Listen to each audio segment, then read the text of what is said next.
Japanimation Station.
'Hello and welcome to Japanimation Station, an anime podcast brought to you by Sean Chapman and Jonathan Lack.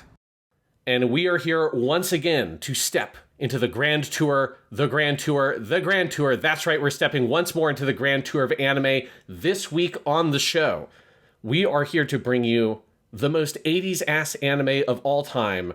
And a personal favorite of mine, that's right, we are talking about The Dirty Pair, the animated adaptation of the great science fiction adventure series of novels by Takachiho Haruka, and a just absolutely killer fucking show. A show that I've been wanting to do a podcast on for quite a long time.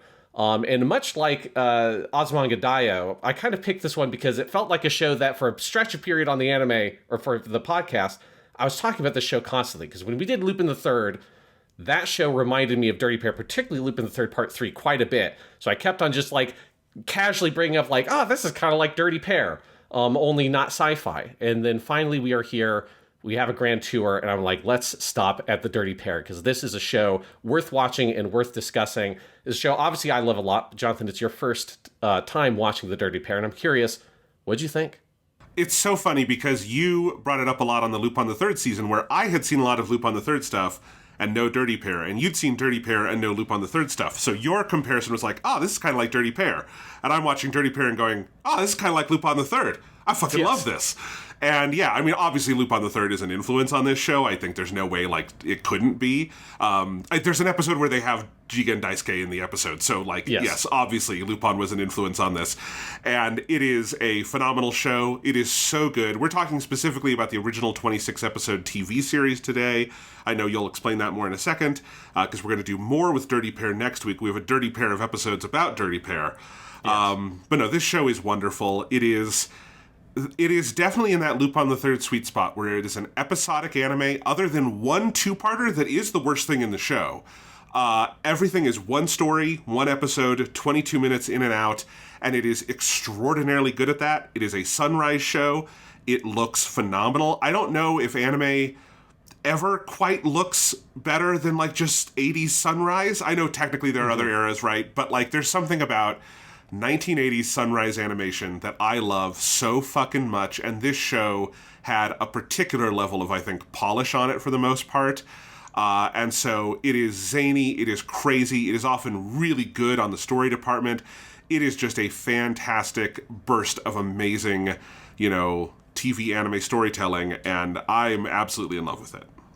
Yes, yeah, that's exactly how I felt when I first watched it, because I watched it around 4 years ago. I remember very distinctly, I watched it shortly after moving to Texas, because I had bought the DVDs, which had been on a clearance sale at Right Stuff, back when Right Stuff was a thing, a very long time ago, and I bought them and just like kind of sat on them for a long time, just being like, I know this show's really good, I've heard a lot about it, and then just randomly decided one day to start watching it and was just hooked immediately, because yes, it is just like that episodic format refined to perfection with this beautiful layer of 80s-ness on top of it, particularly that like sunrise, like sci-fi anime 80s vibe, and the city pop soundtrack and all that stuff is just so good. It's so defining of its kind of aesthetic moment in period in time in history. And then just, like the writing is incredibly sharp. The performances are incredibly sharp. The animation is so good, and the storyboarding, all that. It's just like top tier at doing what it's trying to do. And it's also doing something that is just a thing that modern TV doesn't do. So it gets this like extra level of like a sort of like weird nostalgia, even if I wasn't alive during this time period, but of that way in which it so defines a specific moment in television history and excels so much in that moment that, is never going to come again. It's so just like it is of its time in so many different ways.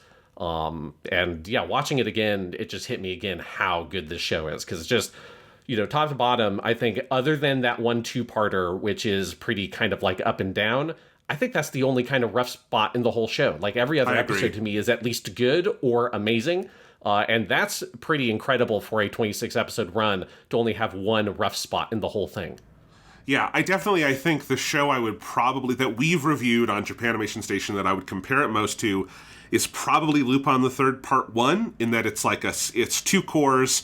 Almost every episode is great. The difference with Lupin the Third Part 1 is it has that big creative shift in the middle. Yes. And both halves of it are great. And there's not many episodes of Lupin Part 1 that are like not good to great. But there's an even like higher level of consistency to Dirty Pair, because like its creative vision is just kind of so solid from the very beginning. I mean, Sean, this is a show that starts with an episode where the titular Dirty Pair, they prove their dirty pairness to us by defeating the bad guy in such a way that knocks an entire tower civilization slightly to the right, like it's the Leaning Tower of Pisa. And for every episode, all the way through the end, through episode 26, you get to see an establishing shot of that tower where the 3WA offices are located, that it is tilting, and it's still there. And I laughed every single time you see that establishing shot from episode 2 to episode 26, because that just, I think, it's a tiny little detail. It's just a reused piece of background animation. But, like, it speaks to the clarity of purpose with which this show moves and with which it has fun. And I think that says a lot about what a great show this is. Absolutely. And it's one of the things that's fascinating about the show is that while it is very episodic, there's precious little continuity that ties episodes together. The little tiny pieces of continuity that are there about the 3WA and that kind of stuff are so good whenever they pop up. And that is the best one, is yes, you have your Leaning Tower that is established in the first episode, and then it's just there almost in every single episode. You have that establishing shot because that's where their apartments are. And yeah, it is, there's just, for me, deep inside, just an incredible love for the Dirty Pair, both the show, but those two characters of Yuri and Kei and their insane hijinks, but also how they are like far and away the most capable people in the entire galaxy, seemingly. Like, they're too good at their job, and because they're too good at their job, they end up like both solving the problem, but maybe in a way that's so extreme that it sort of fucks everything else up in a way. And that's just such a fun central dynamic for your central characters, that clearly the writers and the staff on the show had a huge amount of fun finding ways of bringing stories to life to use these two fantastic characters to their utmost potential. 100%. I'm very excited to talk about this, and I'm excited to finish talking about this so that I can go back to the TV and watch more Dirty Pair for next week's episode. Yes. So today we are talking about just what is often referred to as season 1 of Dirty Pair, just to distinguish it from the OVA season that came later. So we're talking about all 26 episodes of the first season. There's a little bit of funkiness with episode 25 and 26 we'll talk about in terms of when those were produced, but they're effectively designed to be parts of the first quote-unquote season of the show. And then next week's episode, we will be continuing with Dirty Pair. And Jonathan, you've decided to add on even more Dirty Pair than what I had originally set up. Just to make things easier for us. I had originally just designed we do the season 2, quote-unquote, series of OVAs, and then the movie Project Eden, but there are 2 other OVAs made with this cast, and broadly speaking, this crew, and we'll be adding those on as well. So we will be doing the whole 80s Dirty Pair experience, and we'll be filling out the rest of the OVAs in the movie next time. Wonderful. So we'll tell you more about that at the end of the show. Yes. So let's get into the history here for Dirty Pair. Of course, I'm in charge of the notes for this week, so let's get into the history. In many ways, the story of Dirty Pair begins actually in 1970, when a group of young artists and writers who were fans of science fiction created a doujin group called SF Central Art, or Science Fiction Central Art.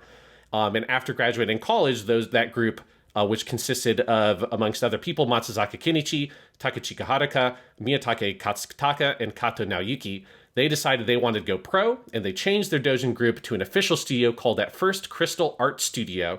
But by 1974, they decided to rename that studio Studio Nue, and they gathered new members, including probably most notably Kawamori Shoji of Macross fame. So this is Studio Nue, who are huge, right? Studio Nue, they became very pivotal in the Japanese science fiction scene of the 70s and 80s in both anime and literature. Artists at Nue illustrated the premier science fiction magazine at the time, which was called simply SF Magazine, which is also the magazine that Dirty Pair would later serialize in. And they contributed substantially to the design work of pivotal science fiction anime such as Space Battleship Yamato, Mobile Suit Gundam, and Galaxy Express 999. In 1982, Studio Nue would collaborate with Artland on their most famous series, which is, of course, Super Dimensional Fortress Macross, which was created by Kawamori Shoji. In 1977, one of the founding members of Studio Nue, Takachiho Haruka, who had mainly worked on scripts and setting materials, basically like world-building details for things like Yamato, decided to branch out and began writing a series of his own science fiction novels called Crusher Joe, which Nue would later adapt into an anime with Sunrise. To create the illustrations for Crusher Joe, Takachiho chose to hire an animator he had worked with on projects like Yamato, whose work he had deeply respected, which was Yasuhiko Yoshikazu, who, of course, we have talked about a lot before because he was the character designer and chief animation director on the original Mobile Suit Gundam and the mangaka for Gundam The Origin, amongst countless other, legendary projects of the 70s and 80s. But here he touches Dirty Pair as well. He is completely inescapable on this podcast. One of our Hall of Fame members. Just amazing. Yeah, absolutely. Crusher Joe proved to be a critical and commercial success, and Takachiho rapidly published 6 volumes of that series from 1977 and 1979. He's continued writing it, but that is like the core run is that 77 to 79. There are currently 13 volumes of Crusher Joe, but the later ones came at a much slower pace. Following the release of Volume 6 of Crusher Joe, Takachiho then began work on his next series, which would have a much more comedic flavor, which is, of course, Dirty Pair. One of the main inspirations for the Dirty Pair was Takachiho's love of wrestling, which you can tell just by looking at the designs of the characters, which they just look like, obviously, female professional wrestlers. According to him, part of the idea for the series, and I just gotta say, I love this fucking anecdote so much. The idea for the series came when he brought old British sci-fi writer A. Bertram Chandler, who you have to understand, he's the guy who's wrote lots of sci-fi stories for old pulp sci-fi magazines. At the point that this story took place, he would have been 68 or 69 years old, which is part of what makes the story so funny to me. Just picture a 69-year-old British dude in Japan. And Takachiho, obviously a huge sci-fi nerd, was showing him around, and he took him to a women's professional wrestling match. Of course, that's what you do with the 69-year-old British sci-fi writer. Let's go see women's professional wrestling. With them were 2 women who worked at Studio Nue, who were mangaka Mizuhara Meri, who he has later said is the inspiration for Kei, and also she owned a cat named Mugi, which is obviously the inspiration for the name of Mugi. And then the other woman there with them was the office worker Akitsu Yuri, who was the inspiration for Yuri. That one's a little bit more obvious based on the name. They were watching a match which featured a tag team pair called the Beauty Pair. And Takachiho said that he made a joke that the pair in the ring are the beauty pair, but the pair over here are the dirty pair. And apparently Chandler found that absolutely hilarious, and that is where the name Dirty Pair apparently came from. There are obviously other pro wrestling connections in the series, the most obvious being the uniforms, which are inspired by pro wrestling outfits, but also the name 3WA or WWWA would also just be Women's World Wrestling Association. That one he just sort of stole. But that's the roots of where the Dirty Pair came from. Is truly, it comes from, as all great things do, professional wrestling. That's where Dirty Pair comes from. That's where Ultraman basically comes from. It all comes back to wrestling at some point. Do you think that in the lore of Dirty Pair, because it's set in our future, the distant future, yes, do you think the WWWA of Takachiho's day became the 3WA of the future, that it morphed into that over time for some reason? One can only hope that, yes, somehow the trouble consultancy agency or whatever, it has its roots in a women's professional wrestling organization. Weirder things have happened. That's the world I want to live in. Absolutely. Takachiho began publishing his Dirty Pair stories in SF Magazine, which again Studio Nue did huge amounts of work for over the years, and it first published its first story in the February 1979 issue. In May 1980, the first two completed stories, which was Dirty Pair no Daiboken, or The Great Adventure of the Dirty Pair, and Inakamono no Sachijin Jiken, or The Murder Case of like people living in the country, however you want to translate Inakamono. They were collected into the first novel, which is also titled Dirty Pair no Daiboken, or The Great Adventure of the Dirty Pair, and that novel was released in May 1980. As with Crusher Joe, Takachika chose once again to work with Yasuhiko Yoshikazu to do the covers and illustrations for the novel, because there are illustrations. There are like penciled kind of sketchy illustrations in the novels themselves. I highly recommend people look up the covers, because the Yasuhiko covers look fucking amazing. Like, it's got a very different aesthetic than the show, which we'll talk about in a second. But they're very easy to find online, and they're just absolutely killer fucking drawings, and I adore them. Yes, absolutely. All right. After publishing the first Dirty Pair novel, Takachika then began working on the next Crusher Joe novel and the movie, which both released in 1983. The movie, which was also made by Sunrise. In that movie, Kei and Yuri appear in the universe, within an in-universe movie. So basically, the characters are at a movie theater, and you see the Dirty Pair, Kei and Yuri, on the screen. This is the first time they were ever animated, and in that instance, they were actually voiced by the Studio Nue employees who inspired the characters. Which I haven't watched the Crusher Joe movie, but I need to go check that out, because that sounds very fun. Takachika continued working on Dirty Pair stories, and he published the second collection, the second novel, called Dirty Pair no Daigyakkuten, or The Counterattack, or The Great Reversal of the Dirty Pair, in 1985. While Takachika was working on the stories for that second novel, the opportunity for an anime adaptation of Dirty Pair came up. Producers at both Sunrise and Nihon TV, which is the TV station that broadcast it and was one of the sponsors for the show, producers on both sides had read the novels, and both were eager to make the adaptation, were both approaching him to make it. So, as with the Crusher Joe movie, Takachika decided, well, yeah, let's partner with Sunrise. Obviously, Takachika had worked with Sunrise on multiple projects, including Mobile Suit Gundam, so there was a lot of like collaboration there. And so Sunrise partnered with him and Nihon TV to create a TV adaptation of Dirty Pair. Sunrise Studio 4 had just finished creating the Yasuhiko Yoshikazu directed anime Giant Gorg, a very good show, in September 1984, and it was decided that that team would then move on to handle the Dirty Pair show.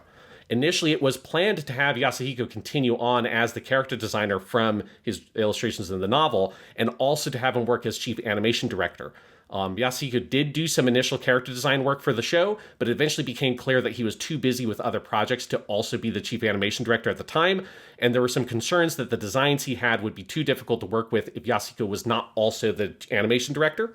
And so ultimately the choice was made instead to go with a young up-and-coming animator named Dokite Tsukasa, who had worked very closely under Yasuhiko as an animation director on Giant Gorg, kind of like in a protege sort of role, or a mentee role.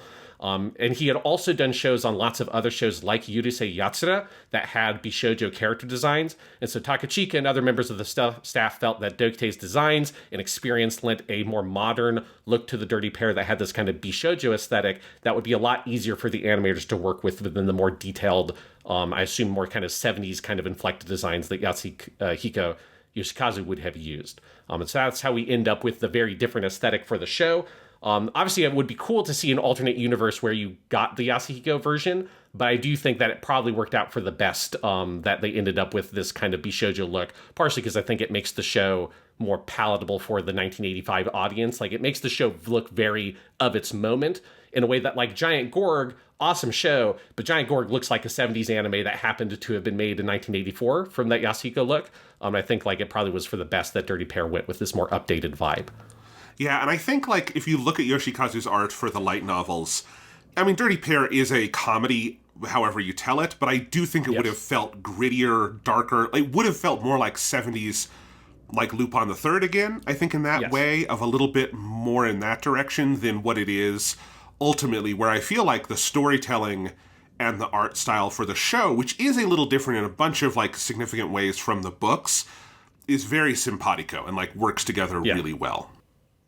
Yeah, and every, like, interview I've seen with, like, the producers and stuff that I read, like, everybody is super complimentary to Dokite. Like, he just seems like he was, like, both really talented but really, like, good to work with. So he's just, like, a name that popped up, like, every single interview I read. They kept on mentioning him, so he obviously, like, a huge, important influence on the show.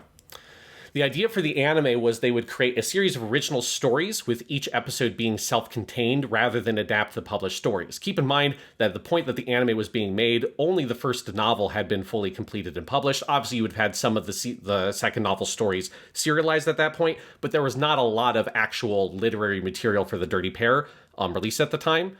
And so this is obviously not a very unusual approach for a TV adaptation to say, let's just take kind of the world and the characters and do those for the anime and do completely original stories, though that is just like not an approach that ever happens anymore, probably for the worse. Like, I think it's a thing that gives this show a huge amount of freedom, that it just takes the central concept but is able to build its whole own show around it. There are a few other elements that are changed for the anime. One notable thing is they added an additional character, Nanmo, the robot on the Lovely Angel, who joined Kei, Yuri, and Mugi as the fourth regular member. So they added in Nanmo, which is probably just like a useful character to have for the writers to have like another thing that's your like sonic screwdriver, basically in Doctor Who, of like, hey, we kind of read ourselves in a corner. How can we get out of this? Have Nanmo turn into a bomb. Have Nanmo hack this thing. It's just like a good writer's device. Although I do think it's interesting, Nanmo is much more prevalent in the first core of the show than the second. Yes. Like, once you get to that story where Nanmo has to, like, sacrifice itself, and then they have to rebuild it around its core, you do see it several times in the future, but for the most part, they don't lean on it in the stories as much, and it just is Kei, Yuri, and Mugi more in the second half of the show. But I do like Nanmo when Nanmo is around. I don't know Nanmo's pronouns, so I'm going with it, because it's a robot, but yeah. There's a few other dynamics to mention. One thing I think is interesting, I did read the preview of the first novel on Bookwalker, which is just like the first few pages, but the books are written entirely in the first person from Kei's perspective, which like kind of made something make sense to me of why in the show Kei always feels a little bit more like your focal point character, not for every episode, but for most episodes. And I assume that is why. It's because Kei is designed as the like first person narrator of the books, and so she is more of the focal point in the show as well. You know, obviously not as distinctly as that. Like there's a little bit more of a two-hander vibe, but Kei is your primary POV in the books. You've also added, Jonathan, here a note if you want to talk about Mugi being a different kind of thing in the books than in the show. Yeah, like, because I did read the first couple of chapters of the book. There is an English translation by Dark Horse. It's super duper out of print now, but people have put it online and you can go find it. And that's what I was reading. And I did think this is interesting. You can also see it in Yoshikazu Yasuhiko's illustrations. Mm-hmm. He illustrates Mugi much more like a panther with some like alien vibes around it. Because Mugi's whole thing in the book is it's like a big cat that has these big like, I don't even know quite what you would call them. They're almost like tentacles that come off and end in these suction cups. And it can like grab onto things and interact, and it's described as like being able to like manipulate stuff just like you could with like a pair of fingers. It also has these like spiral things on its ears that allow it to like receive transmissions and like hear really well and all these sort of superpowers. And I do think it's funny that Mugi is like totally depowered from that in the show. Mugi is just a big weird cat who often gets stepped on and whatnot, and mostly is like kind of a vehicle for transportation and then helps them in some other ways. But Mugi is much more straightforwardly a pet in the show and is more of just like a big weird cat thing. And I do think that's like they turned Mugi into a little less serious of a character, but I like the Mugi of the show quite a bit. So when I was reading through the book, I was like, wow, this is a really different version of Mugi. Yes, and obviously there are plenty of other little changes, and obviously there's also like the novels eventually add different things like psychic powers and stuff like that were not in the show, but also weren't in the novels at that point. So there's lots of differences, but I did want to like go through all of them. But that is an important one. Is Mugi is a very different character. Though I do love big fucking teddy bear fluff ball Mugi. And the animators have so much fun with that character. I love him. I wouldn't trade him for the world. I love Mugi. Absolutely. So, Dirty Pair began airing on July 15th, 1985, with a 2-core order of 26 episodes, and proved reasonably popular in the ratings, garnering around 10% per episode. For reference, Zeta Gundam, which also is 1985, had fairly similar ratings. On average. Dirty Pair proved to be a cult hit as well, being a very popular feature in anime magazines of the 80s like Animation New Type, and it even won the Anime Grand Prix poll in Animage. So very much a both a show that was reasonably popular, you know, not like Dragon Ball or Sazae-san or something insane that was having like 25% of the people in Japan watching it, because this is the era when ratings go all the way up into the 20%, but still very popular for the kind of show it was. One interesting element of Dirty Pair also is how they handled the home video releases, because this is the 80s, so it's the fucking Wild West of home video. On July 21st, the first home video release, which was on VHS and Betamax, was called the Kesakuban, and that came out, which had episodes 3 and 5 on it, which were 2 episodes that had yet to air on TV, because only episode 2 had actually aired at that point. Following that, the home video releases contained episodes in a different order from what aired on TV. Each VHS/Betamax tape contained 2 episodes, and each Laserdisc, because there was also Laserdisc versions, each of those contained 3 different episodes. While I don't have any specific numbers on how well they sold specifically, anecdotally, based on interviews I saw, people just say, like, yeah, it did very well in the home video market, and that is one of the main things that led to its continuation, more specifically in that realm with the OVAs and movies, was because the home video releases were very, very popular, which makes sense with the kind of cult hit nature of what it is. Like it being a particular hit amongst anime nerds, like that is where you're going to get your money, is selling fucking laser discs for exorbitant quantities of money so people can watch 3 episodes on their giant fucking record, basically. It was just a very different time for home video releases in the 80s, and it's very, like, it took me a long time to try to make sense of what the fuck the home video releases even were, with how, like, insane all the different releases are and the different out of order things. It was a lot of, like, weird stuff. But I can see how this would be successful, you know, also in that, like, this would be a very satisfying show to buy a tape of and get your 2 episodes, and they're sort of randomized, so you might not know exactly what you're getting, and you could get ones that haven't aired on TV yet, and all of that. Like, that sounds exciting. It's the kind of show that would work well in that format, because you're not having to collect, like, a story that's extended over, you know, hundreds of episodes or anything like that. And while it would, you know, 2 episodes a pop is definitely fleecing you, it's only fleecing you for 13 volumes with this show. Again, it's not, like, too long that you couldn't collect it. It's sort of in that sweet spot for home video of the 80s. Yes. I also recommend, I didn't link them in here because I saw them on a scan of the Blu-ray booklet from Japan, but the VHS covers for the original Dirty Pair releases fucking kick ass. If you want to go, like, Google around to find those, they look super cool. It's just, the art around the show is phenomenal, kind of across the board. But it definitely feels like the kind of show that if you were an anime nerd at the time, you would have wanted to go out and make the effort to get your VHS, or if you were a poor unfortunate soul, the Betamaxes, if that was the side you had chosen. Or if you're very rich, you could have gotten your sick-ass laser discs. One form of the continuation of the show comes in the form of episodes 25 and 26. So it took me a long time. I had to go through multiple interviews to try to actually figure out what the fuck the deal was with episode 25 and 26. And as far as I could tell, I found some interviews on that Blu-ray booklet with producers talking about it. So I feel pretty confident that I figured out actually what happened here. So, during the production of what we're calling Season 1 of Dirty Pair, this original run of episodes, there were 2 scripts written for episodes 25-26, which were never actually produced into full episodes. Even though the show was originally slated for 26 episodes, so 26 was the original episode order, the final 2 episodes were not ultimately produced and aired originally because Dirty Pair's 7 p.m. Monday slot that it aired on Nippon TV was being shifted to a Yomiuri TV news broadcast, like, minute or whatever, like hour. So the kind of slot went from being an anime slot to this kind of special news broadcast, like, program. This vibe I got was it was kind of like almost like 60 Minutes kind of thing, like kind of like an interview and that sort of stuff. And Yomiuri TV is a subsidiary of Nihon TV. So they were deciding to change the block, and so instead of getting the full 26, they got the 24 episodes aired.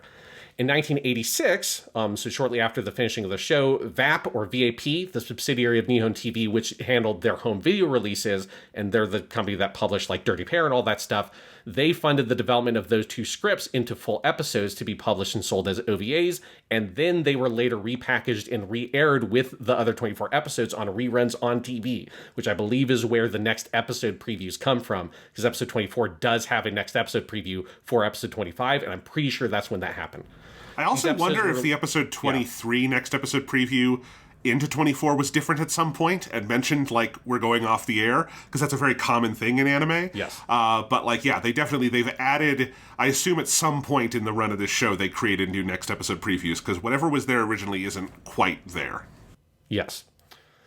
These episodes were released on January 1st, 1987 on VHS, Betamax, and Laserdisc under the title Dirty Pair Lovely Angel Yori Ai o Komite, or From the Lovely Angels with Love. Interestingly, these episodes were actually released on home video before the entire TV show had been on home video. So obviously the TV show had finished airing, but the home video releases were not yet caught up. So you could have gotten these on home video before some of the later episodes of Dirty Pair. Obviously, like, that stuff proved to be very successful, and Dirty Pair would continue with OVAs and the movie, but we'll get into all that next week, because there's, like, the first OVA technically came out in 1985, and then there's the movie, and then there's the 1990 OVA, but then there's the season 2 OVA series, and it's a lot, which is one of the reasons why I decided to simplify it for us originally, but you got bit enough by the Dirty Pair bug that we're doing all the OVAs, which is fun. I think completionism is, it's a virtue, Sean. I think we got to do it. Well, obviously up to a point, because we're not doing Dirty Pair Flash, because that's a whole other. That's a different show. That's just a different, like, yes. You'll probably talk about what that is next week, but it is a completely different show. So yes, yeah. But Dirty Pair is one of those shows that, like, if you're trying to talk to someone about it, it gets very confusing very quickly, which you're like, well, it's 24 episodes, but then there was 25 and 26 were released as OVAs, but those are part of season 1, and then they did an OVA, but then they did another series of OVAs, and then they did a movie, and then they did a different OVA, but that was kind of a different thing, and then they did Dirty Pair Flash, but that's just not the same show.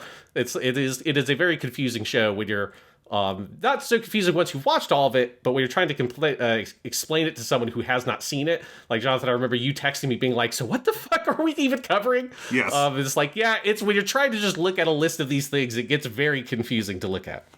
Yeah, absolutely. All right, so let's talk about our staff, the people who made the show. So obviously our anime production company here is Sunrise handling it. So I have not, like, laid out in terms of, like, the histories of every single episode director and storyboarder and stuff like that, but all of that level of the show, that's all Sunrise people. It's basically everyone who worked on Giant Gorg just rolled over to be episode directors and storyboarders. So that's kind of that side of things. The top level director, you have two names. I could not find a thing that very clearly explained to me where this shift happens and stuff like that. But we have the kind of chief director, the overall director of the show, Takizawa Toshifumi, who for the first 14 episodes is the only credited overall director. And then episodes 15 to 26, you also have Kashima Norio, who had worked on the show as an episode director and storyboarder before that. He also then at that point gets a credit as co-director of the show. Takizawa got his start in the industry working on photography for a studio called Anime Film, which was a photography subcontractor for other projects.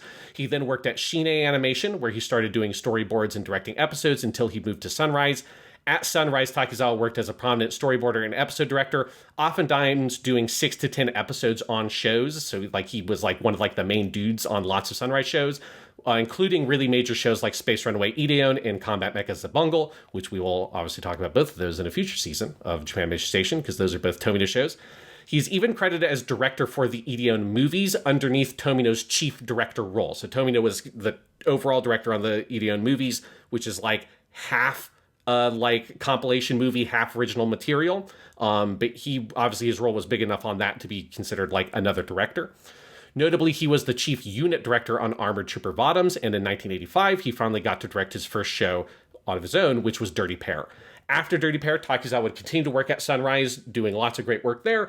The only other big show that he directed that was his like top credit was the show Samurai 7 in 2004, which is a pretty cool show. It's basically the plot of the Seven Samurai, but like a future cyberpunk world where they're like robot samurai guys. It's a pretty cool show. But obviously this is like just hardcore Sunrise guy is basically what Takizawa's work is like. And then we have our other guy here for 15 to 26, Kashima Norio. He was another director / storyboarder working at Sunrise who in particular did a lot of work on Giant Gorg. So he did a huge number of episodes of Giant Gorg. It's not entirely clear to me what the split is between the two directors in the second core, but Takizawa, as far as I can tell based on interviews, was still working on the show. As far as I can tell, he was not like replaced. So I do not know exactly what the dynamic there is, but I believe that both of them were just co-directors truly in the second half of the show. But I just found it interesting that I just could not find a clear interview with the producers and stuff like that ever kind of explained exactly where that split came from. But it is consistent across anywhere you look at, including the Sunrise website, that this is exactly how they are credited with those exact episode distinctions. So it's clearly like the officially recognized way the director role breaks down. Yeah, and it's not inconceivable that a show that is honestly pretty complex as a production. You've got new settings in every episode. You've got a lot of action sequences that halfway through they would go, well, we need one more person to kind of help pick up the slack in the overall leadership structure. That happens on anime sometimes. Yeah. But you can clearly tell that it is not a Lupin the Third Part 1 or like a Dororo 1968 like situation of where we got a new guy in and the whole thing changed. But I wish I could have found something that more clearly explained it. But maybe I couldn't. The reason I couldn't is because there's just no story to tell there. It was just, hey, we needed more people and that overall supervisory kind of capacity. One area I think is really fascinating to look at the credits is the writers. So series composition, in terms of that overall kind of main writer role, there is no series composition credit, which I think makes sense given the nature of the show. There are 9 writers for the show. Most of those writers writing about 3 to 4 episodes, and then a couple of writers that only did 1 or 2. And almost every writer for the show either was at the time or went on to become a really big deal, which I thought was very interesting and made a lot of sense, because if there is an anime that is a very writer-driven anime, I think it's Dirty Pair. It's that kind of sci-fi episodic show that is so wide open, like a Star Trek or Doctor Who, that the show reinvents itself most episodes, that obviously like the writers clearly have a lot of power to determine the overall vibe and direction of the show. So let's run through some of our writers here. First up, we have Ito Kazunori, who wrote episodes 1, 3, and 13. We have talked about him on podcasts before. He is one of Oshii Mamoru's main collaborators, because he was the head writer on Urusei Yatsura. He was the head writer on Maison Ikkoku. He was the head writer for Pat Labor and the Ghost in the Shell movie. The Oshii Mamoru movie, he didn't do the standalone complex show. But we have talked about him before on a podcast for Purely Academic, our other podcast, because he was also the head writer for the Heisei Gamera trilogy of movies. So obviously a really great writer who's done a lot of really great stuff, including great work on Dirty Pair. We also have Hoshiyama Hiroyuki, who did episodes 2 and 25, a prominent writer at Sunrise who wrote, amongst other things, 11 episodes of Original Mobile Suit Gundam and 11 episodes of Turn A Gundam. So obviously very good, because those are 2 really great shows. If you did 11 episodes for both those shows, those are 11 good episodes, because there are kind of no bad episodes in either of those shows. I mean, you just named 2 of the greatest anime of all time, so you could just say he's written 22 of the greatest episodes of anime ever made. Absolutely. Yeah. Next up, we have someone who we have talked about quite a bit, because we've talked about him on this season of Japanimation Station, and that's Inoue Toshiki. He did episodes 4, 7, 19, and 24. Go back to episode 7 of our Grand Tour if you want more on him, because he was the lead writer on the Toei Yu-Gi-Oh! Show, the one that, Jonathan, you went down a whole rabbit hole with the insane, like, weird stories of shit that he had done in the past, right? He's the guy who went on to write, like, a billion Kamen Rider shows. He became a monk at some point. He was, like, like, incredible smoker that at that one studio, I think was it Madhouse or whatever, that they had, like they had the corner that like everywhere was no smoking except for the one place he was, because they just couldn't get him to stop. That dude wrote 4 different episodes of the show. All of them are fucking killer. One of my favorite ones, which is episode 24, is just amazing. 4, 7, and 24 are on our top. We made top 10 lists of all the episodes on this show, and between the 2 of us, those 3 are all in our top 10, and 19 is also very good. So yeah, he's MVP here. Great stuff. Yes. Next up, we have Shimada Michiru. She wrote 5, 11, 17, and 23. Despite being a novice, Shimada became a regular writer on Dr. Slump. Dr. Slump was the first thing she ever wrote on. And she wrote 48 episodes of Dr. Slump, which is just an insane number. Obviously, a very long-running show. And there she worked alongside Inoue Toshiki. She continued to work as a prominent episode writer throughout the 80s and 90s, and by the 2000s, she has become a regular head writer on a lot of shows, or she became one. She was the head writer on Shugokera, Little Busters, and Little Witch Academia. Tragically, she did pass away in 2017, shortly after the main season of Little Witch Academia finished, but obviously, like, she was a hugely talented writer that wrote a bunch of very, like, iconic series of the 2000s and 2010s. She did 4 episodes here. Sakamoto Yumiko, another writer on this, she the only episode she wrote was number 6. She did not work on a lot of different anime, but she was a prominent writer on Giant Gorg and wrote several episodes of the OVA series of Dirty Pair. So we'll see more Dirty Pair stuff from her next week. We have Okawa Toshimichi, who did episodes 8, 18, 21, 22, and 26. Okawa doesn't have a huge number of other credits, but he did write several Lupin the Third specials, so he's done a lot of Lupin the Third stuff, including the Green versus Red special and the special called The Last Job. That's the one that was the end for the original cast, other than Kobayashi. That's where they left, so that's cool. And if you just, that list of episodes you just named, that's another, like, 8, 26... a lot of those are on my top 10. In fact, my favorite episode of the show is one he wrote, so that's awesome. Yes. Hiro Yasushi is another writer we have who did episodes 9, 12, and 14, a very prolific anime writer, but he would be best known for sure as the main writer for the City Hunter series. If you're looking for maybe like one of the writers who defined the 80s in anime, it would probably be this dude if he did Dirty Pair and City Hunter. And then we have Konbaru Tomoko, who did episodes 10, 15, and 16, a prominent episode writer throughout the 1980s who worked on miniseries such as Dr. Slump, Touch, and Maison Ikkoku, and moved into the main writer position on the 1991 Dezaki Osamu classic Dear Brother, one of my personal favorite shows. Konbaru has been a lead writer on countless series since, up to last year, so she's still like working today. Her other most well-known work is probably either Kimi no Todoke, which is a classic rom-com, or more like shoujo romance show of the mid-2000s, or the show Nana, also a very popular series. So another just absolutely killer writer. And it was really impressed me when I was going through the credits, and I was just like, oh, who are the people who wrote for this show? It's like, oh, I recognize a couple of these names. Holy crap, yeah, Ito Kazunori, I remember him. Toshiki, I remember him. Who are these other people? Oh, they've written like hundreds of episodes of Dr. Slump, or they, the head writer for Little Witch Academia. Oh, the person who did Kimi no Todoke and Dear Brother. Like, fucking hell, the group of writers on the show are just unbelievably talented. Went on to do amazing things. And it like, that really helps explain why the show is so consistent. Because, obviously, anything episodic is going to have ups and downs in so much as some episodes are going to be better than others. But it is kind of amazing just how high the batting rate is. Like, even with episodes that don't fully come together, like, there's a spark to the idea or the character writing or something that, like, keeps it alive. Like, even that two-parter that we both agree is probably the worst thing in the show, it's not bad. It's never bad. It's just, like, I think it's too long. But, like, the writing is consistently so good, and that definitely makes this stand out from some other shows that are sort of in this wheelhouse of episodic sci-fi. Absolutely. And it's just like it's that thing where, like Lupin the Third, obviously also very episodic, and the writer has like a huge role in that show. But Lupin the Third is also like very animator driven often with like, how huge the focus of action and car chases and stuff like that is. Whereas Dirty Pair has the action, and there's some pretty action heavy episodes here and there.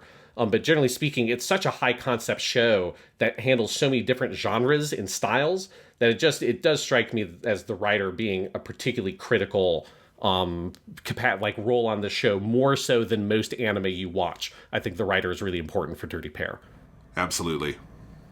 All right, then in terms of character design, we talked about him earlier, but just mention him again. Dokite Tsukasa, a Sunrise stalwart. Obviously, we talked about, got his start really on Giant Gorg. He has been an animation director on countless other series, including Pat Labor and Turn A Gundam. Some other interesting credits are animation on Godzilla Final Wars. So he did some, I assume, 3D animation for that show. And he was also character designer for the Sega Saturn cult classic game Mobile Suit Gundam Gaiden The Blue Destiny, which is where the blue GM, if you've played any Gundam games and seen that blue GM come up, that is where that thing is from. A game that I wish worked better on emulators, because I wish I could play it, but the emulators for the Sega Saturn don't work well with that game. But obviously, Dokite, a very interesting career there. But one thing that's fascinating is that there is actually different credit for the uniform design. So uniform design, which is the only time I've ever seen this credit, is Hosono Fujihiko. He's a prolific mangaka who's most well known for a series called Gallery Fake, which is about like a guy who creates counterfeit paintings. He was hired to design the uniforms for the Dirty Pair using Yoshikazu Yasuhiko's design as reference. His original design had the top of the collar closed, and if you know the superhero Power Girl, it's that kind of idea where you have kind of a cleavage window more or less there. But director Takizawa preferred to have that collar open, so he had the design altered so you have what in the TV show where they have the fully open collar with obviously the very deep neckline. That original design we will see on the Project Eden movie, so the version where they have the collar closed at the top. But I just found it fascinating that there was apparently just like a lot of focus on what did their uniforms look like, which, I get there's a sort of cheesecakey part of the look of the show. But I just found it very funny that there is on the Japanese Wikipedia show, or on the Wikipedia page, there's a lot of writing about the history of where these uniforms came from. And so a guy has a uniform design credit, even though his uniforms weren't really the ones used in the actual TV show, which is interesting. Do you know if he or Dokite were responsible for all of the, like, clothing designs in the show? Because this show has, like, an incredible costume design. Yeah. Like, there's so many episodes where you see the characters get into other costumes, and, like, particularly Kei, who gets to wear a lot of, like, masculine costumes, like suits and stuff, just looks so good so much of the time. Like, it's a greater attention to detail on clothing than you usually see in an anime, particularly an episodic anime where you usually have the characters in some kind of uniform in every episode. Yes, that would, I presume, would be Dokite, or potentially maybe some of the other people in the animation direction capacity might have contributed some of that. That would not have been the uniform design credit. Okay. The uniform design was specifically for their 3WA uniforms, you know, which is obviously where you have their, like, on the covers and stuff like that. But I agree, like, a notable thing to me about Dirty Pair is, you know, you maybe, like, get some asses in the seats on the, like, sexy ladies on the cover thing, but in most episodes they spend lots of the episode with unique costumes that are often very interesting, and it's a really cool part of the show. But that would not have been the uniform design thing.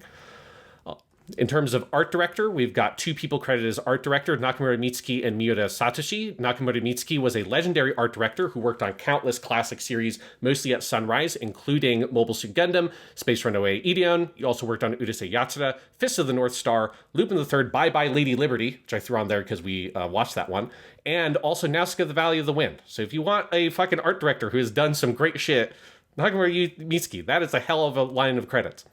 And then we also have Miura Satoshi, who has more frequently worked as a background artist, also worked on Nausicaa as a background artist, and is still working today. Coincidentally, I just put this on here because I'd been watching the show recently. They did background art for the VTuber legend How I Went Viral After Forgetting to Turn Off My Stream anime, which is not that good of a show, but is better than you would think, but has like an amazing title.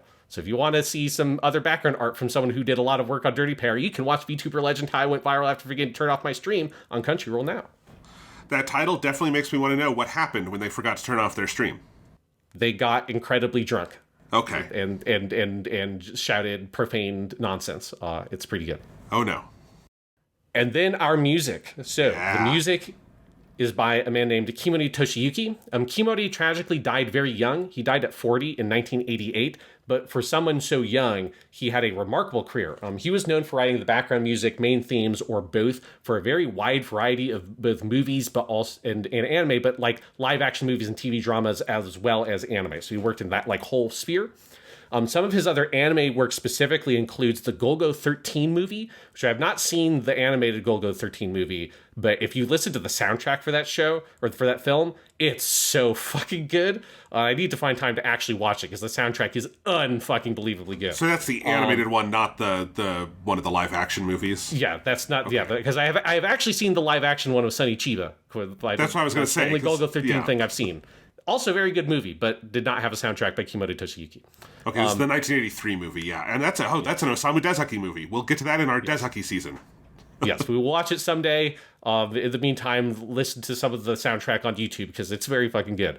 Also, I threw all this on here because I think this is just an amazing credit. He also did the music for the 1986 Super Mario Brothers animated movie that I assume a lot of people don't know exists, but it's a Japanese-only animated movie that they made in 1986 called Peach Hime Kyushitsu Daisakusen, or The Great Plan to Rescue Princess Peach. I watched that forever ago. Yeah, it's a cool little movie.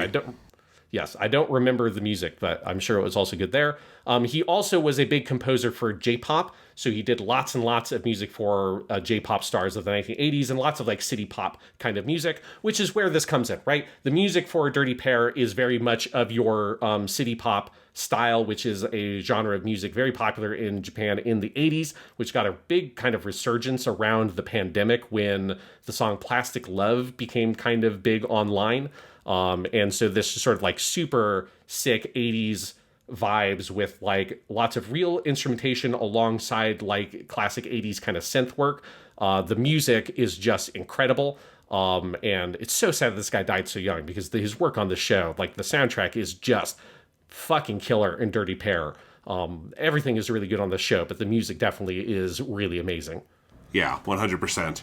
And possibly nowhere is it more amazing than in the first 90 seconds of every episode, Sean, because Oh my gosh, this has one of the greatest theme songs of all time. You listed it on your top 10 favorite theme songs when we did that episode of the Weekly Stuff podcast. And if I had seen the show, it would have been on mine too. Because, oh my god, do I love Russian Roulette? Yes, so our opening theme is Russian Roulette by Nakahara Meiko, composed by Sato Jun. This song actually debuted at 13 on the Oricon charts, which is very high. Like, usually, like, I always look up when I do notes for our stuff of, like, I'm curious, like, how well did this song do? Normally, anime songs do not get that high unless it's, like, Kei or something like that. So this was a very popular song just outside that sphere. I mean, it's an absolute fucking banger. Yes. City pop classic in its own right. The song is so good, but alongside the song, this is what I talked about on that Weekly Stuff podcast episode, is the animation is just so cool. The concept of the opening is amazing, of this sort of generally locked camera shot of the city street with people walking by, you know, perpendicular to the camera, and you're seeing through the window of the shop a TV playing an ad for the 3WA featuring the Dirty Pair. But then in the foreground, you have the Dirty Pair running back and forth chasing the cat and getting to hijinks, and it like blends that together. Like, it's just such a cool framing that's so different than your sort of like generic montage opening that is what 99% of all TV shows are going to go for.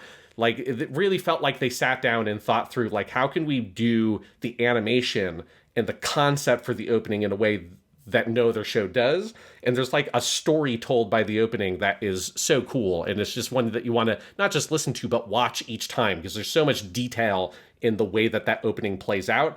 And then you've got that, like, incredible moment where Yuri pops up in the commercial, points her hand at the screen, and the music drops out for the second, and she pulls it back like she shot, and then the music goes, hada hada doki doki dance, dance, and the screen shatters, and that's when the commercial comes out of the TV in the framing of the episode and becomes the whole thing, and you get the advertisement of, like, whatever problem you have, we'll come help you, that pop up on the screen. Just, like, 10 out of 10, all-time fucking great opening theme, obviously, because, again, I said it was one of the 10 best of all time, and watching the show again, I'm very confident in that assertion.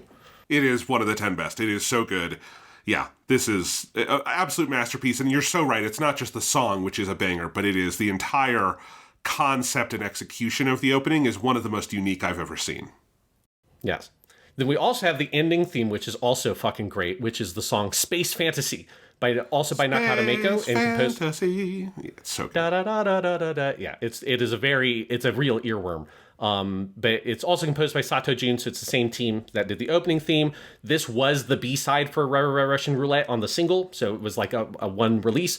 So if you wanted to get two great songs in 1985, that was a single you definitely wanted to get. And this is also one where, obviously, the animation is not nearly as involved as the opening theme, but is also so good. It's such a fucking mood. Like, I remember, like, when I first watched it, and then I got to that ending, I'm like, this is the most 80s thing I have ever seen in my entire life. Like, this is the thing of, like, you know, when people watched, like, Stranger Things on Netflix, it's like the fucking Play-Doh metaphor of the cave. Like, that's you in the fucking clay cave looking at the shadow of, like, a shadow puppet or whatever.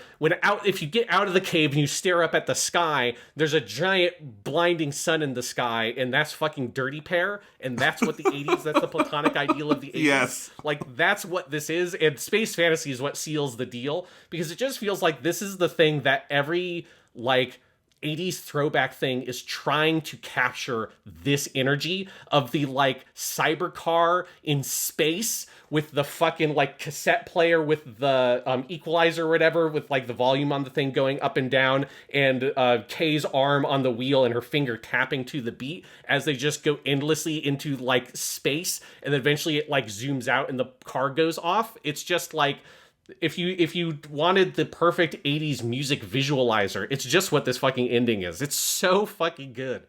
You're so right. And, like, in America, like, I fucking hate our 80s nostalgia because it's so bad so much of the time. That's why I will never watch Stranger Things. Is, like, I hate that our 80s nostalgia has been winnowed down to the two Stevens, Spielberg and King. Yes. And, like, that's what 80s nostalgia is just some combination of those two. And look, they're great. I think Steven Spielberg is one of the all-time great movie directors. But, like, half of his 80s stuff is throwbacks to other periods, and the stuff that, like, is of the period is a very particular sort of thing. This is so much more 80s. It is that blend of, like, high and low tech. It is that kind of lived-in, casual sensibility. Like, Blade Runner, to me, is way more 1980s than, you know, E.T. or whatever. And this is so much on that end of, like, the way that the atmosphere that this ending gives you of somebody out in space driving their car with their cassette deck on, and it's just kind of a day in the life as they're cruising through space. That's 80s sci-fi, man. It's so perfect. Yeah, it's just the vibes are impeccable. And it's so good. 100%. But let's also talk about something else very good about the show, which is, of course, our cast. Now, we have a couple of, like, characters outside the Dirty Pair, but obviously the Dirty Pair, their names are in the title. They're what the show is about. They're the secret sauce of the show, right? Like, you can have a show with great episode directors and great writers and stuff creating really great episodic stories, but the thing that elevates an episodic show like this for me is when you have that central cast be so good, like a Lupin the Third, like Mulder and Scully in the X-Files, like the cast of Star Trek the original series, like Doctor Who. You need those central characters to be that kind of pillar that holds up the great writing and direction work that everybody else does and creates that spine for the show. And that's definitely the thing that happens here with Dirty Pair. These characters are so good. So we have Yuri and Kei. Yuri is voiced by Shimazu Saiko, whom we have talked about on multiple podcasts before. Her first big breakout role was as the character Miyake Shinobu, who's a major character in Urusei Yatsura. That was basically her debut, so she had a really big debut. She's also, we'll talk about her when we get to Tomino stuff, because she was also one of the main characters on Combat Mecha Zabungle, which is still one of my favorite names for an anime ever, even though I haven't actually watched Zabungle yet. But it's very fun to say. She played the character Rag Uralo on that. But we have seen her before because while she was playing Yuri, she was also playing for Murasame in Zeta Gundam. We have also talked about her in the Lupin the Third episode because she's one of the co-stars of Lupin the Third, The Legend of the Gold of Babylon, because she's a character named Lasagna. Of course she is. Just a great name for a character. She's also Kuroki Sayako in Maison Ikkoku, one of the main characters in that show. And then she's also Kodachi Kuno in Ranma 1/2, also one of the main characters of that show. So if you are a big fan of Rumiko Takahashi anime, you have seen or heard her voice multiple times because she is like, and you can feel this in Yuri as well, where you can just, there's a Takahashi Dumiko-ness to her voice that even though I haven't seen lots of Ranma 1/2 or Urusei Yatsura, like I do associate this actress's voice with that world, and I think it fits with Yuri because she kind of looks like that kind of Takahashi Dumiko character that's the slightly more stuck-up, kind of pretty girl, you know, that is what basically all those characters are in those respective shows. I mean, the thing that makes one of the many things that make Yuri and Kei work so well as characters is that they both want to be different things than they are. Yuri wants to be the hero of a Rumiko Takahashi show, right? Like, that's who she wants to be. That is her self-conception of herself, that she will go find, like, a husband on a planet and, you know, have fun kind of low-stakes adventures and be the pretty girl, and she's not that. I mean, she is pretty, but you know, that's just not, she is someone who goes and blows shit up. And I think Kei thinks she is Mine Fujiko. That's who she thinks she is. She is like the super, you know, competent seductress, and she is super competent. Neither of them are actually that good at the seduction side of things. And as we see, they are kids, like literally, as we get to later in the show. Like, there's some very funny, I think, savvy stuff with how they deal with all of that. But yeah, I like that they both are a little different than who they, you know, think they are. And I think, you know, Shimazu Saiko for Yuri, like her having come from that world, or at least would go on to be in it, makes a lot of sense. Yes, it's very much like the world that voice comes from. And then we've got Kei, voiced by Tongu Kyoko. Tongu Kyoko has not had, like, as long a career. Like, the sense I got is that I feel like she maybe kind of, like, half retired from voice acting when she got married in the late 80s, which is a thing that was, like, fairly common for women at this time. Like, you see for a lot of voice actresses in the 70s and 80s that when they get married, they don't work as much. Just kind of like the nature of things back then. She actually moved to Italy with her husband. He got transferred, so this was in the 90s, and she did come back to Japan, but she mostly started working on foreign film dubs and TV work and has not gone back to anime much. So, yeah. Yeah, her one other, like, really, really prominent anime role, which predates Kei, is she's the character Sarumaru Sarutani, which is the main character in a comedy series called Pro Golfer Saru. who's like a little monkey-looking boy. I don't think he's literally a monkey. He's just a boy that looks like a monkey. But that's the kind of role that she typically played. You know, she was the kind of voice actress that mostly played young boys, which I think is one of the things that makes the Kei casting really good, because she has that more kind of butch, kind of masculine energy to her. But as you say, is also wanting to be this sort of like hyper seductress. I think for me, like my big read on the Kei and Yuri characters, I think obviously for me is that like they are two people who like all they need to realize is that the person that they love is each other, right? Like all they need to really realize is that the only relationship they need is the other one. Obviously like in a more modern context, I mean, even at the time, but I think especially if you look at the show now, the characters feel so coded as lesbian, you know, because you have the two sort of like kind of stereotypical lesbian partnership of the very femme character, which is Yuri, and the very butch character, which is Kei. Kei wears masculine clothing, often including in one of the episodes, which I had a screenshot of, where she's literally wearing a suit. And it's just like, because that's the episode where it's them at the end, they end up going to that dinner date with Ghoulie that they didn't know it was going to be with Ghoulie. And Yuri shows up in a dress and Kei shows up in a pinstripe masculine suit with a hat, like a fedora. Yes. And it's just like a lesbian couple going to visit their fucking like uncle for dinner. You know, like it's just like that energy so strong.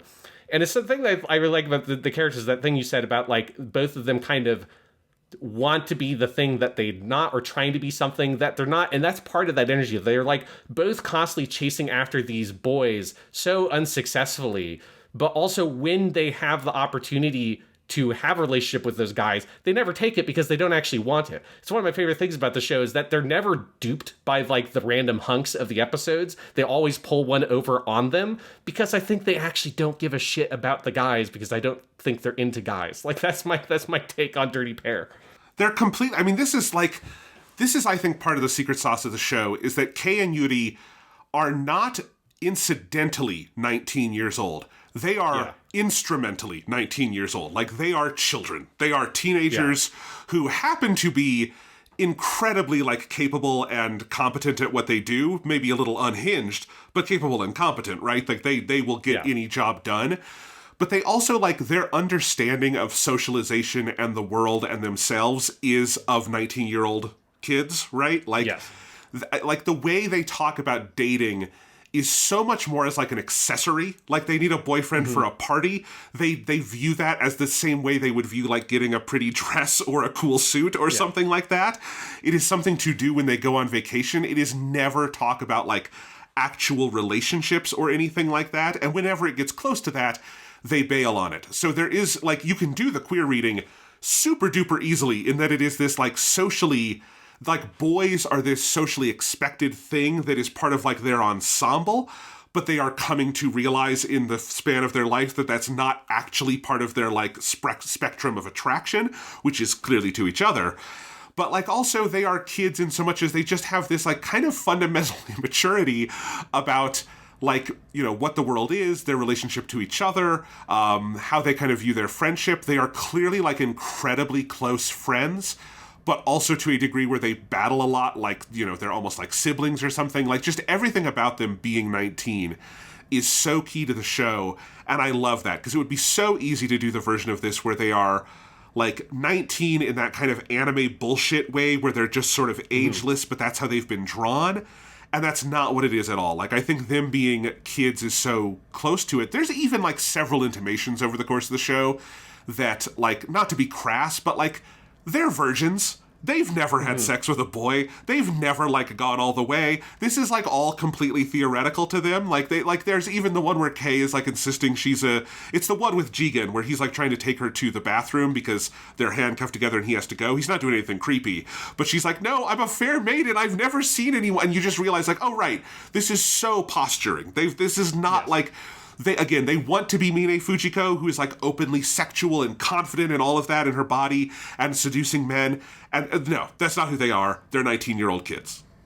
Yes. The other thing I love about it is they have a real, like, Kiryu Kazuma quality from Yakuza or Superman energy of, like, they're so ridiculously good at their job that, like, all you really need is to be able to get them in the room with whatever the problem is, yes, and have everybody know that this is the problem, and then they can solve it, right? Like, there's a real, like, there's a confidence that at the end of the day, they will be able to take care of it, but then obviously you have the comedic twist of, like, the solution that they bring to the problem is so destructive that sometimes it makes you question if the solution is even worth it. But also often it's like, you know, they get branded with this label dirty pair, I think partially because they solve problems that nobody would ever be able to solve.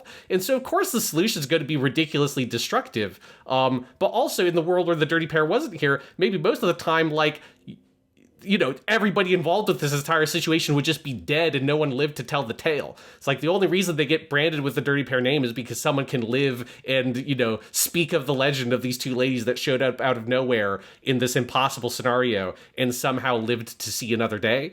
And there's just something I love about the hyper competence of them, that when they, like, are encountered with a big brutish thug, you know, they're not cowed by that. They just kick his ass, you know?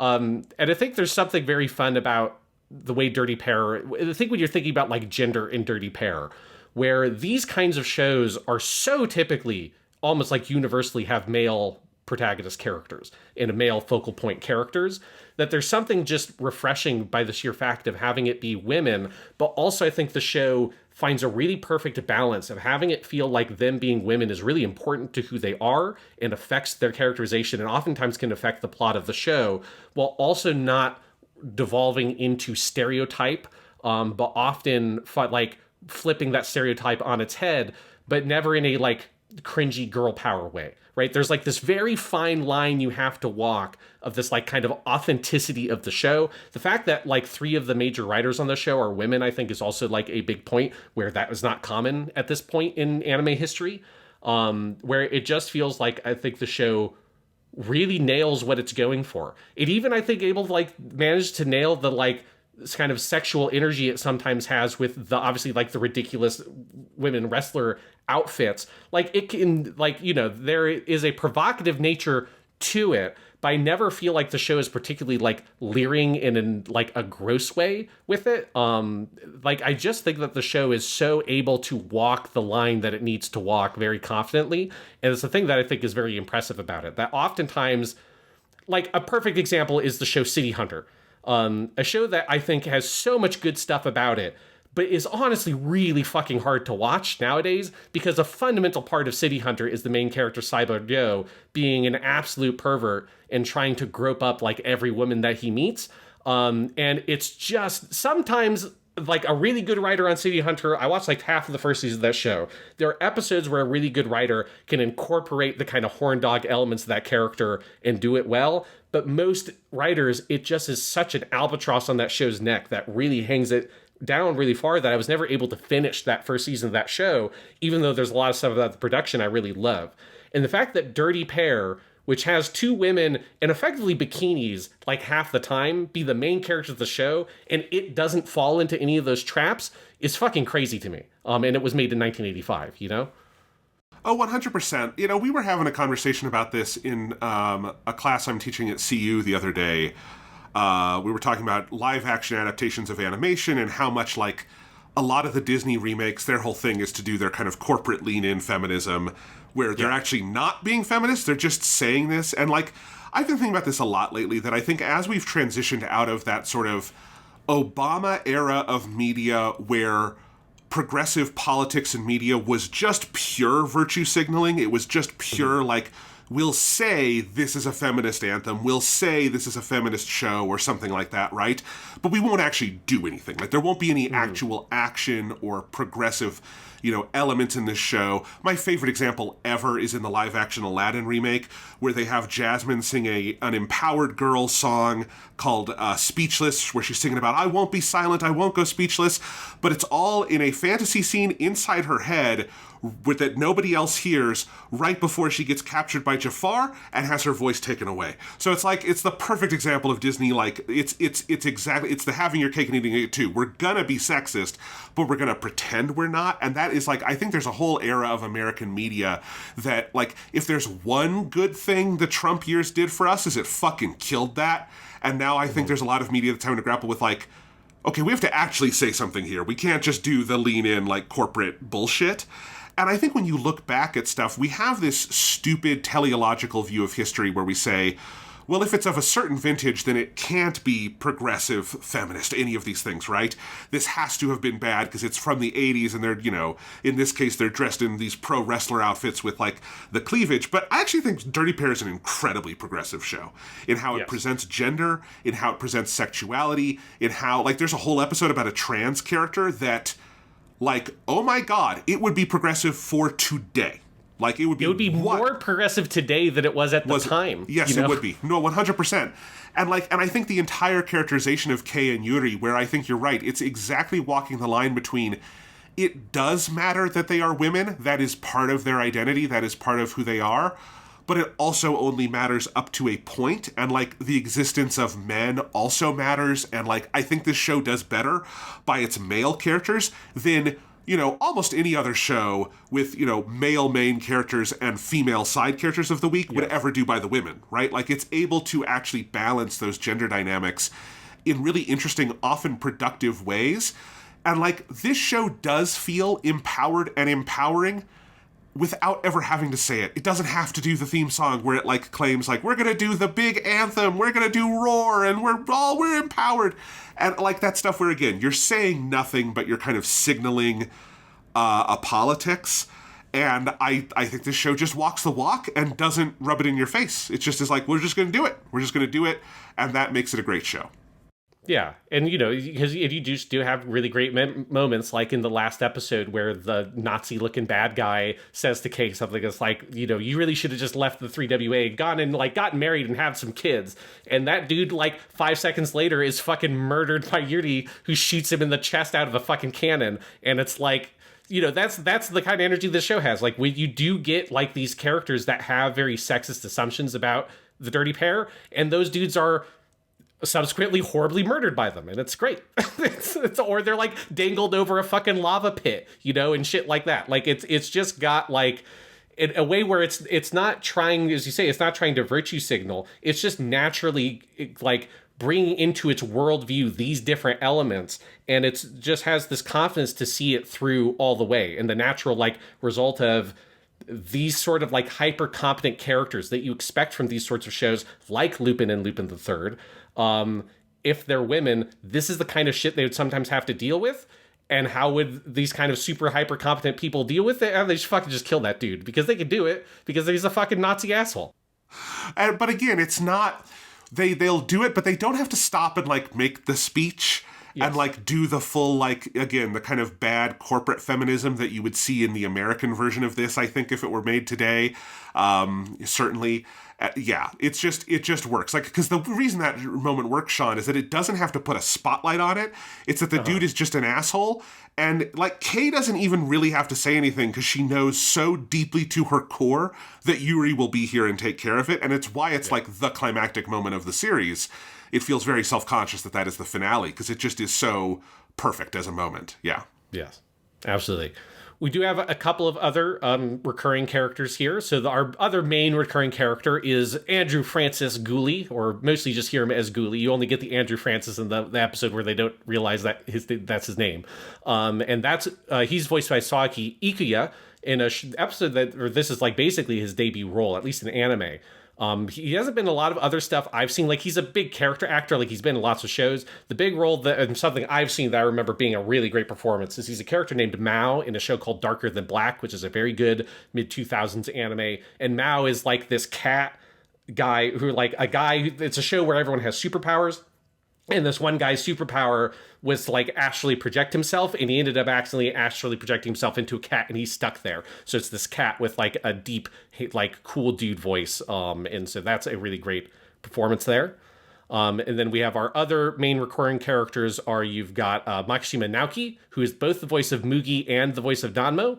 And he, as you would expect of an actor who plays a cat and a robot in the show, his big credits that I noticed, he's literally 8 different Transformers in various Transformers shows. So that's the kind of actor he plays weird animals, he plays weird robots. And then you've got Shin Mori as Calico, who is the, like, right-hand man for Ghoulie, who's a pretty background character for most of the show, other than episode 25 that uses him in a great way. And we have heard Shin Mori before because he's Astenaji, the engineer dude in Zeta Gundam. And then he's also Bicha, one of the main characters in Double Zeta. So we've got a host of little kind of like guest actors here that are in most of the episodes. Yes, and Ghoulie in particular is just great. I love that performance. I love that character. He's like a great model of like a good manager where he's very good at knowing when to put up with the Dirty Pair's bullshit and when to kind of push back on them. He like knows when they are paper tigers and when they are like actually going to be obstinate about something. And I do love that. I love also that, you know, he is very respectful of their, like, we've been calling them the Dirty Pair. They are, of course, the Lovely Angels. They don't like the term Dirty Pair. And I like that Ghoulie is the only other person in the universe of this show who respects that particular boundary until the very end of the show, where he calls them the Dirty Pair because he sees them do something crazy. And yeah, I think that relationship is great. The episode, which is one of my favorites, where he invites them to dinner, but you don't realize that that's the story until the very end, where they're standing outside, and the art direction in that is so perfect, where you're able to see on the mailbox that it is Ghoulie's house and you know what's coming. He is just such a, like, fucking sweetie, and he doesn't realize the crazy adventure they have had on the way to his house. It's fantastic. Yeah, and I love any episode that gives Ghoulie something big to do. You have that whole one with the, like, corrupt police chief that Ghoulie goes to investigate, and he gets shot in the arm, and then the Dirty Pair come to his rescue. That stuff's, Ghoulie rules. He's the boss you wish everyone wishes they had. We all wish we had Ghoulie as our boss, because he's awesome. Then we got that Mugi and Nanmo. I adore Mugi in the show. Yes. I sometimes I wish Mugi could get used more just because it's such a great design. I love how dark he's just like this like big black circle with some like kind of auburn highlights on the edges. And there's something about just like the ridiculously black like coloring that the character gets that I think gives this really cool energy. And I love some of that stuff in the first half of the show of like Mugi just coming down the hallway and everybody being freaked the fuck out. But he's just like, he's just a big fuzzball. There's just so much great comic stuff with Mugi. Probably the best Mugi thing in the whole show is in the Algernon episode where the army of mice fucking capture him, tie him up, and are like dangling him over like a roast or whatever. But you gotta love Mugi. There's also, I think, in the it's the finale, I believe, where they are like both Kei and Yuri are trying to sneak back onto the Lovely Angel, and they come into the ship where Mugi is sleeping. Because that's the other thing is they have poor Mugi on this ship that is no part of the ship is big enough for him. He is too big for every single space he is in on that fucking ship. But he's just sleeping, minding his own business, and then they're stepping on him and they're closing the door on his tail and like. I don't want to downplay how good Makishima Naoki's performance as Mugi is, because it is like, again, there's no words that Mugi says, but all of the vocal inflections are so fucking funny. It's just one of those great character voices. Like, honestly, it reminded me of like Frank Welker doing stuff in American TV, like as Scooby-Doo or something like that, because he's done a lot of characters like that. It's that kind of great animal character performance. Yeah, so that's very much the kind of actor that Makishima Naoki is, and he's so good. And obviously, now Nanmo is like a mix of him doing some voice stuff and a mix of like actual like electronic sounds. But Nanmo is also fun. I think it's episode 24, where for that entire episode 24, in the background, Mugi and Nanmo are just quietly playing a chess game that you have no idea is going to be like the central thing of the plot until the big reveal near the end. But it's just they're characters that just when they're on screen they make me laugh. Like I think they're just kind of the perfect kind of extra little comic relief characters that again. They're in other shows, they would just be like a weird kind of MacGuffin kind of device or like a sonic screwdriver sort of thing, where they so clearly are tools for the writers to use when they need an extra thing to get like a situation moving in a certain way. They help the efficiency of certain scripts tremendously. But I think it also is fun that those elements in the show are also like very funny little extra characters in their own right. Is just a well-designed part of the kind of conceit of the show. And again, like the Mugi and Nanmo of the show are effectively inventions of the show, completely in the case of Nanmo. And for the most part with Mugi, they have taken the germ of the idea of Mugi from the books. They have made a different thing that suits what this show needs. And I think it's just a very smart piece of design for your episodic TV show. Absolutely. Before we move on, Sean, I do just want to go back to Kei and Yuri for a second, because we talked about how much we love their characters, and we talked about the voice actors, but I don't know if we gave the actual performances their due. I think particularly Tongu Kyoko as Kei, that is like an all-time great vocal performance for an anime, I think. Like, the way she brings that kind of, like, as you say, sort of butch masculine energy to the voice, but also playing the childishness of Kei, the, like, vulnerable 19-year-old who puts on a lot of airs because she only understands the world up to a point, while also just being a tremendously funny vocal performance. Like, I think it's so special. It's so singular. I was sad to learn that this actress hasn't done a ton of, other big roles. It does kind of make me want to watch Pro Golfer Saru just to, like, see more of her, because it's just incredible. And like, not to put down Shimazu Saiko, who is also great, but, like, in the kind of, Bukutsukomi kind of thing that they have, Kei often gets the, like, the bigger, flashier stuff, and she's just so great. Yeah, I mean, yeah, she's incredible. Both of them are incredible. Again, it's the thing at the core of the show that both the concept of the characters and the writing for the characters is so sharp, but those performances are equally sharp. Because I do think a thing to note, that when I'm talking about, like, that the writing is so good on the show and how important the writers are, it's both in how they're designing the entire plot, and I think oftentimes the plots of single episodes of Dirty Pair are, like, better, more interesting, and more fully developed than plots of, like, equivalent 90-minute movies. Like, there's an efficiency and a, like, ingenuity to the writing on that level that's phenomenal.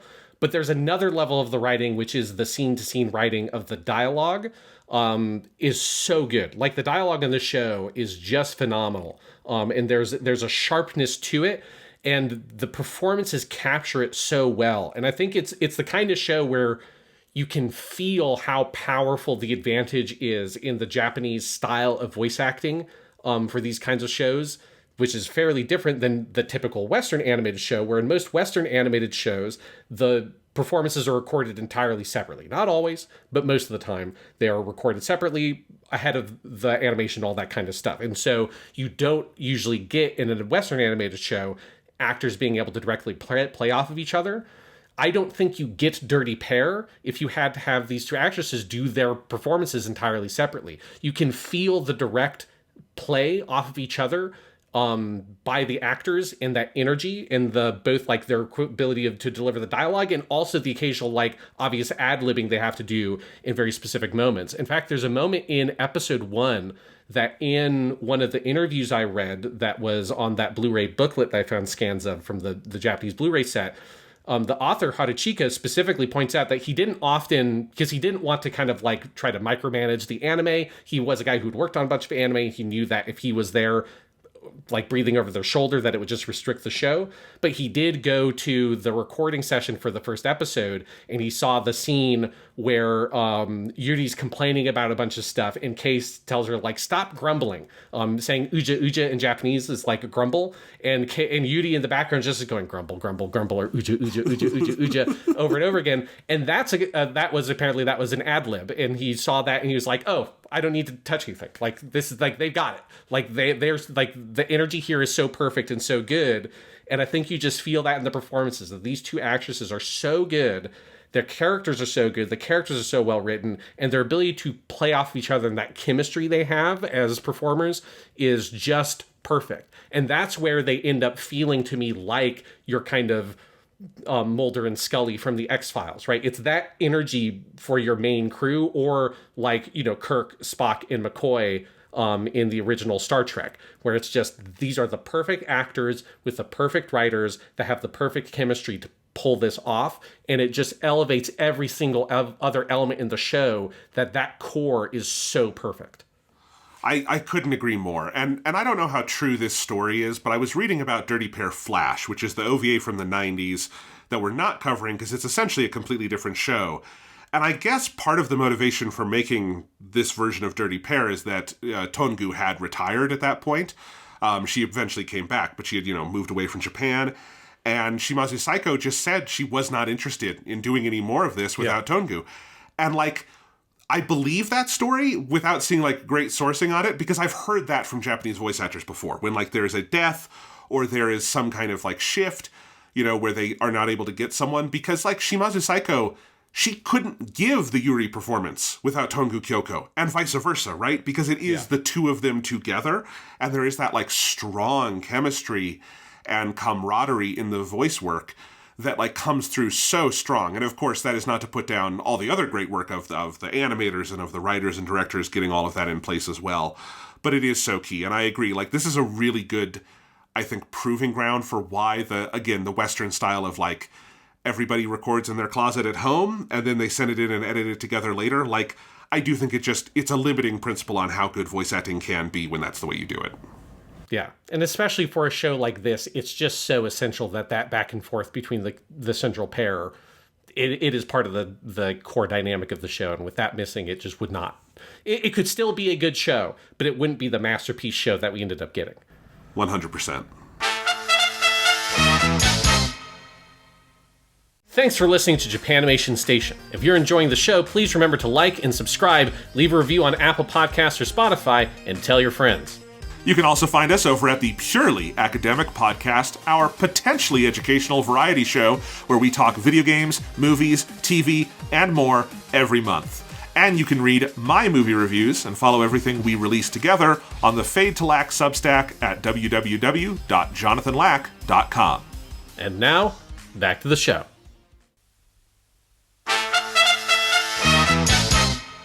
So, are you ready now to dive into the individual episodes, Jonathan?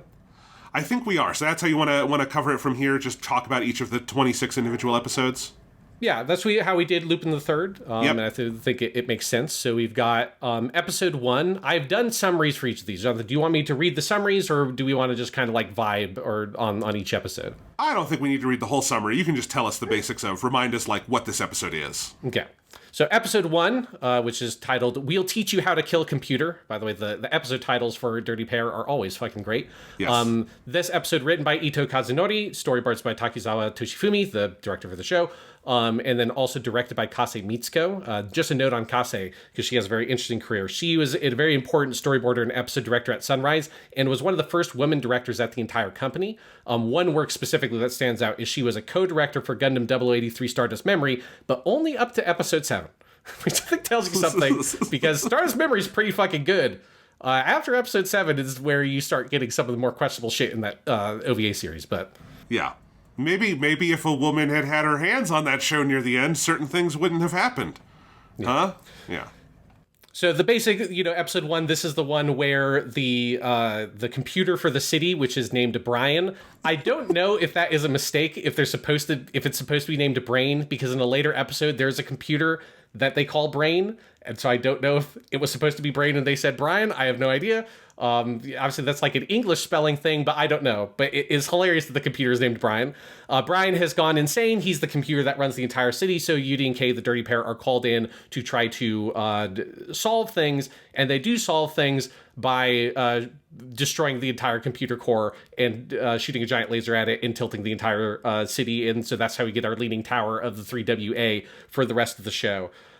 This episode, I remember the first time I watched it almost being like perplexed by it, because this episode just throws you absolutely in the deep end. This is probably the most madcap episode of Dirty Pair, just in terms of it's got a very simple plot and it's just a lot of action, because the vast bulk of this episode is just watching Yuri and Kei fighting their way, trying to get to the computer system, as Brian the computer is throwing every security trick he can to try to stop them. This is the first of many episodes where they have to crawl through the sewers in order to get somewhere, which is a very frequent plot point in Dirty Pair, that they end up in the sewers somehow, including an entire episode featured around the sewers. And so I do remember being a little bit thrown off by this episode when I originally watched it, just for the pacing. On rewatching it when I know the characters really well, I loved this episode because the action is just killer. The aesthetics are just perfect. You just get that, the most you get featured, I think, of the city that they live in at night, and that 80s sci-fi metropolis vibe is so potent in this episode. But yes, very, very action heavy, very light on plot, but does have, your ending that sets up the tone for the rest of the show. Yes, and so I actually want to zoom out for just a second and say, because I definitely had a similar experience with this, Sean, where I didn't quite know what Dirty Pair was going to be going in, other than that you had mentioned it in the context of Lupin the Third. And this first episode is such a irreverent, crazy blast of action. I don't know if I didn't love Dirty Pair right away. I didn't quite know what it was. And I would say the episode where I really fell in love with it is episode 4, which is the one where they are chasing the crazy cat all around the city. And I think when you look at the overall sequencing of Dirty Pair, while this is an episodic show that doesn't have a ton of strict episode-to-episode continuity, I do think the actual structuring of the show matters. I think it's a very well-structured show in terms of which episodes are adjacent to each other, how the overall pace and flow of the stories go. And I think these first 4 are a really good study in that, because you have this opening, totally madcap episode that I think the main thing it communicates to you is, again, why they are called the Dirty Pair, of like how crazy the lengths they will go to, right? But then episode 2 is one that is a pretty standard, like this is much more of like the template for future stories where there is your sort of hunk of the week in sort of your main guy, and you have a journey, like a mission they have to do. And at first it seems like the hunk is the guy who like thinks he's in charge and knows what he's doing. And as the case gets crazier, he learns and we learn that Kei and Yuri are actually the most competent people in the world, and they are able to save the day, right? And then episode 3 is a slightly different thing. It's much more of a James Bond episode where they are in a casino and doing that sort of thing. And then episode 4, you come back around to, episode 4 is a madcap chase episode. Episode 4 is like maybe the closest to any Lupin the Third episode they did is episode 4. Yes. And it is so much that. And I feel like that is when it all clicked for me, because you had gone from madcap episode 1, 2 different flavors of, again, a very like Dirty Pair Mission of the Week episode, then one where it sort of tries on a different genre hat, which the show will do several times. It'll do Hitchcockian episodes, and it'll do Agatha Christie murder mystery episodes, and different kinds of things, right? And then you come back around to pure madcap insanity. This is the kind of thing only Dirty Pair can do, and that's when I really fell in love with the show, was kind of when it all clicked back into place, having seen a couple different flavors of it, and then come back around to sort of an episode more similar to where it started out. Does that make sense? Yeah, absolutely. Because I think, based on my memory, I think that's kind of my experience as well, was like this. I'm sort of figuring the show out. Episode 1's like cool, because again, the aesthetics of episode 1 are so good. The animation is killer. The music obviously is incredible. Just the look of that city and all that stuff is amazing. And then you get the more regular episodes, and you're like, okay, now I'm getting the feel for the show.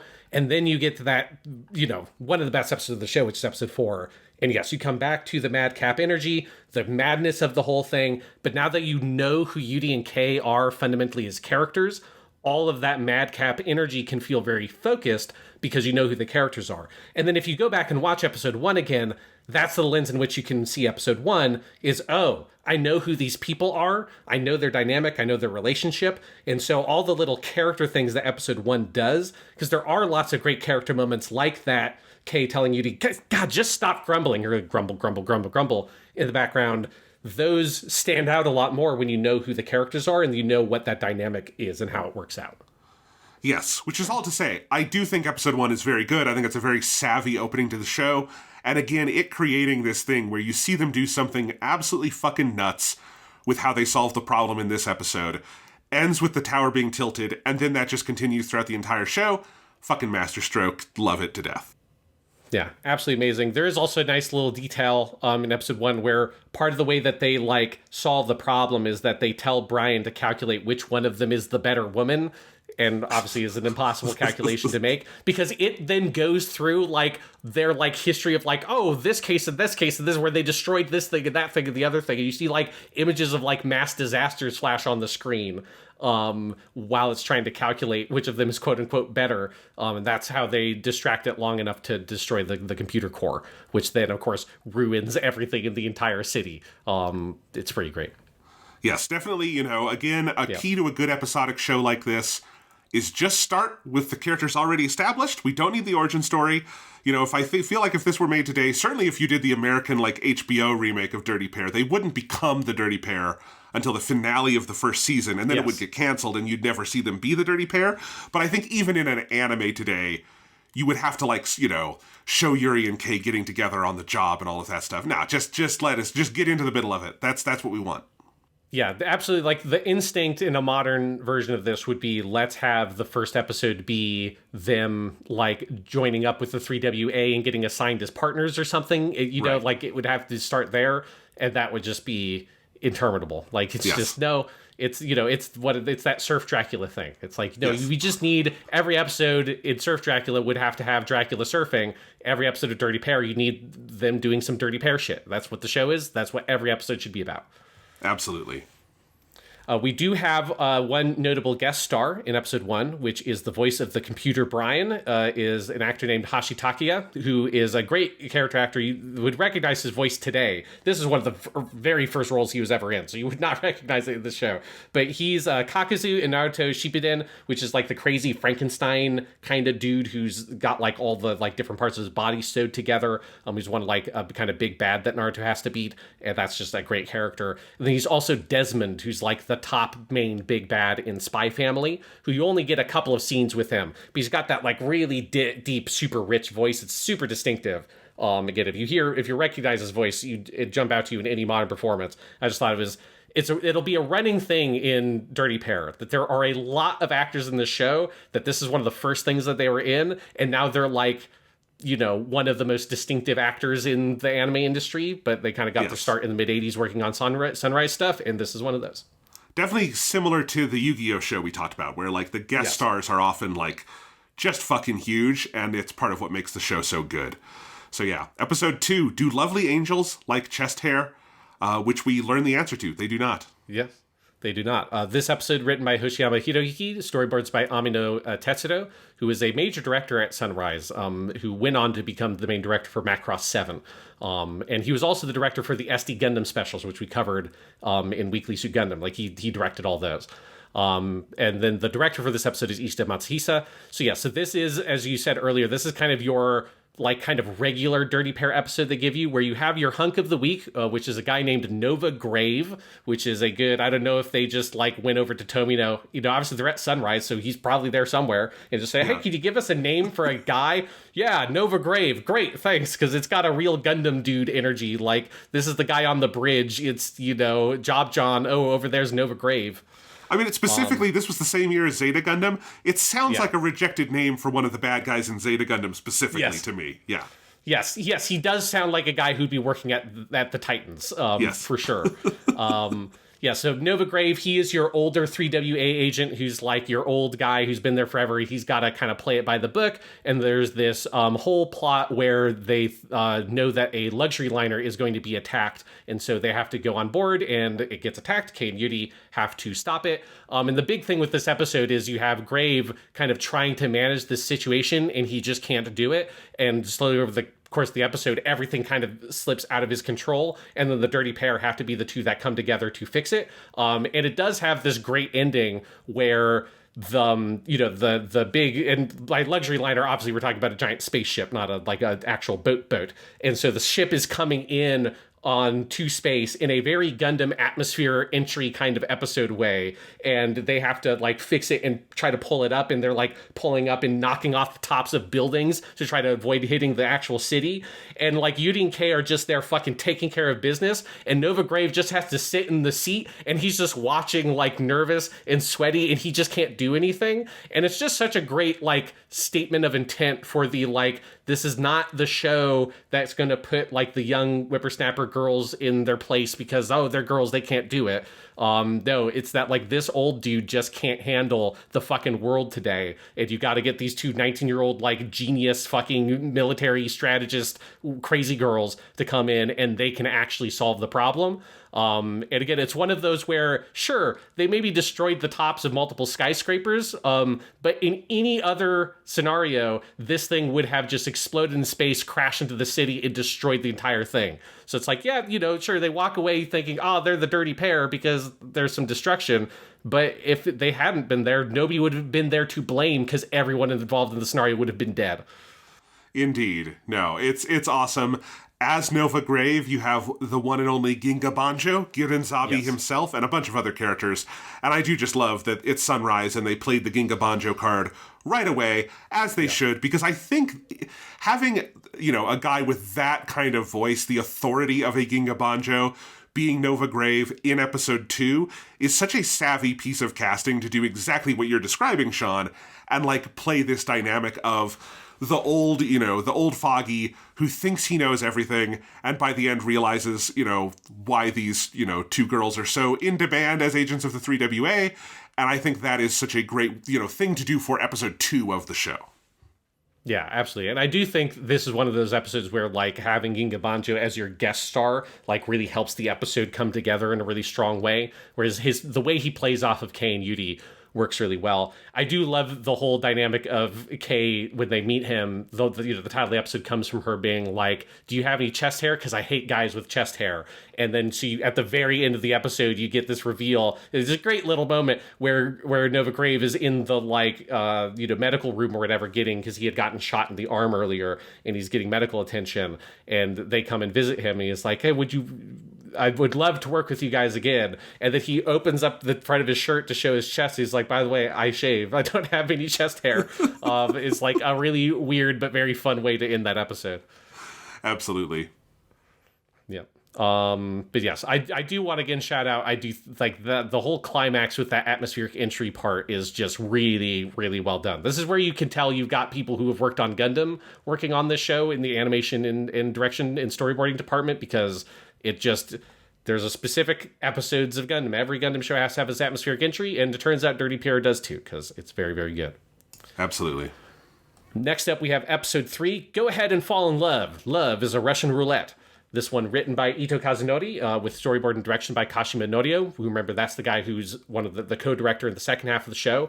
This is your James Bond episode. This is kind of like Casino Royale-esque, where there is a legendary poker chip, which is in the hands of a guy named Cabrana Calpinti Ale the King, who is the owner of a massive casino. So Yuri and Kei have to go infiltrate that casino. They meet a guy named Sydney, who is your hunk of the week. And the whole plot is that Sydney ultimately is like a con man who has done a very weird thing where there's a whole thing where he's like disguised himself as this old lady fortune teller that's at the guy's fucking mansion or whatever. And he's got this whole cabal of people who bet on like these death games. And so when Yuri and Kei track the guy down to his mansion, they get thrown into this death game where they have to fight the fucking like giant goon the guy has, and all of his rich friends have to bet on the outcome.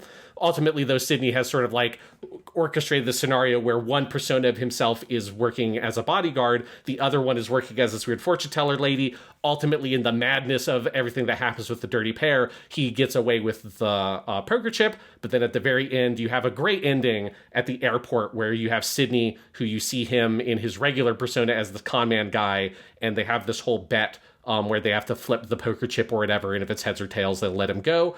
And then he thinks that he has palmed the right chip and gets away with it. But then actually the reveal is that he has the wrong chip, and he like unfolds, there's like a wrapping on it, and he unfolds it, and it's just a picture of Kei, like, sticking her tongue out at him basically, which is a really nice like last moment to end the episode on. And I do love the dynamic of Sydney in that whole, it's again, kind of like the previous episode. It's that where you feel like they might be playing the like, oh, they're just not good enough to solve this scenario. Almost into like, a Lupin the Third kind of way, where Lupin often doesn't quite get away with the thing that he wants. The dirty pair are much more competent than Lupin, because they do get away with the shit that they want. They do solve their case. Maybe they'll blow up a planet in the process, but hey, they solved where the problem is, and they did get the legendary poker chip, whatever the fuck that is. Yes. I do love that you opened that whole description by saying it's kind of like Casino Royale, because it's not. That's the joke, is that it comes in and you think, the first half of the episode is them in the casino, but yes. They're in a casino, but the way James Bond would take care of this situation is he would go in and play really good baccarat and or poker until he won the chip and then leave with it. The way they take care of the situation is not that. They do not have the attention span for gambling. And so it is just complete madness start to finish. And I love that it has this very like James Bond setup, but then they are not James Bond. And that is, I think, the joke of the episode. And I agree with everything you said. The ending of this one is fantastic with that scene where he sees Kei's face on the chip is just great. Yes. You do have like a lot of that good casino stuff where Yuri goes to play the game with the bad guy, not because she knows she can't win the chip, because the guy's obviously not betting the chip, but she just needs him to pay enough attention to them for them to find out where his manor is. Yeah, you do also have that whole crazy thing where the guy's got like a giant hedge maze leading to his manor that they have to drive through, and then Mugi and Nanmo are in the Lovely Angel, and they just like have to barrel through the hedge maze or whatever, and all the like traps go off and it explodes. And so that's why Mugi and Nanmo can't help them in the actual episode. But yes, it is very fun. As you say, it's got that like kind of James Bond flavor, but the Dirty Pair are not like James Bond. They're better than James Bond. In many ways, yes. All right, episode 4, Pursuit has the smell of cheesecake and death. That's a great title for an episode. The all-time great title. This one written by Inoue Toshiki, directed by Hamatsu Mamoru, and storyboards by Hamatsu Mamoru. And so this one, I know, is for both of us one of our favorite episodes. This is the one where there is the cat that is like an experimental cat named Guillaume Calatesta the 13th, which has been injected with an experimental drug that increases muscle mass. But it escapes, and the only clue that they have is that the cat loves cheesecake, and so they have to go like stake out cheesecake stores and bakeries. And there's this whole like the first half of the episode is all this like crazy comedy stuff of them trying to find the cat, and they go through it. We'll talk about fucking Romeo and Juliet and all that shit in a second. But then the second half of the episode is they're chasing after the cat, and you just have the most insane chase sequence that goes on with this whole fucking thing with this road that they're all stuck on that's suspended in the air, and it's fucking crazy. And then it has a great sort of kiss off moment where they think they have the cat. It's actually the wrong cat. And then there had been a little B plot the whole episode of little cutaways to Mugi, who's like sniffing the cheesecake, and he's just going off on his own. And the last shot is Mugi on some beach fucking somewhere who has cornered the actual Calatesta and presumably brings that in. And this is a rare episode where the Dirty Pair don't actually succeed, but Mugi is the one who saves the day. Indeed. I mean, they catch the cat that they think is the one, but through the most insane, series of steps. I love this. You wrote in your notes that this is the kind of episode only Dirty Pair can do. And I think that's why this is the episode where, for both of us, as we said, is maybe where you fall in love with the show, because it's where it really clicks, like, what is special about this show, all the different crazy things it is doing. It also has the single most Lupin the Third plot point in all of Dirty Pair, which is that there is a bank that stores hair, so you can take your hair back out when you're balding and use it to, make a toupee or something. And that whole idea of, like, I can so easily see, like, an episode of Lupin the Third Part 2 being them having to, like, break into the hair bank. And I fucking love that. Everything around it, like, the context in which that whole idea there is, like, very purely Dirty Pair. And the ending where there's all the cops who are having to balance out this suspended piece of a road while the construction worker is like trying to get them to, figure out how to do it. Like all of that stuff, like all of the combination of elements is very Dirty Pair. But that bank thing is so Lupin and I love it. Yeah, it's amazing. And it's just like there's so much shit that goes on in this episode that it's so wild because you have all these weird vignettes with like, you have the hairbank one. The hairbank one has this amazing line I had in my notes of where you've got these goons, which are the sort of like stock goons. I love that Dirty Pair has stock goons. They're these guys that look like the fucking Blues Brothers. They have dark black suits and fedoras with fucking sunglasses on all the time. And they just use them when they need random goons that don't look like rejects from like Fist of the North Star or some shit. They'll just pull these guys out. So those goons get caught at the bank. At the hair bank, and they take off his hat, and the guy's bald. The police officer is like, I wondered why anyone would bother to rob a hair bank, but now it all makes sense, which is a fucking great line. But you also have this whole ridiculous comedy routine in the first half of the episode where they're tracking down the cat, where there's this pair of newlyweds named Romeo and Julieta, which is great because I'm teaching Romeo and Juliet like right now. Again, because April is basically Romeo and Juliet time as a 9th grade English teacher. And they're these newlyweds, and they go back to this hotel where they're going to, have sex for the first time on the wedding night and all that shit. And you have Kei tracks down the cat seemingly there because the cat has gone there, but it goes out the window or whatever. And so she tracks the cat there, fucking bangs on the door, kicks it down. You have this whole routine where it makes it sound like she is some spurned ex-lover that Romeo has had, and that but there's this massive misunderstanding, and Juliet is there. And then eventually you like cut away, then you cut back later. She has seemingly forgiven him, But now Yuri separately tracks the signal down, and she comes into the room and does the same thing and like bangs on the door while the guy's in the shower. And at that point, Juliet is like, no, fuck this. Like, I can't trust you. Like, I'm getting a divorce. And that just prolonged fucking comedy routine of this insane misunderstanding between this poor Romeo who's done nothing wrong, but just keeps on getting shit on. It's so ridiculous. From there, you then go to the hair bank, and then from there, you get the entire insane sequence where all of them are on the suspended road.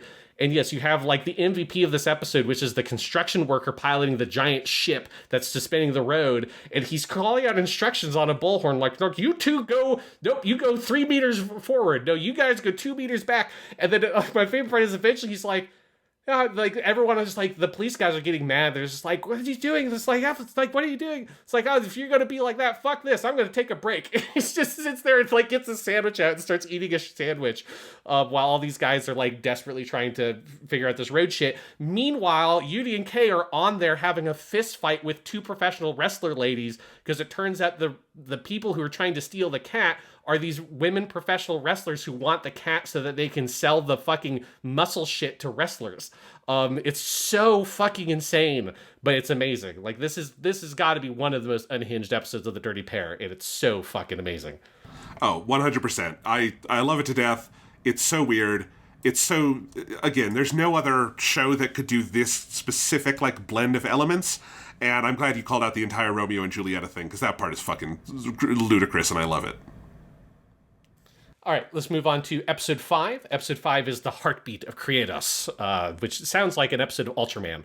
It is written by Shimada Michiru, directed by Kase Mitsuko, and storyboards by Kase Mitsuko. This is a very different kind of episode. This one has almost like your kind of sci-fi horror thing, where Kei and Yuri are going to a planet where Kei has a date lined up, and then all of a sudden there's this like insane sequence. I think the aesthetics of this episode are really killer, where the ship comes in out of nowhere. It warps right in front of the lovely angel, and they hear this like spectral voice just shout "die" at them, and it warps away, and they're like, well, what the fuck was that?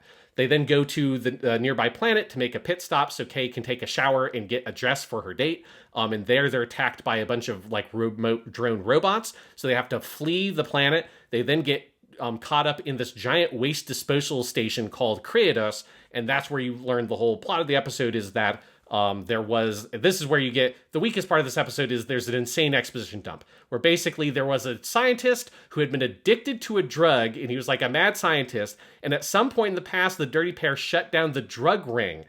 And it's not that the guy was part of the drug ring, it's that he was addicted to the drug from the drug ring. And so he then decided to get revenge on the Dirty Pair, but he commits suicide. So he kills himself, but sets a weird thing in motion with this giant waste disposal station and all of its drones to kill the Dirty Pair after his death.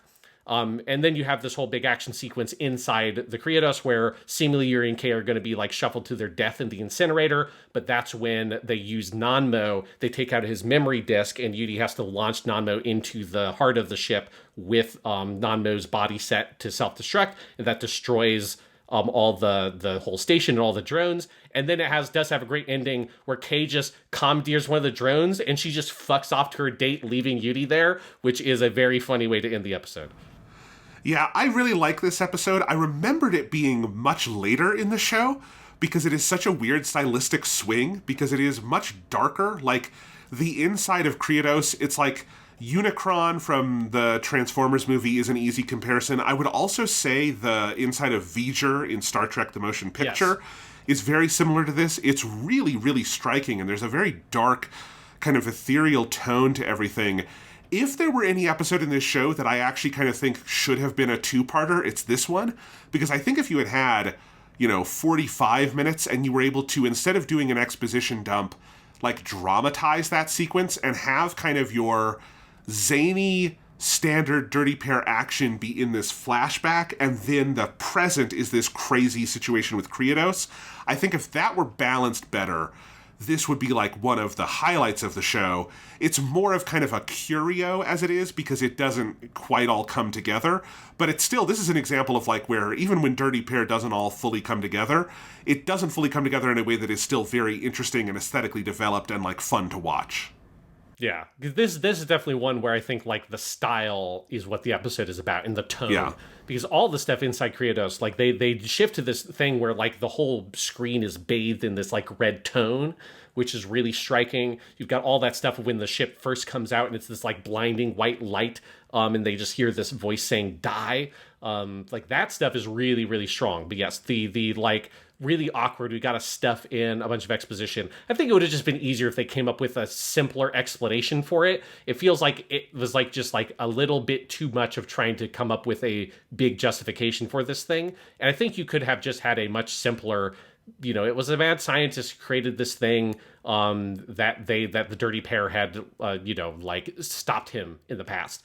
You don't need like the whole extra like, and there was this drug and he was addicted to the drug and they destroyed the thing and so he committed suicide. But this, it's like all that's a bit much. There's also like a big question you have at the end of the episode where they if it's weird to have an episode that is about like something happened before we've seen anything in the show when Yuri and Kei are only 19 years old, which is established like directly in the text earlier than this, in that you see it in the first episode, but they also say it in stuff later on. So like very explicitly they are 19 years old, like in the book. But it makes you wonder, it's like, how long have they been working at the Dirty Pair? If it's been long enough for them to have shut down an entire drug ring, for a guy who was addicted to the drugs that drug ring distributed to then to come up with this whole scheme and kill himself? Like, it just feels like that's a thing that a show would have had. This is a thing that happened 10 years ago, and now it's catching up to us. But when your character's only 19, it's like, did this happen a month ago? Like, when did this happen? Well, now I'm imagining that the whole flashback sequence, but it's like fucking Muppet Babies where they're like 8 years old taking down this ring.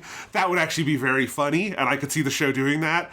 But yeah, because that's the thing. I think the whole like drug syndicate plot, that it's not that he was part of the drug syndicate, he was just addicted to the drug. If you had this as a fully fleshed out flashback, I think that could be a good like joke twist. But I think as an exposition dump, it's like a hat on a hat on a hat. Yeah, definitely. It's a very good episode, but one that's a little bit rockier in that plot stuff. All right, episode 6, Lots of Danger, Lots of Dummies. This one written by Tsukamoto Yumiko, directed by Shino Yukihiro, and storyboards by Amino Tetsuro. This is the one where Yuri and Kei are given a mission to transport this crystal lattice to a research facility. And they're told that there's a bunch of 3WA investigators that are all doing this, and only one of them has the real thing. Yuri and Kei assume that we've got one of the dummy ones, and there's this group of pirates called the Devil's Syndicate. There are lots of syndicates in the world of Dirty Pair. The space pirates are after the lattice. And, of course, Yuri and Kei end up encountering those space pirates. They, of course, actually have the real crystal lattice, but there's a big twist that the pirate leader is an old childhood friend of Kei, who she doesn't like, who's named Kaya, although Kaya's convinced that Kei is, like, head over heels in love with him, but she just hates his guts. And so there's this whole interaction of Kaya trying to convince them to give him the crystal lattice.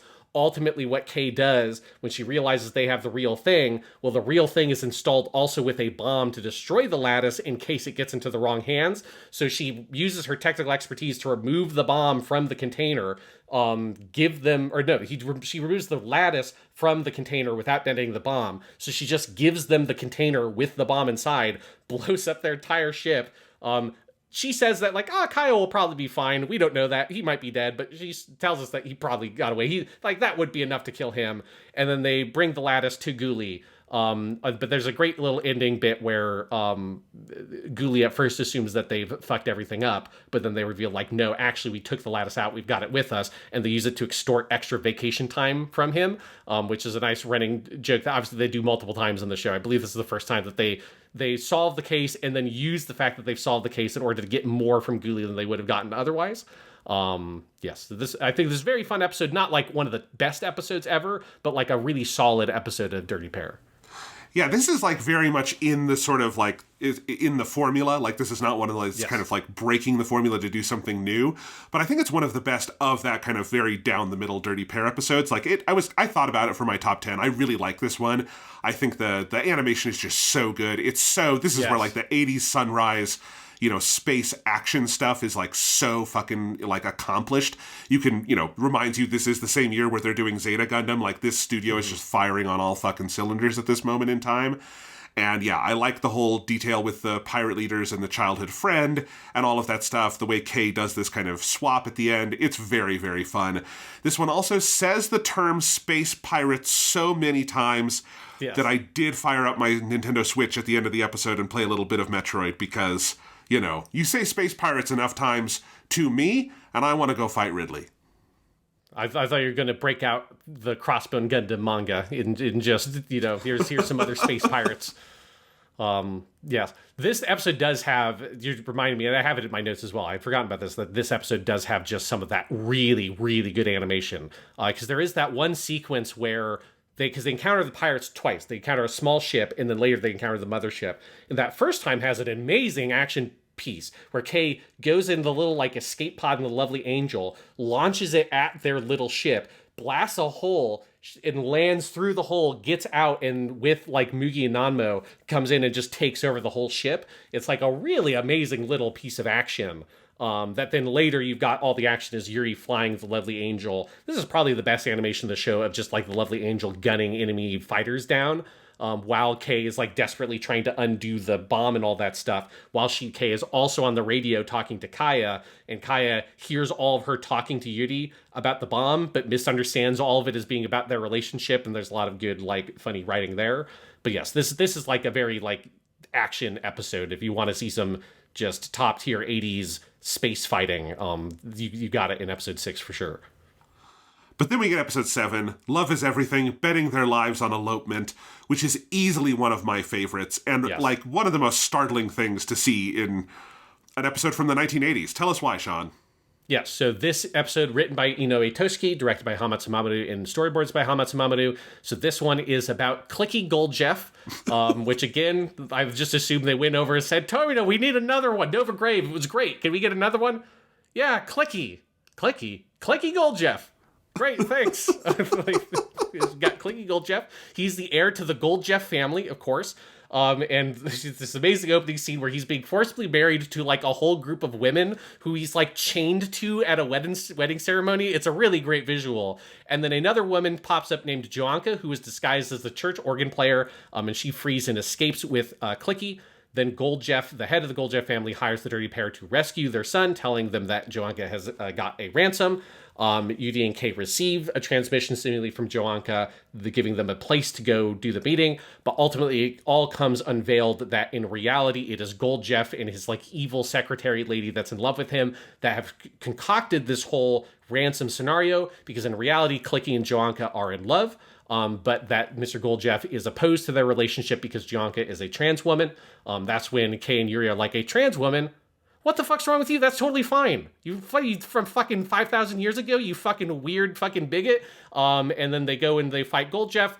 Clicky and Joanka try to get away, and then you have like a really crazy ending. Like the ending of this episode is very striking to me, where Gold Jeff ends up getting Joanka trapped in a rocket and shoots the rocket into space, saying that with like the time, lag, basically. They've set it up earlier in the episode where this is a failed experiment for a tour that he had that would be a time dilation tour where you would go out and then you would come back and it would be 50 years later. But they had decided to scrap that as a commercial prospect.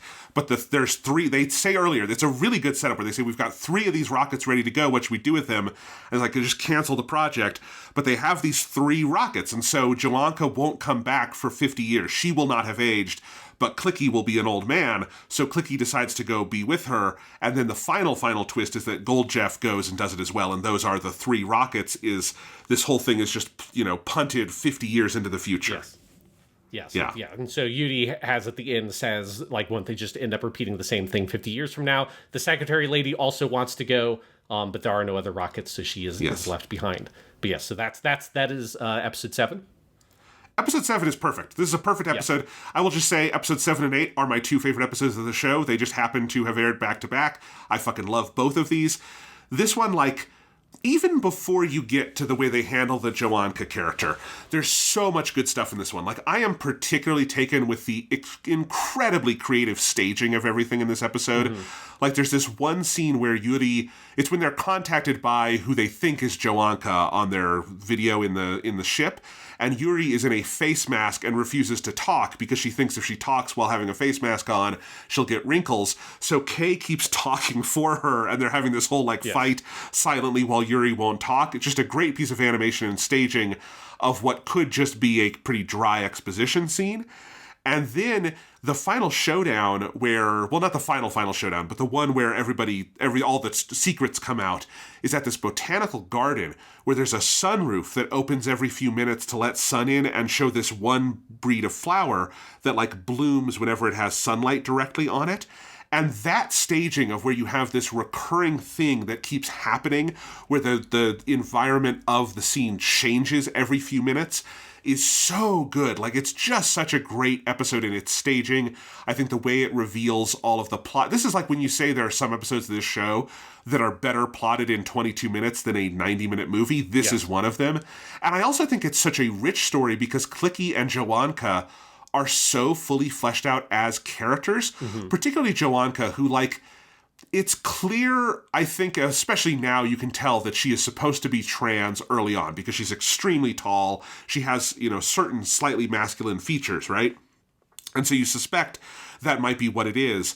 But she is such a cool character. I love, she is so into her relationship with Clicky. She is going and, breaking up this wedding, and she's got all this, heavy armament to be able to get them out of it. And they go and, you see just how kind of pure their love is when they go to Big Knack. Cheeseburger. And they go to get their burger, and they're the 10,000th customer, and that turns out to have been a trap.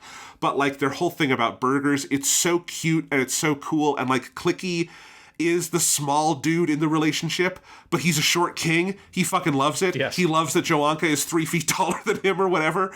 And they're such cool characters that by the time you get to the reveal, it's, this could be the really ugly surprise trans person reveal that you would get a lot in the 80s and 90s in particularly a lot of bad American media. I'm thinking of Ace Ventura and stuff like that. That's just really gross in how they handle it and really hateful.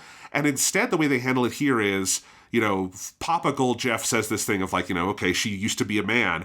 And then Kei and Yuri kind of look at each other and go, oh, who fucking cares? And they have this again, it not only would it be progressive today, it would be more progressive in our climate now than it was in 1985 of just saying you fucking asshole, look how happy they are. Look how awesome these two people are. They're clearly a great power couple. Let them have their fun.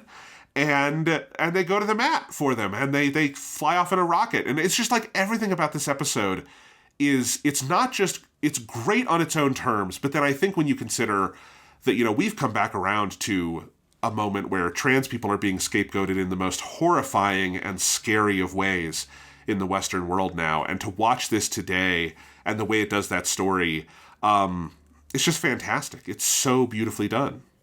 Yeah, and I'm with you that there is, I think even if you had the episode, it was the same episode in every single regard, but the twist was not, that she was trans, but it was some other reason. Oh, she's actually poor or whatever, right? Some other reason the bigoted reason the guy has for the wife that can't be in a relationship. It would still be one of the best episodes of the show, but there is something in particular about it being this, this really pointed piece of bigotry that is especially, virulent in where the world we're experiencing at the moment. And to watch a show from 1985 do an episode that's so just confident, right? It deals with this stuff in the perfect way that it deals with all of these kinds of issues. It's the same thing we're talking about with how the show deals with gender. There's just a raw purity and confidence to the way it approaches this kind of stuff that's so strong. And just having the dirty pair so confidently just be fuck you. What? Why is that even a problem? What's wrong with that? They can't quite understand why this would even be an issue. There's a whole line about nowadays 10% of people get a sex change or something like that. They're just this is totally normal. Why are you being so weird? And you have him, and then you also have at least in our modern world, who feels like a sort of turf-coated secretary, that character as well. It's just there's an efficiency to where all these characters are characterized, where they feel so real and palpably human, whether that's Clicky and Joanka, but also Gold Jeff and his secretary lady. They feel so true to these kinds of people in the real world. and having that explored in a single episode within 22 minutes with all that beautiful staging and the direction and how smart the plot is set up, like you said, where they sort of establish all the stuff with the 50-year time dilation rockets and all that earlier. It is just an amazing episode of TV. We also have really, really great guest stars to bring these characters to life. So we have, for Clicky Goldjeff, you have Nanba Keiichi, who's in a bunch of stuff. He's Cats in Zeta Gundam. That's the poor Cats. You pour one out for Cats. He's Pisces Aphrodite in Saint Seiya, who's one of the villains in the Saint Seiya series. He's also Zoisite, who's one of my personal favorite kind of B-tier villains in Sailor Moon, but he is very fucking good in Sailor Moon. And it's nice, this is obviously more Cats than his like bad guy roles. There's he brings that same kind of youthful, pure innocence to the role here that he does with Cats. So it makes a lot of sense. He would have been literally playing these two characters at the same time. He's alongside another Zeta Gundam co-star, because Joanka is voiced by Katsuki Masako, who's Reko Alonde in Zeta Gundam, as well as a million other things, including Tsunade in Naruto. Also, she's in Sailor Moon, she's Sailor Neptune, though Zoisite is the dead and buried long before Sailor Neptune shows up. Also pour one out for Zoisite. Pisces Aphrodite, that's another character that dies. All of his characters die other than Clicky, who goes off into space to be with his one true love. Obviously, Katsuki Masako, one of my favorite voice actresses, she's also incredibly here as Joanka, but it doesn't stop there, because we also have Mr. Goldjeff is played by Genda Tesho, who is Slugger Law in Gundam. He is the recast for Dozosabi for the movies of the original Gundam. He's Shu, the little dog boy in Dragon Ball that's part of the Pilaf crew. He's Toguro, the younger Toguro in Yu Yu Hakusho, who's like the big bad, like the best and main villain in that. He's also Kurama, the giant nine-tailed fox in Naruto. But it doesn't stop there, because you also have Akami Rika, who is Goldsjeff's secretary. She's Sailor Venus from fucking Sailor Moon. So you have two Sailor Senshi in this episode. She's also Helen Jackson, who's one of the Shrike team in Victory Gundam, pouring out for Helen Jackson. But it also doesn't stop there, because also there is a character just called the marketing director, who is the guy who he comes out with like a fucking assault rifle at some point in the episode that Goldjeff brings him out. And that character is voiced by Shibuya Kozo, who is Majin Buu in Dragon Ball. So this one has 5 different notable guest stars, all voiced by huge voice actors. Many of them were like notable voice actors like Katsuki Masako and Genda Tesho at this point in time. Multiple of them, more like Fukami Rika, Sailor Venus, would become much bigger voice actors in the 90s. But this cast for this episode is fucking stacked. Totally stacked. Your One Piece erasure continues apace. Genda Tesho is also Kaido. He's the villain who pushed Luffy to Gear 5, for fuck's sake. Oh, wow. Anyway, wow. Oh, wow. You don't know what you're saying. You do not know what you're saying. Anyway, all right. So, yes. No, great episode. Love it to death. Everyone should watch this episode. Everyone should also watch the next episode. Yes. I mean, they should watch all the episodes, but episode 8 is also just one of the all-time greats, which is Gotta Do It! Love is a Woman's Detonator. This one written by Oka Toshimichi, directed by Shino Yukihiro, and the storyboards by Amino Tetsuo. This is the prison break episode. So Yuri receives a message while I need to fucking make a gif of this moment, because there's a great scene where Kei is practicing her disco moves to the song From Lucia with Love, which will come back up later, because the singer of that song is a guest star in a later episode. But there's just a great shot of Kei like bobbing her head and then dancing to the song, which is amazing. But Yuri receives a message from her childhood friend Billy, who promised to build a spaceship called the Lucia and take Yuri out into space. So she tells Yuri that she's going to have to leave the 3WA to go be with her childhood friend Billy. But ultimately they discover that Billy has been forced into labor on a prison planet called Poisonville, which is a great name. Like, fucking Miyazaki should use that one for his next Dark Souls game. Like, yeah, welcome to Poisonville, motherfuckers. It's a swamp. Ghoulie refuses to send them, but Kei then, because Kei is the fucking MVP of this episode, there's so much good Kei stuff, she calls in secretly with, like, her mouth covered, requesting the mission using their own money. So Yuri and Kei go to Poisonville, set up bombs, and requisition an escape vehicle to escape with all the prisoners. Kei discovers that Billy has actually already died in the prison, and he set up a robot to send out a transmission as a way to make up for breaking his promise about not being able to build this ship for Yuri. Kei chooses not to tell Yuri and helps her escape. Kei is seemingly left behind when Yuri comes back and decides to fight off the guards with her. So Kei and Yuri fight off the guards. She says that it's probably for the best that she didn't see Billy so he can live in her memories. And then it has like the all-time greatest ending, where I say in my notes that this episode is not written by the Gamma writer Ito Kazunori, but I have to assume that he was involved in the process or remembered it at some point, because it has the exact same fucking ending as the Gamma 3 movie, where Gamma flies off into the space to fight all the Gauss, where this one ends where they haven't actually escaped. It's just Yuri and Kei with their jetpacks and their fucking rocket launchers, and they just fly off to go fight all the guards in the ships, and the episode just stops there, and it's the most fucking mic drop moment. It kicks ass. This episode fucking rules. It's the perfect ending, because it's this, this is, I talk about this with my students when I talk about like narrative in cinema, and I think I've talked about this on the show before, that there's the ending for your story versus the ending for your plot, right? Because the plot would continue to however they get out of this situation and they get back home to the 3WA offices, and they probably get chewed out for Ghoulie because of all of this and all that, right? But the story ends here when they are like back together, about to fight again, because the partnership almost broke down in this episode, right? Because Yuri thinks she is going to leave the 3WA, that there will be this other life.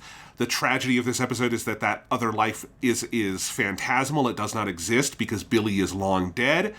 And Kei proves that she is the person that Yuri believed Billy to be, basically, right? Like, Yuri had this image of this also, I feel like, when we're talking about the queer coding of this show, Yuri thinking that her one true love is the boy she grew up with named Billy is the most lesbian coded thing you could possibly do, right? Like, but of course, Billy, it doesn't seem like Billy was a bad person. Billy seems like he was a very good person, but Billy is dead. This is not an option anymore. But Kei steps up to the plate and is the person Yuri needs her to be. Like, Kei steps into that role in Yuri's life. And then at the end, they are fully reunited, ready to fight off impossible odds. And we know that when Yuri and Kei together, no odds are too long. And so you can end the episode there, and that is where the story ends. And that is why this is such a perfect, powerful episode of the show. I think the actual finale of the show, episode 26, is really, really good as like an ending where it sort of puts Ghoulie in as the person that they have to rescue, and has a really good moment at the end where Kei is worried Yuri is dead, and so they're able to highlight their friendship. But I also think if this had been the actual finale of the show, like, contender for the greatest anime series finale of all time. Yeah. Like, this could have been the perfect ending for the show. Yeah, it's so good. And it's just like, it's very striking because this is definitely, we'll get some more of these in the second half of the show, but this is the first one, other than I guess you have the horror kind of vibe one with episode 5. But this has such a strong dramatic core. It's a much darker episode than most of the previous episodes of Dirty Pair, because that twist of Billy's fucking dead and there's a robot that he built that's in his fucking locker or whatever that just sends out the message, and there's the little pendant where, because they're childhood friends, I assume this is a thing that all childhood friends have in Japan, because it's in every fucking anime I've ever seen, where they have pendants of each other as little kids. And Yuri has the one, and I love the one of Billy where he looks like this little fucking nerd. And then you have this adorable picture of Yuri as like a 7-year-old girl in this pendant that's wrapped around the neck of the robot. It is a really like touching, dramatic storyline, but it's all there to highlight how much of a fucking badass Kei is. Like, Kei is just so unbelievably cool in this episode. Her, starting off with her doing the most cool dude thing ever, which is calling in the mission in secret because she's like, I gotta be there for my bud.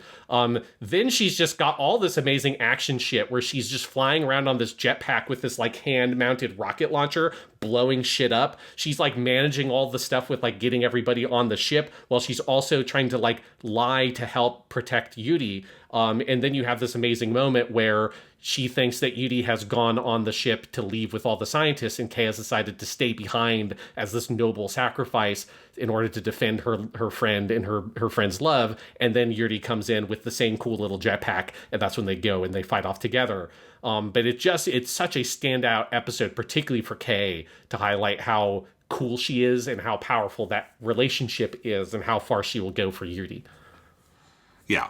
It's one of my favorites, and so is episode 9. I think this stretch of episodes is just phenomenal. Like, the show, you can just feel the show clicking into place where it's firing on all gears.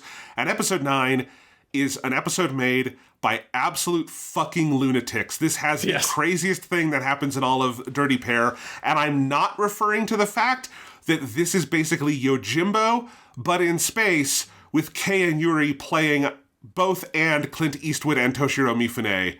Holy shit. Yeah, this was amazing. So episode 9, Hire Us, Beautiful Bodyguards Are a Better Deal. This one's written by Hirono Yasushi, directed by Ishida Matsuhisa, and also storyboarded by Ishida Matsuhisa. So this is the one where the Dirty Pair go to a planet where there's a valuable mineral called New Stone, which the important thing to know about New Stone is that if it gets hits with a laser beam, it has a chain reaction that will blow shit up, because that comes up later. The supply of New Stone has slowed because there's a conflict between two syndicates. Again, there are lots of syndicates in the world of Dirty Pair, so the 3WA has to investigate. The Dirty Pair crash on the planet, and then Yuri and Kei have a plan that they put into action where they stage a whole scene where they're like Wild West fucking gunslingers that are like trying to get revenge on each other, and they use that scenario in order for each of them to get kind of positioned in the rival gangs as bodyguards, a la Yojimbo / Fistful of Dollars, only instead of it being one person playing both sides, you have two people, one implanted on each side. They have a big mission where Kei has to go steal part of the giant beam cannon on the planet, which could destroy the planet because of a chain reaction with New Stone. During that mission, Kei's faction realized that she is one of the Dirty Pair, so they ultimately broker a truce with the other side to try to trick Kei and Yuri into having a duel. Kei and Yuri engage in a slap fight to buy time, so like everyone's sitting there being like, oh, they're not going to do it. They're the Dirty Pair. We've got them. And then Kei just slaps Yuri in the face, and they just start having a massive slap fight to buy time for Mugi and Nanmo to arrive in the Lovely Angel. They escape, but while they're escaping, Kei accidentally hits the button that fires the Lovely Angel's beam cannon, which hits the planet and sets off a chain reaction that ultimately blows up the entire planet, leading to my favorite last image of any Dirty Pair episode, which is Ghoulie back at the 3WA office. He's got a fucking like report on his desk that he throws down that just says the words explanation, which is a made-up English language word, which I assume just means you destroyed a planet. It's like the fucking Monty Python bit about the X-parrot. It's an X-planet now.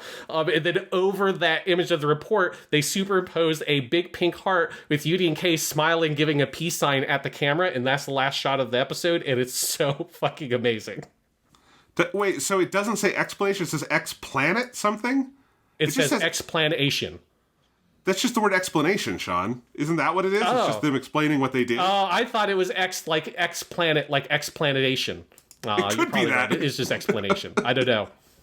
Either way, I agree 100% about how funny that image is. Like, that should be the image we all get to use when we fuck something up. It's just, here's my explanation, please forgive me. But of course they have done a genocide, I think. They blew up an entire planet. I like to believe that those two syndicates were the only living creatures on that planet, but that's probably unlikely. This is the dirtiest thing the Dirty Pair do within an episode that is just so much fun for so many reasons. Like, as you described that plot, I love how many, like, turns it has, how it, like, successfully boils down the Yojimbo thing into about 20 minutes. And then, of course, this is where you start to get a real sense of, like, oh, they're really good with the costumes on this show. Because I think this is the first time I noticed it, because you have them both dressed up in their sort of Clint Eastwood or Lee Van Cleef or something like that, where they're in their Old West clothes, and it just looks great. Yeah, because specifically Yuri has a Clint Eastwood from Fistful of Dollars / I guess really all the Dollars movie where she has like a poncho kind of thing on. And then Kei has a particularly good look because in my notes it said she's the one that kind of looks like a Lee Van Cleef character because she's wearing all black and has this like red scarf with a black cowboy hat. It's not exactly Lee Van Cleef's costume from For a Few Dollars More or The Good, the Bad, and the Ugly, but it's very reminiscent of that kind of look. And yeah, it's just like such a fun genre episode, you know, like the last one was a great example of doing a big prison break kind of story, and it's kind of like Metal Gear Solid sneaking mission kind of thing. This one is just this perfect Western, using your classic Western style plot, even if it originally comes from obviously a samurai movie. This is you know, doing a lot of the Fistful of Dollars specific things. And then just the whole like details of the gangs. You have all these colorful characters on either side. Like one of the main characters is voiced by Suzuki Kiyonobu, who plays a character named Bracco, but he's Hayato from Gundam. And he plays this little tiny dude who kind of looks like Hayato from Gundam, who's this little short guy who's like the lieutenant for one of the sides. And that character's great. You also have Ogata Kenichi is in this episode as Tokechi, who's one of the bosses. He's Denim from Mobile Suit Gundam, or he is the cat, the talking cat Shamisen from Haruhi, from season 2 of Haruhi. So you've got some really good guest stars. But yeah, just all the details of the gangs and the characters in the gangs and Yuri and Kei's plan that they set up and the way it falls apart. Like, all that stuff is great. And then on top of that, you just have the most insane ending where they blow up the entire fucking planet. And the sequence where they do it, where Kei and Yuri are in the Lovely Angel flying away, and they're like, they know what they've done, but they're just like, it'll be fine. Ha ha ha ha. And they hear the shiny explosion. It's like, it's probably nothing. And they just refuse to turn back and like look at what it is and fly away. And that's when you get Ghouli's desk. It's very funny. Oh, I love it to death. This fucking show, Sean. Yes, this fucking show. All right, next up we've got episode 10, What? We're the Heinous Kidnappers, written by Konpadu Tomoko, directed by Mizutani Takaya, with storyboards, I believe, also by Mizutani Takaya. This one is, this is the one that feels like it's part one of a two-part episodes that the second part doesn't exist. So this is where you've got the Prince Caspia, who is the prince of the planet Caspia, where the king has died, and there is a duke named Ruber, who is kind of like third in line for the throne or whatever. And so everyone's worried that the prince is going to get killed by Duke Ruber. So Yuri and Kei are brought in to bodyguard the prince. They end up in like a whole bunch of different big action scenes. Ultimately, they get stranded out in the desert where they encounter a group of nomads. Where they then discover that a bounty has been put on them. And so the nomads are about to sell them out, so they have to run away from the nomads and Ruber's guys and the police that also show up. At the end, there's just a massive confrontation in a big like valley where they blow up part of it and it starts flooding with a river. And ultimately, Yuri and Kei are put into prison when the cops show up under suspicion of being the imposters that have kidnapped the prince. And the prince decides to go on a date with the nomad girl he met, and he leaves Yuri and Kei in the prison, and then just none of the rest of the plot is resolved. There's just a weird moment where it's like you kind of realize, oh, it's over, because you never encountered Duke Ruber. The prince never goes back to his home planet. This is one where I do like this episode a lot, but it feels weird that you have a two-part story in Dirty Pair, and it's not this one, because it so feels like part one of a two-part story. Yeah, I think that's pretty much right. I don't know if, like, I need it to be. Like, I do think if I had to pick one to become a two-parter, it would be the Creados one, because I just think there's more, like, meat on the bones of that one. But it is weird. It's like you have a bunch of setups, and then the episode just kind of... It does sort of feel like the episode is going full tilt, and then they had to check their watch and go, shit, we're out of time, right? Yes.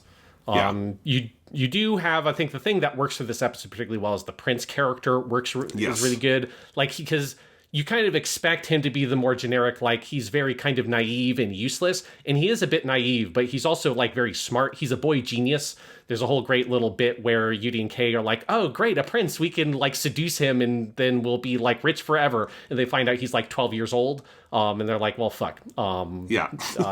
And the prince character also is great because we have probably our most high-profile guest star in the show, which is Tanaka Mayumi plays the Prince Hiss, and that is, of course, Krillin from Dragon Ball / Luffy from One Piece. I didn't forget that one. That's the One Piece credit that it's very easy for me to remember. This is the first time I've noted him here because he plays like 5 different people in this specific episode, but he's all over the show, generally speaking. Otsuka Hochu is one of just like the random dudes in this show. Otsuka Hochu, of course, is just an all-time great voice actor. He's Jiraiya in Naruto. He's Uriko Daki-san in Kimetsu no Yaiba. At this time, one of his big breakout roles was Yazan in Zeta Gundam / Double Zeta, but then he's also Chibity Crockett, the American Gundam fighter in Mobile Fighter G Gundam. And it is just very funny that every once in a while I'll hear just a random dude in Dirty Pair. I'm like, is that fucking Jiraiya from Naruto? And then it's like, yep, it is. Like, he's in this one too. Again, he plays like 5 different random people in this episode. Yeah. I love him. It's a great... sorry, I'm distracted because I'm looking at Otsuka Hochu's credits because I was having to... No, it's because I was watching... I was watching the Japanese dub of The Lord of the Rings the other day, and Thomas came in and heard, like, I think he plays Aragorn, yeah. And so I heard, and I went, oh my God, that Aragorn voice is so good. Is that? And I said, is that Hochu Otsuka? And Thomas was like, who's Hochu Otsuka? And I'm like, who isn't Hochu Otsuka? Like, I was trying to explain, like, how many people he is. And I think one of the ones I said, he's Yazen Gobble in Zeta Gundam. And Thomas was like, ah, yes, Yazen Gobble. I'm like, you fuck off, Thomas.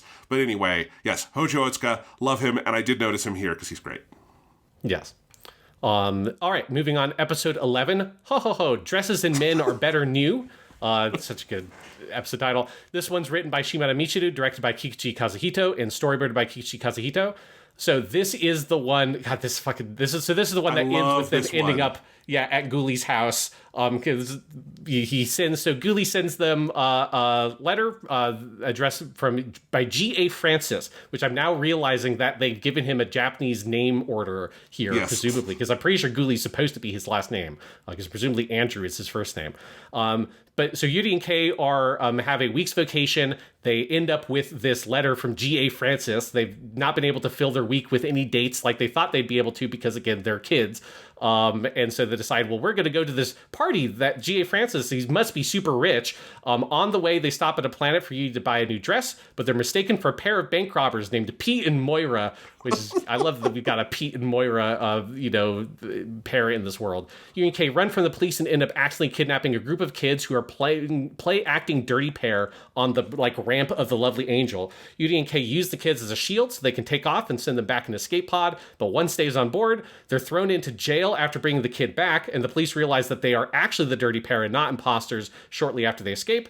Coincidentally, Yuri and Kei encounter the actual Pete and Moira in the midst of a real bank heist, and they stop Pete and Moira within a minute. Finally, they get to the party, only to learn that G.A. Francis is actually Ghoulie Andrew Francis, who's throwing a quaint little dinner at his family farm.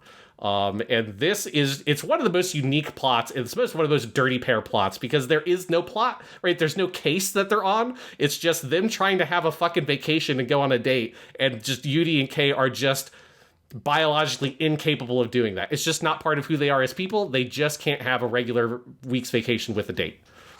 It's so good. And there's so many details that aren't in the little summary you gave us, Sean, that the reason why they go after Pete and Moira at the end is because they want to see what they look like, because they're so curious of how did we get mistaken? And it's just two middle-aged men with the same hair and otherwise don't look anything like Kei and Yuri, which is very, very funny. But of course they also stop Pete and Moira have hostages. It's the kind of situation where normally you're trying to play it safe and slow so no one gets hurt. And then the dirty pair are like, well, fuck that, let's just go in. And they just go in guns blasting. And of course, almost get everyone killed.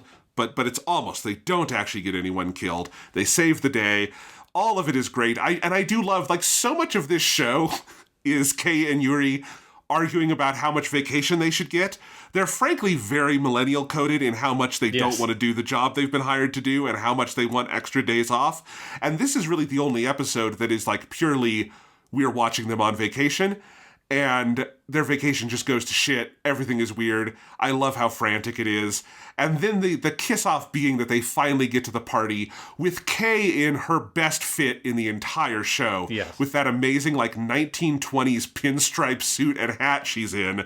And, of course, it is Ghoulie's, quaint house party dinner. And it's great. I love it. Yeah, it's with all these 60-year-old men and women, it's just this very little tiny gathering of old people. It's very good. Yeah, this episode also because the last look at the end is particularly good, but Kei has 3 or 4 different outfits she wears over the course of this episode, and they're all great. Yeah.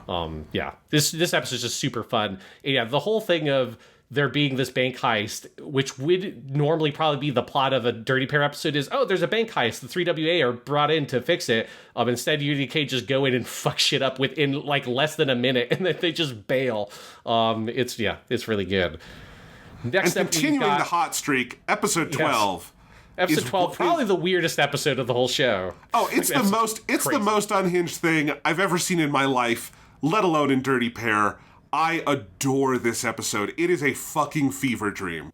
Yes, so this is episode 12, The Little Dictator, The Curse of the Touchy Secret, which is written by Hirano Yasushi, directed and storyboarded by Hamatsu Mamoru. This is the Flowers for Algernon homage episode, if you can call it that. So Yuri and Kei are called in for a job to investigate a security system called Algernon. They meet the head of research, which is Chief Fangoria, who gives them the device to track Algernon, but refuses to say what it is.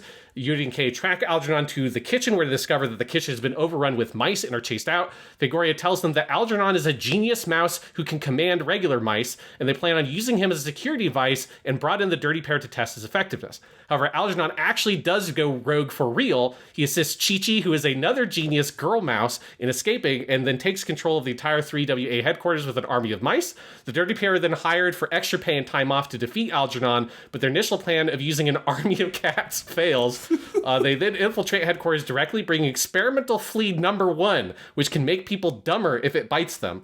They're captured by Algernon and seemingly rendered idiotic by the flea, but they actually signal non-mode to break them free. They use the real flea, which Yuri had hidden, to try to revert Algernon to regular mouse, but then Chi-Chi intervenes. It's the most weird version of like this, like secret security jumping in front of a bullet. It's like the mouse jumps in front of the flea to get bitten.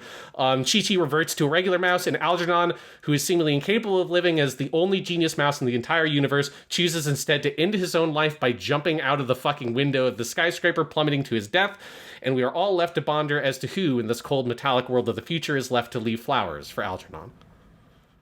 I adore this episode.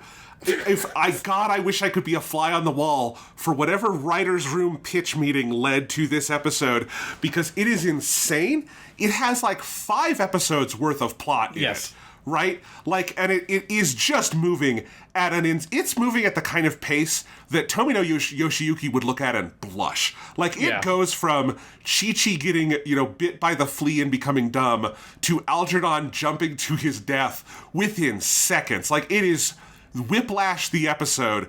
It is so good. It's so insane.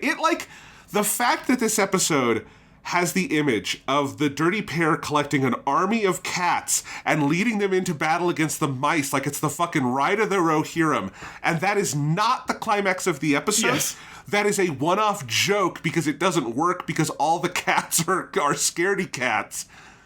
I love it. There's no other show in the world that would do this. It's amazing. It's fucking amazing. Yeah, you do get, I love any of these episodes like this one where you get to just see more of the 3WA, and they just have this insane research department.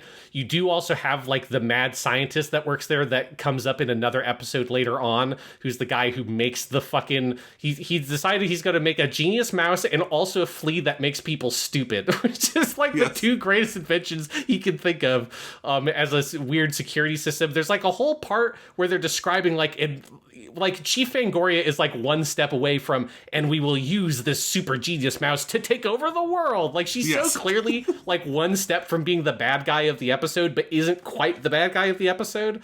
And then it does have just like the darkest fucking twist at the end where Algernon just jumps out and fucking plunges to his death. It's like 2 dark things, because it's Chi-Chi being made dumb again, which is like traumatic to watch, and then it's Algernon deciding, I don't want to live in this world anymore, and jumping to his death. Oh my god.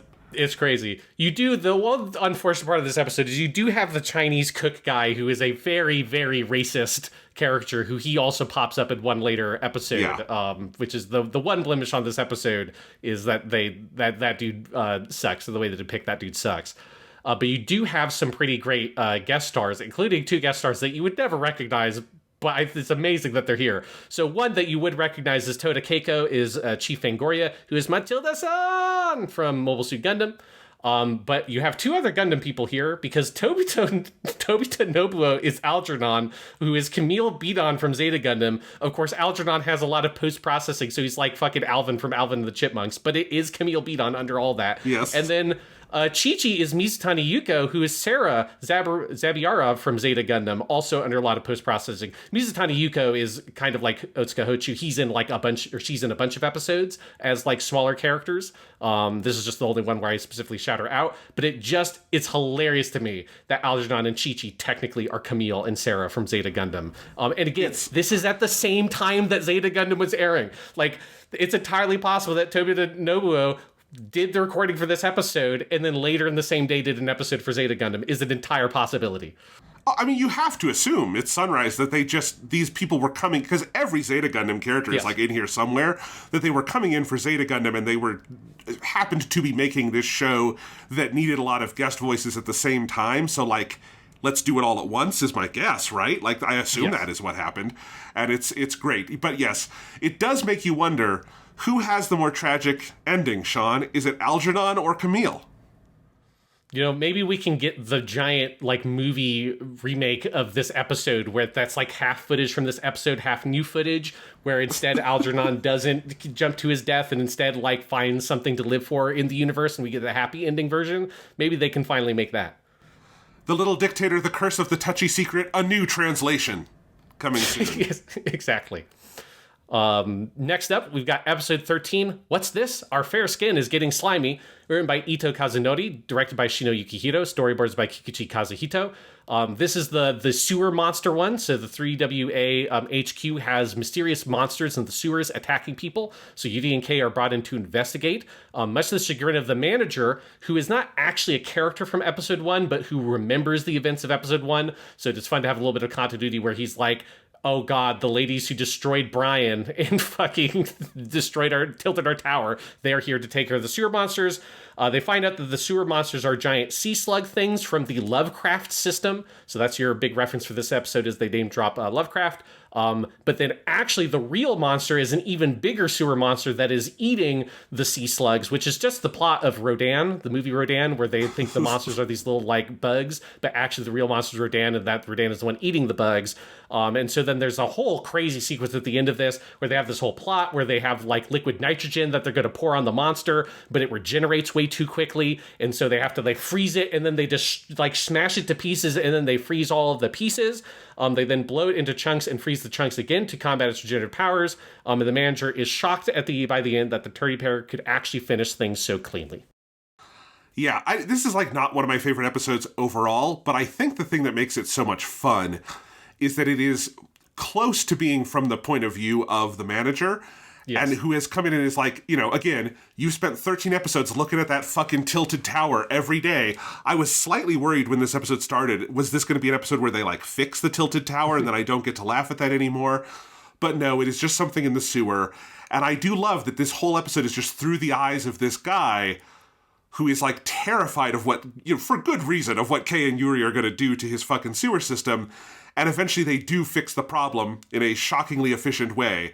But along the way, there is a lot of, like, you understand why he is so fucking frustrated. And I think that is, like, the spin on the ball of this one that makes it so much fun. Yes. There's also a lot of good, like, monster animation with the giant crazy sea slugs. Like, they go really hard in on that. But yes, overall, probably one of the more average episodes. This is one where you do get another actor who's in quite a few episodes. This is the first time I think he did one, but he's in episodes after this as well as minor characters. You have Jaime Sho is the security chief, whom we have talked about before because he's Tosaka Tokiomi, Dean's father from Fate Zero. He's also Aizen, the main bad guy from Bleach. This is obviously, you would not recognize him, but nowadays he has like that super deep voice. At this point, it's not quite as resonant as it is these days. But Jaime Sho, along with Osuka Hochu, just in like 8 episodes of Dirty Pair, and it's just another one of those actors. Next up, we have episode 14, The Vault or the Election. The Convention Hides the Killer. This is a great one. This is written by Hirono Yasushi, directed by Tanazawa Takashi, and storyboarded by him as well. So Kei is enjoying her day off watching a cheesy soap opera when it's interrupted by a broadcast of a political debate, which is a great moment where just this little screen pops up in the middle of the TV, and she desperately tries to change the channel, including changing it to like King Kong versus Godzilla and a bunch of other stuff that you get quick little references to.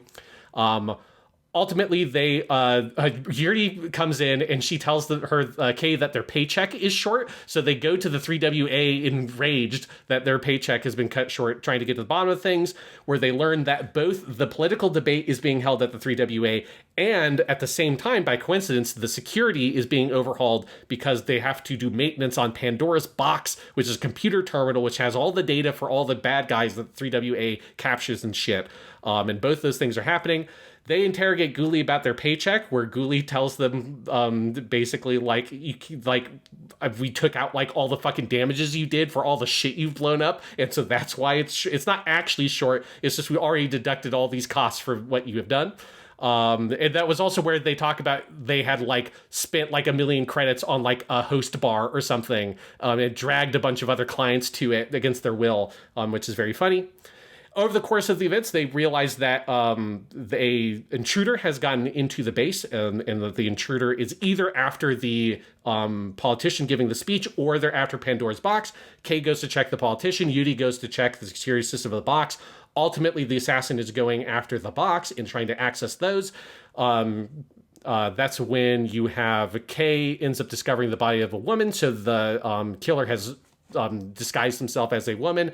Yuri gets trapped inside Pandora's box with the Kei gets trapped inside the box with the killer, and Yuri decides that the intruder has set up a bomb, so she has to blow up the computer that manages the security in order to save Kei, who is getting fucking high on this gas that the computer puts in there to make people like fucking hallucinate like it's Scarecrow. Ultimately, the whole thing is revealed that it is really a plot by the presidential candidate who has had a criminal past, and he is really a con man who killed his wife in the past and has changed his identity, and he's trying to get rid of that information in the database, and that is what it's about. There's a lot going on in this episode, but the like interplay of this between like Yuri and Kei, who each have like a different idea for what's going on and separate and then have to come back together in the end. Like, I just think the dynamics of that in this sort of like slow burn plot of how is this politician wrapped up in things, I think is like really, really well done. Yeah, this is one, I'll disagree on this one. I think this is one of the weaker episodes of Dirty Pair, like just signaled by how kind of incoherent your summary just was. I think this is a really muddled episode. I think it's busy. I think it has too much going on.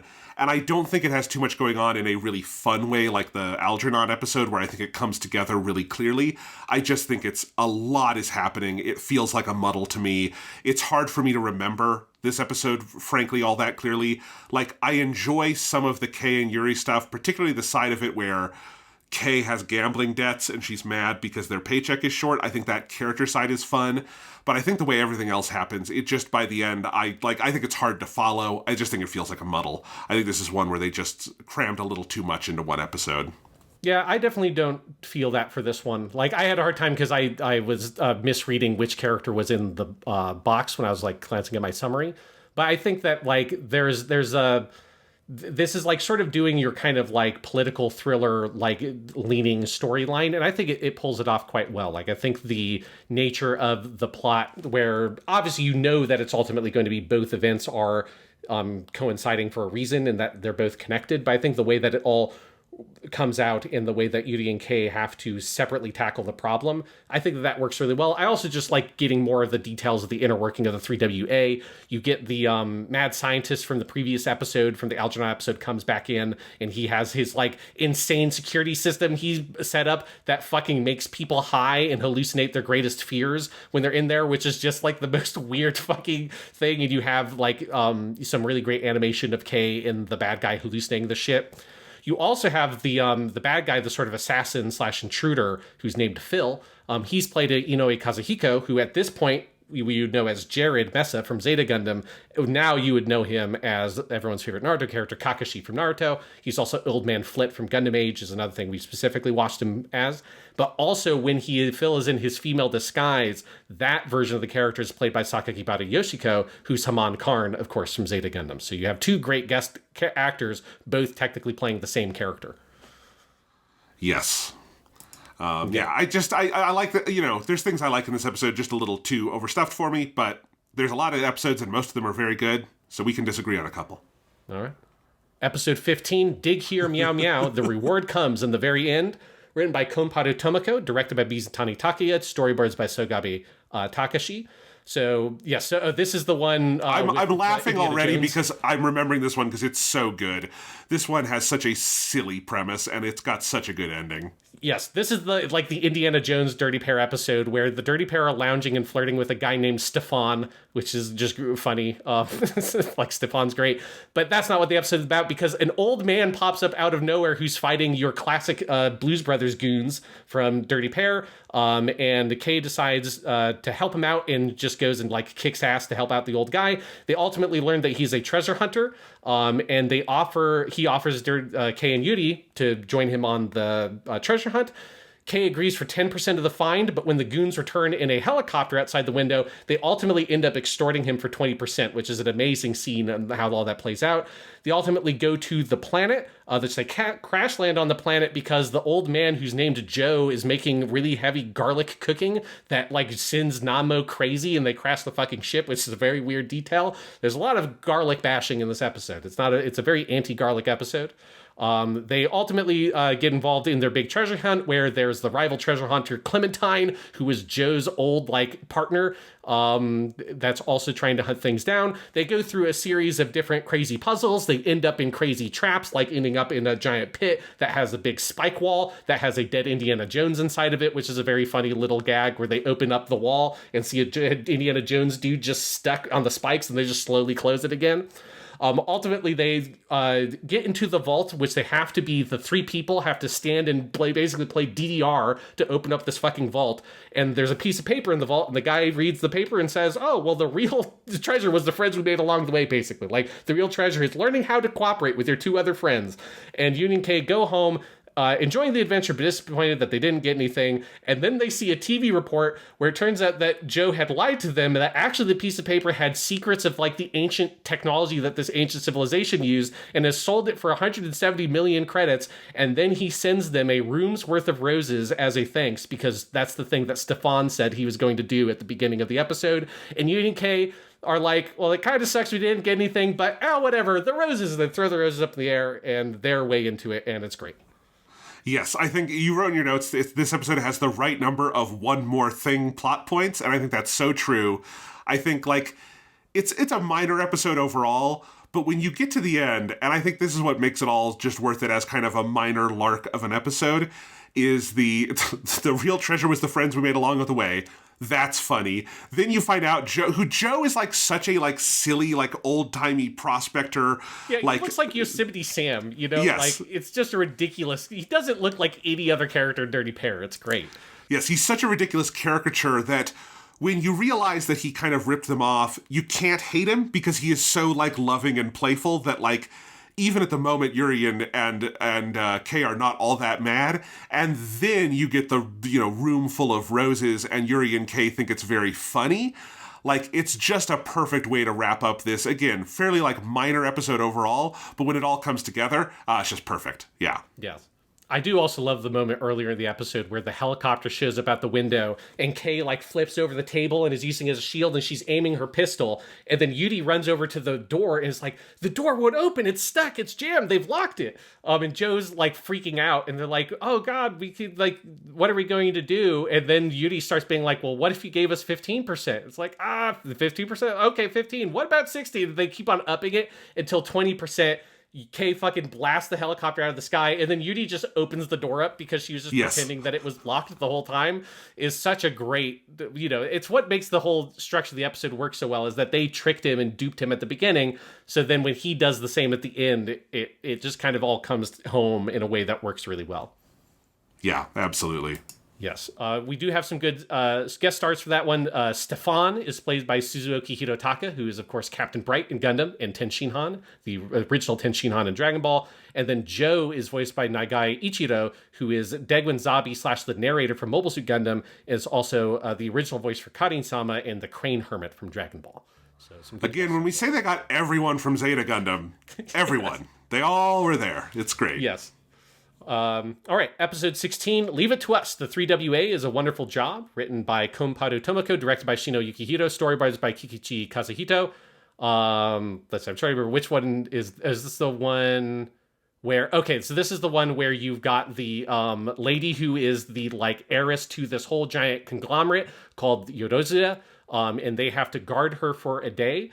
They go out on the town. She is, your classic kind of heiress. She's a more kind of like what you think you expected that Prince character to be like earlier, where she's very ignorant of the world and keeps on getting into weird kind of like hijinks, including getting harassed by a biker that just looks like Jared Mesa from Zeta Gundam wearing a leather jacket, which just cracked me up every time he popped up on screen, because it's like the exact character design, just wearing different clothes.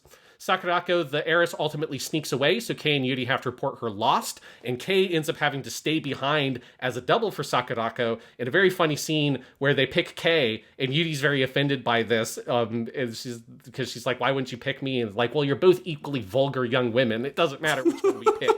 Which is very good. So Kei has to stay behind and do her like balancing books on her head kind of shit, and has to like stamp all the forms that this lady has to deal with, while Yuri goes out to find Sakurako. Ultimately, she finds her right when Panther, an assassin hired by a rival businessman, is there to assassinate and snipe Sakurako. So Yuri has to protect her, drags her into a big like virtual reality laser tag arena, and has a really cool giant action scene in there, and blows that whole laser tag thing up, which sucks for the guy who runs that thing. Ultimately, there's a big dramatic moment where there's the big business meeting that they all have to get to. Kei is going to be there as the body double, but they know that's not going to work. Ultimately, Yuri and Sakurako come in out of nowhere, riding on the bikes with Biker Jared's gang, in order to get there in the nick of time. And ultimately, Sakurako arrives there, much to the chagrin of the rival businessman, and the deal goes home. Later, Yuri and Kei see Sakurako in a TV interview where Sakurako says that if she were reincarnated, the one job she would want to do is she would want to be a trouble consultant for the 3WA. I love this episode. I think it's a great one. I like the kind of Prince and the Pauper dynamic with Kei and Sakurako, even though in the traditional Prince and the Pauper story, it's because they look alike. They don't look alike, and that's what's funny. You also, like, this is something we haven't talked about with, like, Kei's whole speaking style, which is that she is extremely vulgar. Like, if you wanted to do the 90s fan sub thing and just have Kei swearing as a sailor in the subtitles, it would be stupid, but it wouldn't be as stupid as with a lot of, like, fan subbers who did that. Like, you could definitely, like, justify just having her swear like a sailor in the English if you wanted to, because she speaks in such a, like, again, this, like, casual Japanese way where it's kind of hard to say what is, like, vulgar in Japanese versus English, but it is kind of the way of speaking, right, Sean? It is kind of the, like, lack of grammar and, like, to the speaking, and it's part of what is so fun about the performance of Kei, which means you also have scenes here where Kei has to suddenly like switch into Keigo to pretend to be this character, and it's very funny. It's kind of like hearing Goku in Dragon Ball trying to use like des at the end of his sentences. It's just fantastic. Although it's funny with Kei because she actually can do it. You just realize she chooses not to. So I love all of that. I think all of the details with Yuri having to like solo go out and like protect Sakurako and have the whole fight in the laser tag ride, and then getting all the biker gang together to like get everyone to the business meeting on time. It's just a very, very fun episode. Maybe not one of the most like exceptional overall, but just a really great one on its own. Yes, it's absolutely a very solid episode. And yeah, I particularly like all the action stuff with Yuri and the big laser tag. And Sakurako is like on the like little toy turret or whatever, shooting the drones, while Panther is actually sniping at her and Yuri has to fight him. Yes. Like, it's just a very creatively staged big action sequence. It's very fun. You have some really great guest stars for this one as well, because the assassin Panther is voiced by Gori Daisuke, who is Mr. Satan, the Ox King, Umigame, the Turtle, and the original King Cold in Dragon Ball. He's also Basque Ohm in Zeta Gundam, so if you're wondering which Gundam characters were like at the time, that's who, when they dragged him in from that role. And then Sakurako, when I was watching this episode, it was driving me crazy that I knew the voice, but I couldn't place her for Sakurako. And then when I looked it up, she's fucking Nadia from Nadia, the Secret of Blue Water, which I had been watching through very slowly ever since I got to the fucking island part. But obviously very great actress, very great performance here as well. We have also seen her because she is Trisha Elric, the mom from Full Metal Alchemist, which also means she plays the like alternate version of Sloth from the original version of Full Metal Alchemist, which is obviously a bigger character. But that's the other thing we've seen her in. So very, very great guest stars for this one. I wish that they could have gotten Inoue Kazuhiko, since he was in the previous episode, in here to play fake Jared, because you've got actual Jared, you've got Biker Jared. Why not have the voice actor play Biker Jared too? But, you know, wasn't meant to be, apparently. Yes. All right. Next up, episode 17, Come Out, Assassin, written by Shimada Michiru, directed by Mizutani Takia, who also did the storyboards. Let's see, this is the like Agatha Christie / Hitchcocky episode where there is an assassin that is on the plane, the assassin named Sandrick, and he's on flight 107. So you and Kay have to infiltrate and investigate. They've got a range of different suspects, including the pop star Bobbit Huey, who was the pop star from the previous episode where the song with Lucia and all that stuff from episode 8. It's episode 8, Yes, you've got like a nun lady with her son, and Kei also infiltrates as a nun, which is just very, very funny. And you've got a couple of other people on board. Ultimately, there's a very like kind of crazy plot twist where the captain kind of goes fucking crazy and kills himself and sets the ship on a crash course to the black hole, and has like sort of locked the flight computer down.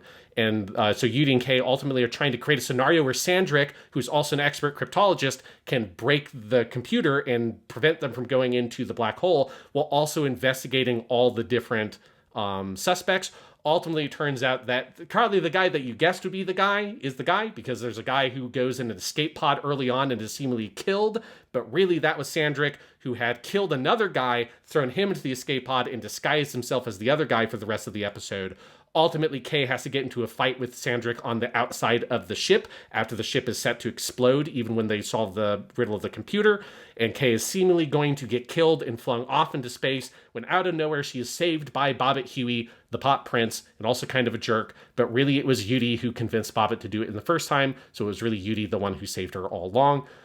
This is an episode like that's hard to kind of break down because there's a lot of intricate details of the plot and trying to summarize it. But I think this one is just incredibly smart, sharply written, super well executed. It's one of those episodes that to me is kind of amazing that it is a 22 minutes long episode, because they give every single one of the suspects like just enough material to make all of them work, which I think is really impressive for something that is only this long, and still give the episode time to breathe and like sit with each of those elements. Like, I really like this episode a lot. Oh, I love this episode. It's such a good setup. It also like starts basically in media res with Kei as the nun sort of on the ship, and you're waiting to see like, where is Yuri going to be on the ship? But like this episode feels, I know we've used the Hitchcock and the Agatha Christie, analogs, but this episode feels very modern to me. And maybe that's because we're in a moment where we've come back around to Agatha Christie style mysteries and Hitchcock style tension. But like it specifically feels like this could totally be an episode of modern Doctor Who, not classic Doctor Who, a serial, but like a one-off 45-minute episode with basically any of the modern Doctors. I could see doing this, where this, and like there are episodes like this, like there's parts of it remind me of Midnight, the 10th Doctor episode that's really good. Obviously that one is more of a horror episode, but like even the finale where you have Sandrick and Kei out on the back of the ship, and it ends with Sandrick being immolated by the engines on the back of the ship, like flaring up. That's the most recent Alien movie, Alien, not Isolation, Romulus. That's the video game, Romulus. That's how that ends, with like the villain, the hero and the alien on the back, and then like there's a whole, they ignite the rockets so that they can kill the alien. Like that's a thing that happens, I feel like, in a lot of modern like sci-fi stuff, and they were doing this in this 1985 episode. It just feels very current and like finger on the pulse in that kind of way, and I really enjoy it. It's very good. Yeah, and again, there's just something about like every single one of the guest stars in the episode like feel like they really stand out, and all of like every one of those characters has at least one twist in the plot, which is insane to me, because again, you only have 22 minutes to work with, and to have that dynamic work, it's pretty fucking crazy. Like, it's a super efficient episode, and again, never feeling like it's fast paced. It's still slow paced. It's got the tension that ramps up slowly, and I do love the ending, because you have this Bobbit Huey character who is voiced by Inoue Kazuhiko, Kakashi, once again back. He plays Bobbit Huey. And you have a whole sequence where Bobbit Huey basically assaults Kei in one of the back rooms, and Kei like kicks his ass for it. But she's totally disillusioned by him. And so you have this sort of moment at the end where it's like, oh, but he was actually a decent guy all along. But I like the twist. It's like, but not really, because actually the thing that happened is Yuri, as a way to sort of like kind of almost play a little joke on Kei, has convinced him to be the guy to go out to do it rather than her doing it herself. Like, all of that, it's like such intricate detailing in the plotting to make all that stuff work out. You have another really big guest star in this as well, though, which is Margaret, the mother, who was like, used to be the wife of the pilot, and there's a whole elaborate thing of like why the pilot kills himself because he didn't realize that he had this son, and he's realized his whole life was like a waste and all this shit. But anyways, that character is voiced by Shimamoto Sumi, who is Nausicaa from Nausicaa the Valley of the Wind, also Kyoko from Maison Ikkoku, and also Rei from the Desaki Osama's show Dear Brother. So obviously, like, oh, great, like, legendary voice actress, playing a relatively small role here. I don't believe Shimamoto Sumi was anyone in Zeta Gundam, but maybe she was in one episode of Zeta Gundam, and I overlooked that, because I would not be surprised. Episode 18, Excuse Us, The Running Trouble, Violent Breakthroughs, written by Okawa Toshimichi, directed by Tanazawa Takashi, and storyboards by Kikuchi Kazuhito. This one's great. So this is the one with... I'm already laughing because the beginning of this episode is one of the best openings to Dirty Pair. Yes, so Yuri and Kei are chasing after a fugitive who's named BJ. They break into a room, and the guy in the bathtub fucking takes out a gun and starts firing at them. Kei becomes gets angry about it, and she ends up destroying the entire hotel. And then they realize that BJ was actually in the hotel room next door, and they look, and the sign is like positioned in a very confusing way. And so they have to go to the hotel next door and go to room 503 or whatever it was at the hotel next door, and that's when they capture BJ. They ultimately get BJ. They put on the handcuffs thing is from... What did they have like weird handcuffs? These ones. No, that's a different episode. Yes, well, this one, they electrically incapacitate you. They don't blow up and kill you. So they have electric handcuffs for this one. They then are ordered to take him to the slum police station, which is a very aptly named police station based on who works there.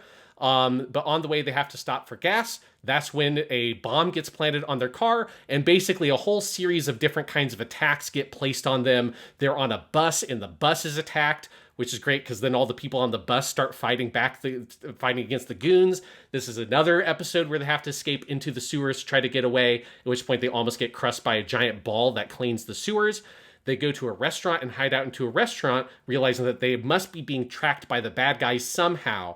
That's when Ghoulie goes to the police station, questions the police chief, and realizes the police chief is involved in the drug syndicate that BJ is going to testify against.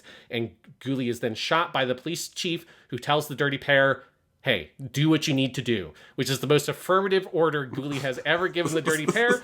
So what do? They steal a giant truck. They drive the truck directly into the fucking police station, smashing into it, chase down the chief, corner him at gunpoint, and capture the evil police chief. Ghoulie, who gets on like a stretcher, is taken to an ambulance, admonishes them for going too far. But they say, hey, look, the building is still standing. And then as they drive away, of course, the entire police station collapses in the background. They maybe created some collateral damage, but they crack the entire drug syndicate. They capture the police chief, and BJ gets to go testify in court. So it's a good day for the Dirty Pair. Yes, it's that last scene is really good. And the whole bookending of... They go way too far in trying to capture BJ at the beginning, and it's the wrong BJ. And then at the end, they destroy the entire police station. But, they got the job done. That is very much the Dirty Pair experience. And you've got Mr. Suzuoki Hirotaka as BJ again here, Captain Bright in one more episode of Dirty Pair, which is also fantastic. Yeah, and he's very, very good as BJ in this episode. Like, BJ stands out as a really fun guest star. Lots of great moments. Like, there's a particularly great piece of writing where they're all in the restaurant, and Kei and Yuri and BJ are all like trying to discuss what their plan is going to be, while the restaurant waiter is standing there, and he repeatedly is asking like, what's your order? What's your order? And they keep on talking to each other. And at the end, he's like, what's your order? And they just turn to him and shout, a truck! And they jump out into the street and take the truck to go ram it into the police station. Just like the pacing and the tempo of that dialogue is really sharp. I love the scene on the bus is also just great. You have that bus driver character. It's fun because when he realizes that all the goons are attacking his bus, this guy lives up as the bus driver of Slum City because he's just like, fuck it. He just starts like smashing into them like he's playing fucking Grand Theft Auto. It's great. Yes. I love the bus driver. Yeah, very good bus driver in this one. This is a fun episode. The next episode is also a weird one, but I think in kind of a bad way. This is one of my least favorite episodies, is episode 19. Yeah. Let Love Dispel the Returned Hatreds and the Hatred of Love. That is a great title, though, of an episode. Yes. It's also an impressive translation because the title in Japanese is intentionally like very confusing in how it wraps around on itself. I agree with you. This one's a little rough. This is written by Inoue Toshiki, directed by Mizutani Takuya, storyboards by Suji Hatsuki. So this is the one where the Dirty Pair, as they are wrapping up a different job at the beginning, end up in this big chase, dropping like the escape pod from the Lovely Angel onto a planet below, where it crushes a house which occupies a guy named Leomon, who is in love with a doll called Methusia because he has a weird condition where he's allergic to women, and if he touches them, he goes into like a fucking Mr. Hyde drunken state. He puts in a job to track down the killers of Methusia to the 3WA, and coincidentally, Yuri and Kei get the job. Of course, realizing that they are the ones who caused this to happen, they can't actually track down the killer. So instead, they decide to make Leomon fall in love with a quote-unquote real woman to avoid the consequences for their action. Everything they do obviously completely backfires. Ultimately, the bad guy from the opening job of the episode comes in to get revenge, and there's a giant fight. Over the course of that fight, the maid Meralda that has been dutifully serving Leomon risks her life to save him, and ultimately it was revealed that he is allergic to all women except for his beloved maid. And they embrace and find their new love on the beautiful Sunside Cliff at the end of the episode. Yeah, here's the thing. I like everything in this episode except Leomon and the whole plot detail of him being in love with a doll. I'm just not into those stories. I'm sorry, guys. This is where my progressivism stops. I'm not into the stories of like people being in love with their dolls. I am totally fine. Be in love with whatever gender you want, have whatever sexual identity or lack of sexual identity you want. I'm totally, all of it. It's great. I've heard this from some progressive quarters before. The like, no, if you're in love with a doll, it's fucking weird. I don't like it. I'm weirded out by it. That is where my progressivism stops, and I don't like it in this story either. It just kind of freaks me out. Okay, that's not the problem. I don't particularly care about that one or the other. I didn't know that was you have a very particular issue with that. For me, it's just like, I think like the idea of the episode is fine. I just feel like it doesn't have the right energy or pacing. I think part of it is that Leomon's not a funny enough character. Like, I don't think they find the right line to play with that character of like both making you buy into the sort of drama of his life of like that he, wishes he could interact with women, but he can't because he has this insane medical condition. Probably my favorite part of the episode is like Meralda's whole insane line she has where she describes in like incredible detail like the biochemical reaction that happens in his body when he touches a woman that sends him to this like Mr. Hyde state. This is one where it doesn't have any like guest stars that really stood out to me, and I wonder if you had like a much stronger actor playing Leomon, if like that could like maybe bring that character to life in a stronger way. But I think that character just stands out to me as a pretty weak guest star overall. And if you're, have a weird bias against people who love inanimate objects or dolls or whatever, maybe that is also a problem for you. I don't know. I don't know. Maybe it's not a weird bias. I heard a podcast. It was like The Daily or one of those podcasts that just like covers human interest stories about like this growing movement of like people into dolls and how like you're supposed to like treat them like real people and like I'm like, no, I actually think that's a problem that someone needs to work through, and I'm weirded out that is something we're being asked to accept. That seems wrong to me, and maybe I was associating that too much because that episode, whatever podcast was, freaked me out. I'm like, this is weird, and maybe that freaked me out here. It just, I think everything in the episode feels a little underdeveloped. I agree about the guest star point. It's a kind of funny setup for an episode. It just doesn't all come together. Yeah, like I really love the idea of at the end of a job, the dirty pair cause a thing that then the next person hires them to track down. Like that's a great premise, but like the follow through on it is just not quite strong enough. Yeah, just all right. I don't think inanimate objects should have rights. That's my hot take. Okay. I don't know if people disagree with you that much. I mean, I've not listened to I don't think podcasts. They do. I just think there's some weirdos out there who, and Leomon was one of them, but now he's in love with his maid, and that's fine. Okay.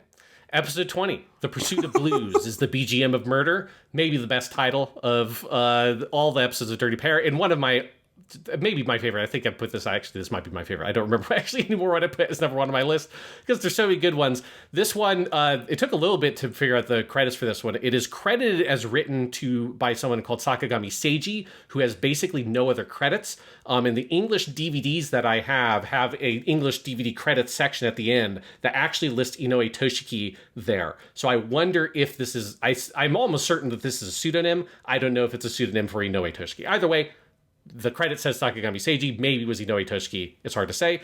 It's directed by Kashima Norio, storyboards by Kashima Norio, who is the co-director of the whole show at this point. So this is the episode where you have Jigen basically is here. So the Dirty Pair get a job to arrest and bring in an infamous assassin who's known only as Blues. And they have to track him to a planet that is like a giant dinosaur volcano planet. There's a whole weird thing where there's like a nice man on like a weird giant dinosaur, and there's like a gang of what I call Akira rejects because they're led by a guy who just looks like a weird Tetsuo from Akira. They ultimately end up at a bar in the nearby town where they ask about Blues. The Akira gang rejects come in, and Kei starts a massive bar fight. Because surprisingly, this is the only Dirty Pair episode where there's a giant classic like Hollywood movie bar brawl. This is the only time that happens, but it's a good one. During that brawl, the Akira reject starts to call for backup, and so another patron at the bar grabs Yuri and Kei, and they all run for it. Ultimately, they discover that he is the assassin they're looking for, Blues, and so Kei slaps the cuffs on him, which are the special cuffs. These ones don't electrocute you like it did for BJ. These ones will blow you the fuck up if you break the cuffs, so you want to keep those things on. Even though he is cuffed, Blues is able to force him into a stalemate using the gun on his robot arm, and ultimately persuades them to help him with his final job, which is killing Melpot, who's basically Colonel Sanders if Colonel Sanders was an ice cream magnate and also was a giant criminal. They infiltrate the monorail that Melpot is riding on to the, there's a whole beauty contest that he's sponsoring. There's a whole weird thing there. They ultimately confront Melpot, who then flees. Yuri and Kei interrogate the Akira reject and discover that Melpot's plan is to cause a giant accident using the monorail, which will then sink Melpot's rival insurance company, and that Melpot will make a bunch of money that way. Ultimately, Melpot separates the cars. He is trying to escape, and Blues decides that how he's going to save the day is he breaks the cuffs and heroically flies off into the front car with Melpot, using the exploding handcuff to blow up himself, Melpot, and the entire car. Yuri and Kei then use the rear brakes to stop the monorail, and then they mourn the loss of Blues while the volcano of the volcano planet erupts in the background. And this one actually has a really interesting stylistic thing it does, where it starts at the end of the episode with the two of them on the side of the cliff overlooking the volcano and having this little narration about Blues, and you see the severed handcuff on Kei's wrist. And then it goes, and you don't really know that that's a flash forward until you get to the end of the episode and you see the whole scenario having come together. But it kind of positions it as this whole episode is a little bit of a memory piece of them thinking about this kind of amazing guy they just worked with who was so committed to his revenge, but also pretty morally upstanding that he just, didn't even hesitate and blew off those handcuffs and killed Melpot, saved all the people from, the exploding volcano, and just did it all within 60 seconds. And so it's a really good episode, and definitely the thing that ties it all together. Because we talked about the previous episode, maybe they didn't get the right guest star. They did get the right guest star for this one. Yes. This was not somebody who was in Zeta Gundam walking in. They got Kobayashi Kiyoshi, Jigen Daisuke himself from Lupin the Third. And remember that, Kobayashi is not someone who did a ton of other anime. He mostly did Jigen, and he came more from the world of live action dubbing when he started with Lupin. So they got him because he is Jigen Daisuke. The character Blues is not exactly Jigen Daisuke, but he has that same kind of, world-weary, great assassin quality. And look, if there's just one actor in the history of anime you want to get that, you would get Kobayashi Kiyoshi. He is perfect. His interplay with the girls is so good. It's such a tightly plotted episode. It's funny at points. It's got a little bit more of a dramatic heart to it. That ending is fantastic. It's such a good setup for a climax with the sort of monorail around a volcano. Yeah, this is easily one of the best episodes of Dirty Pair. Yeah, it's definitely the best guest star. And for me, the key scene is you have this whole scene in the middle after they've captured Blues and they're in the hotel room and having a conversation. And there's this great thing of where Blues has your kind of classic assassin with a heart of gold background, where his whole backstory is his mother was this blues singer who was tragically killed by Melpot, and so Blues carries around this tape of his mom playing some blues song and all this stuff. And Yuri and Kei kind of make fun of him. They take the piss out of him in that whole sequence, making fun of him for having a mother complex. And when he starts playing the cassette, they're like, oh, don't fucking tell me. Let me guess. Must be a recording of your mom, huh? And he doesn't say anything. But they, of course, realize, oh, they're right.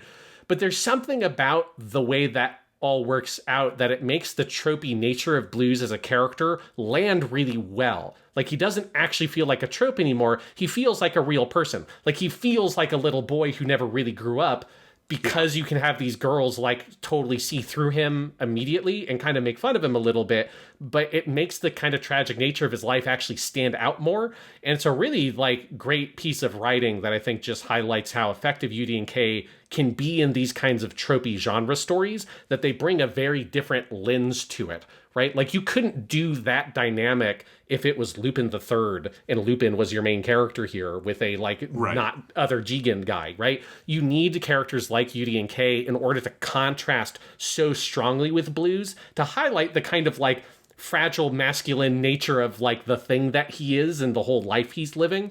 It just makes that character, the framing around that character, feel so different than it would in any other show, really.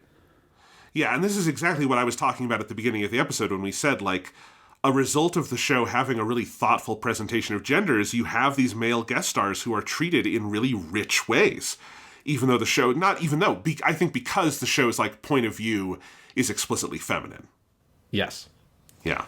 So, great episode. Next up, we have the weak point, which is episode 21 and 22, which we'll take these as a pair because they are a pair.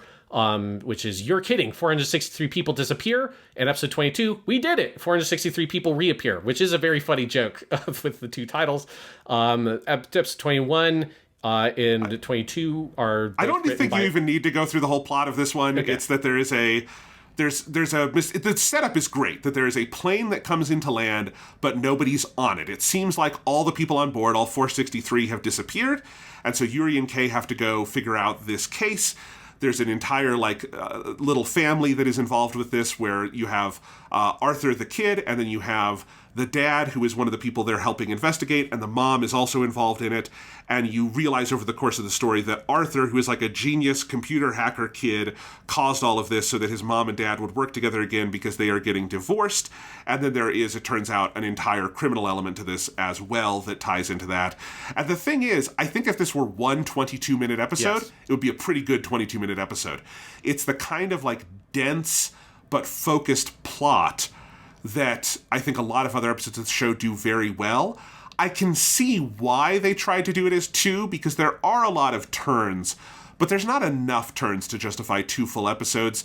There isn't a good, cliffhanger to bring you into the next one. It's honestly, when I was watching it, Sean, I wasn't paying attention to the clock. I thought we were halfway through the episode, and then when it does it says, Tsutoku at the bottom, it says to be continued. I was like, what? What happened? Yeah. And then it ends, I'm like, oh, this is a 2-parter, I guess, and I kept watching, and it just felt like a too long normal episode of Dirty Pair, when I think if you're a show that normally does one-offs, if it's possible to do a 2-parter. Lupin does these once in a while, but if you do a 2-parter, it has to be something notably much bigger and different, with a good cliffhanger in the middle, and this is not that.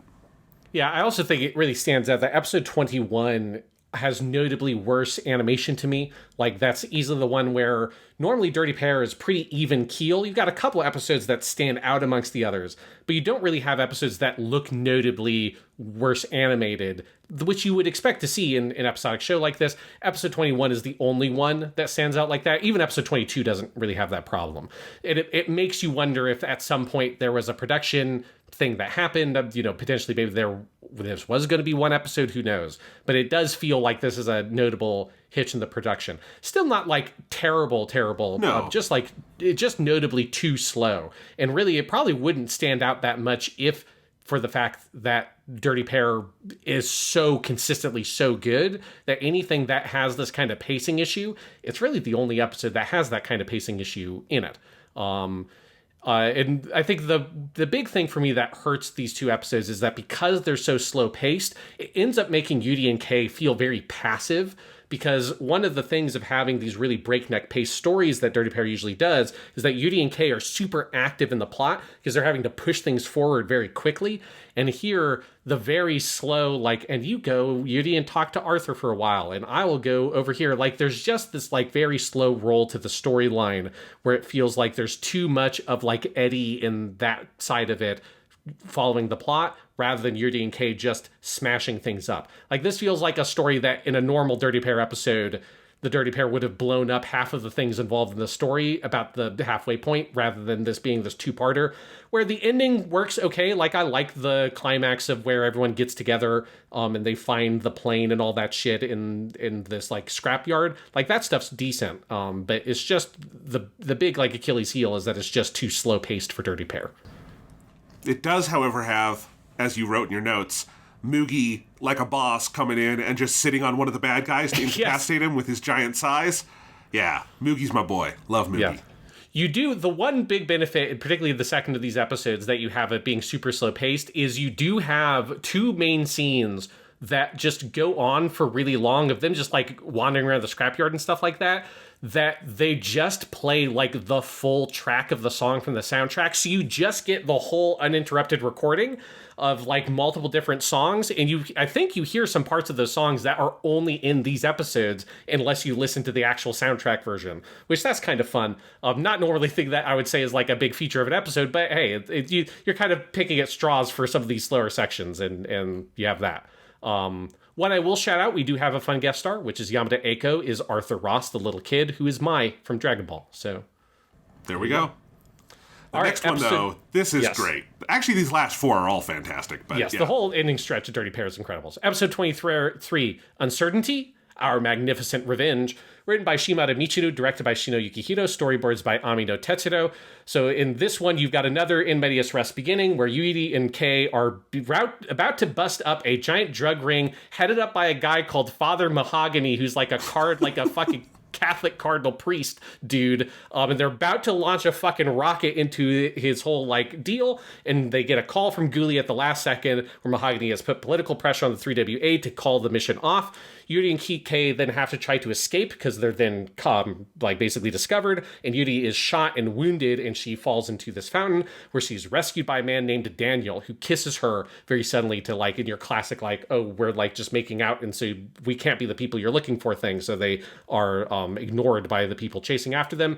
Yuri then passes out and is taken to Daniel's apartment, where ultimately she realizes he is a famous con agent who is planning a big con job on Father Mahogany.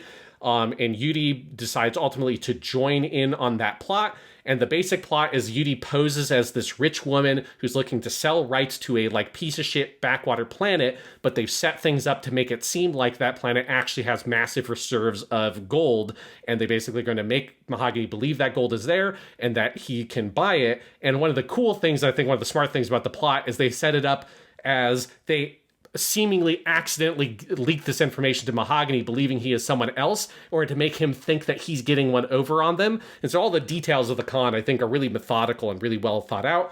Ultimately, the whole thing comes unraveling when the deal actually ends up happening on the planet, at which point it is revealed that Daniel has set things up where they are discovered, and one of Mahogany's men come out and shouts out, "It's them, it's a trap, it's the Dirty Pair." So Daniel tries to run away with the money.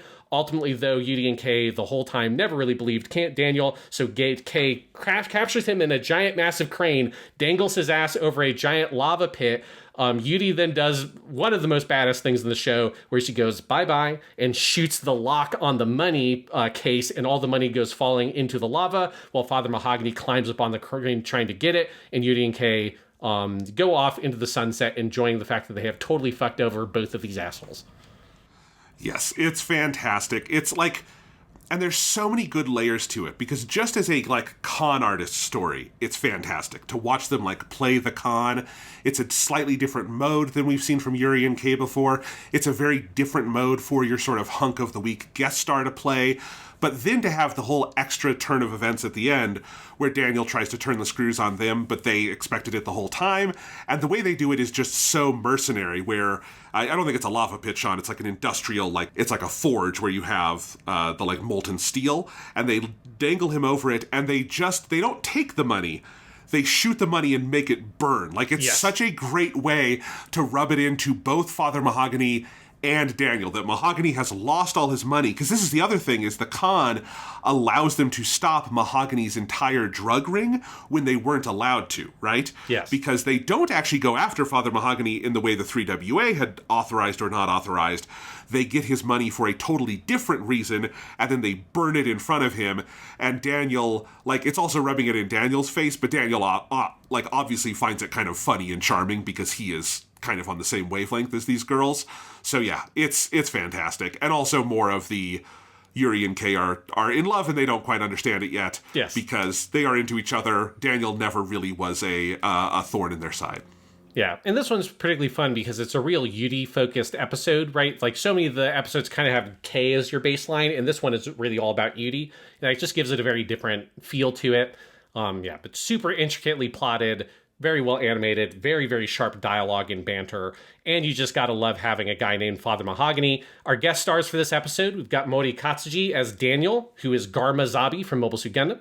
Not a Zeta Gundam character, but a Gundam character. He's also Nail in Dragon Ball Z, Nephrite from Sailor Moon, and we will see him next week because he's also the guest star for the Dirty Pair movie Project Eden, where he plays Carson D. Carson, another very good name. And then Father Mahogany is Takiguchi Junpei, who is Uranai Baba, the fortune teller from Dragon Ball, and Guru from Dragon Ball Z, and he's like endless numbers of one-off baddies in various Lupin the Third things. Like, his Lupin the Third credits are hilarious, because it's like Lupin the Third Part 2 episodes, Lupin the Third Part 3, like 5 different specials, one of the movies. He's just, if you need like a random sleazebag like bad guy for Lupin the Third, they basically call Takiguchi Junpei. That's kind of what he is here, because this does have a very Lupin the Third vibe with like we're disguising ourselves and all that kind of stuff, has a very Lupin energy, so it makes sense. That's got like the one-off Lupin bad guy dude. You'll be in this one.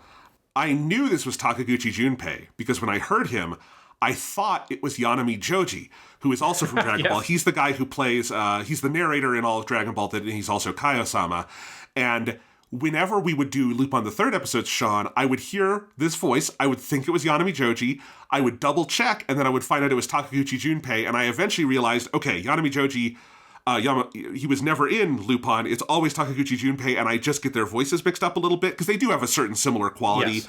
to their kind of like, especially when they're playing old men like Father Mahogany, and so that's how I knew, and that is the most like Lupin the Third touch of this one, honestly, is Takiguchi Junpei in that part, is just, you know, this character is in like probably 70 different episodes of Lupin the Third Part 2, you know? Yes, it's very good. Yeah.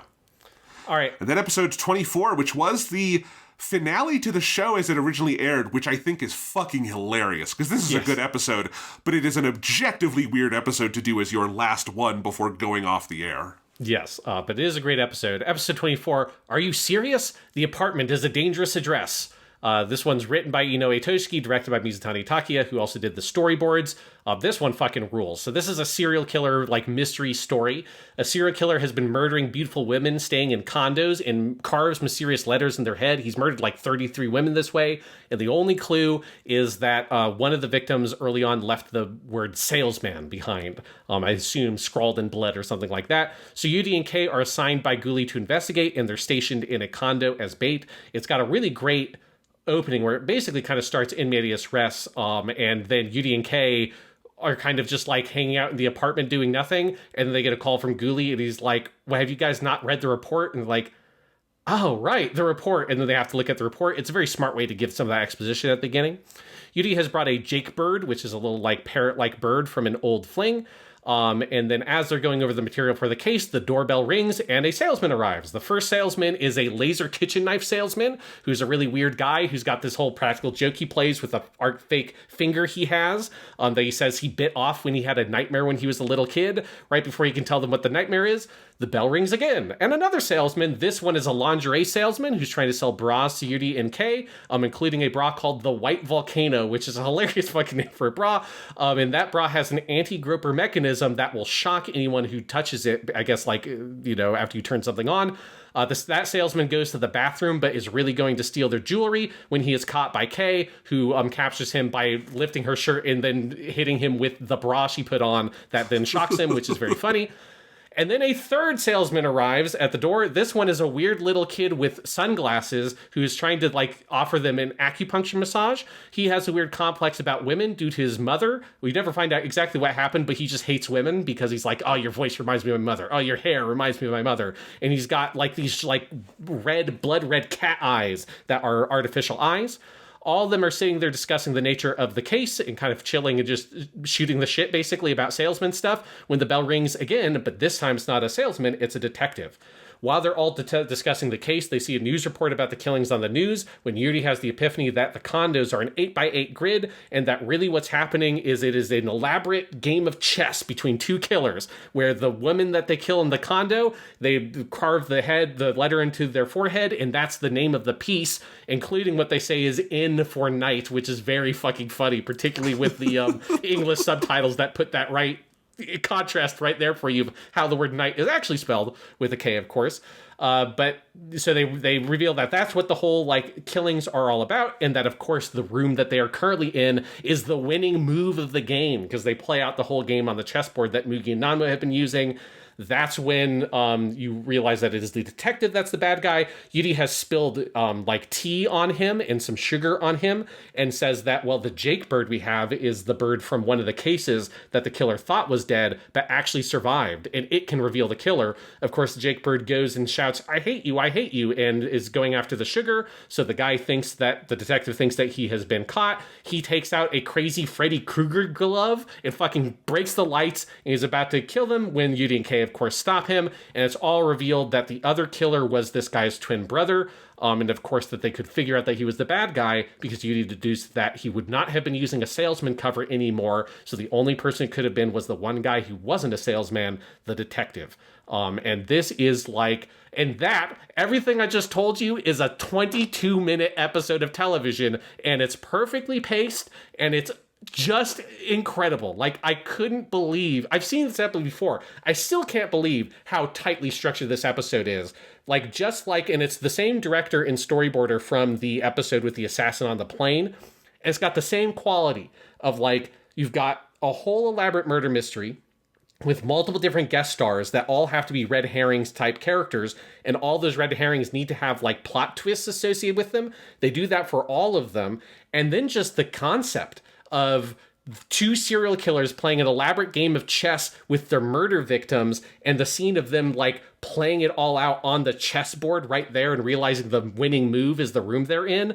Like, that is a genius fucking plot idea, and it's just incredible that it's in one 22-minute episode of anime rather than being like a big 90-minute murder mystery thriller from the fucking 70s. It's just incredible.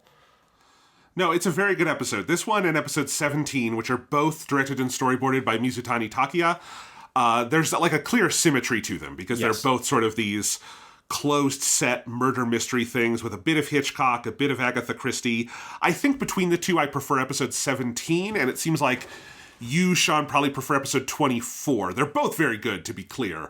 I think I preferred 17 for a cut. Like, I do think 24 like is so plot heavy. Maybe if I saw it again, I would like it even more. But like, there's just a lot going on in this one.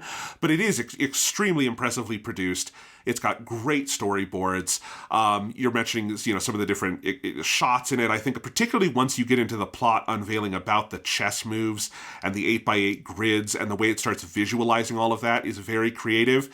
And just the fact that it is doing what is a fairly popular thing to do in a live-action mystery where you put everything in one room and kind of have people come in, and it's very theatrical. You could do... This is like the only episode of Dirty Pair you could do as a stage play pretty reasonably. But that is that is a less common thing to do in animation, and in some ways it's even harder to do in animation because you have to conceive of like... this is a challenge in live-action blocking, too, of, like, how do we interestingly block within one set for an entire half hour? But it's a challenge animation doesn't give itself all that much, because animation doesn't have to give itself that challenge, right? A drawing is a drawing. Doing one set versus 5 sets is still all of those drawings. So the way it does that and is able to sell that effect is a very impressive feat of direction. Yeah, there's one specific moment that I think is fantastic where when Yuri does and the last move is the room that we're in, there's then this, like, grid that shoots up onto the screen and makes the room they're in look like a chessboard. And the camera comes in and does this whole 360 shot where it spins around the couch where everybody is and shows you everyone from the front, and then comes back around and pulls back up. It's a very complicated shot that is, I think, hugely impressive for a TV show in 1985 to do that. Obviously, there's no CG background you can use or anything like that. Like, they just have to draw that and draw the perspective to make that shot work, and it's fucking killer. Yeah, this episode I just think is phenomenal. I love all the random salesmen as well. I particularly really like the laser kitchen knife guy. I think he's a very memorable character. And you do have two pretty interesting actors here for our guest stars. One of them, Inoue Yo, is the salesman C, which is the boy. And she's, of course, we'd know her as Sayla from Gundam. She's also one of the main characters from Pat Labor. She's Kanika Clancy from Pat Labor. But then I think the most interesting actor, what I didn't recognize because he's not in a lot of anime stuff, but Senda Mitsuo is the killer. He's the cop who's the actual killer in the episode. He does not do a lot of anime, but his English language dubbing or like English movie dubbing work is like really extensive. And the list of actors that he's regulars for is hilarious to me because there's just such a cool, weird list of actors. He's a regular dub actor for Lance Henriksen, Harry Dean Stanton, Klaus Kinski, John Malkovich, and Tony Shalhoub from Monk. It's like, what an interesting set of like cool character actors that this dude is a regular dub actor for. It's great, and you know, there's always been a kind of back and forth of if the actual Dirty Pair TV show would ever get an English dub, and I know there was like a Kickstarter years ago, but then that's gotten delayed because it was through Right Stuff, and Right Stuff got bought by Crunchyroll and all that. But if they ever do an English dub of Dirty Pair, one of those 5 actors has to be the guy who does this. And I think you could get Lance Henriksen. Like, Lance Henriksen is in that sweet spot of, like, he is a great character actor, but he's not too expensive, I don't think, right? And he's a voice actor. Like, he does lots of voice work. Yes. Like, he's in, like, Mass Effect and stuff like that. Yeah, and I think he's 84, but he's still alive and kicking. I want to hear the Dirty Pair. If you dub Dirty Pair, I will watch this episode dubbed, because I want to hear Lance Henriksen play that character. That would be pretty amazing. Yeah. It would be funny if they went for Tony Shalhoub, which would be a very different choice. You know, also a great actor, obviously, but a very different energy. Yeah, especially because, like, he's known now more for comedic stuff, but yes. Absolutely. And that's actually interesting that Sayla is in this one, because this is in the period where they're still having trouble getting her back onto Gundam, right? So, yes. Yeah, that's interesting. All right, so now we're in our 2 OVA episodes, which are the actual last episodes of Dirty Pair. Episode 25 is Eek! The Boy in the Manor is a Terminator, written by Hoshiyama Hiroyuki, directed by Kashima Norio, with storyboards by Kikuchi Kazuhito. This one, Yuri is at the beginning of the episode on a date with a very bookish young man who's just sitting in a cafe reading a book with a great profile shot of Yuri just sitting there staring out the window at this like beautiful, like it looks like a French movie, you know, like the fall, and she's just like there in the city. While Kei is in their apartment repairing the air conditioning, Kei gets a call from Ghoulie about a job shutting down a money counterfeiting operation. Kei decides to take it on alone so that Yuri can enjoy her incredibly terrible date, but Ghoulie decides to send Calico, the one dude in the 3WA who just insists on always calling them the Dirty Pair, who's a very minor character, but here he gets featured in a big way that I think is very fun. So Kei and Calico go, they have to attack this like cabin on a mountain in this like remote wintry landscape. Where the Gardo family is the family who has made this counterfeiting operation, and there's all these security robots, so Calico and Kei have to fight the robots, with Calico trying to be like Rambo, but just being terrible. He almost blows Kei up with a grenade. He just fucks everything up.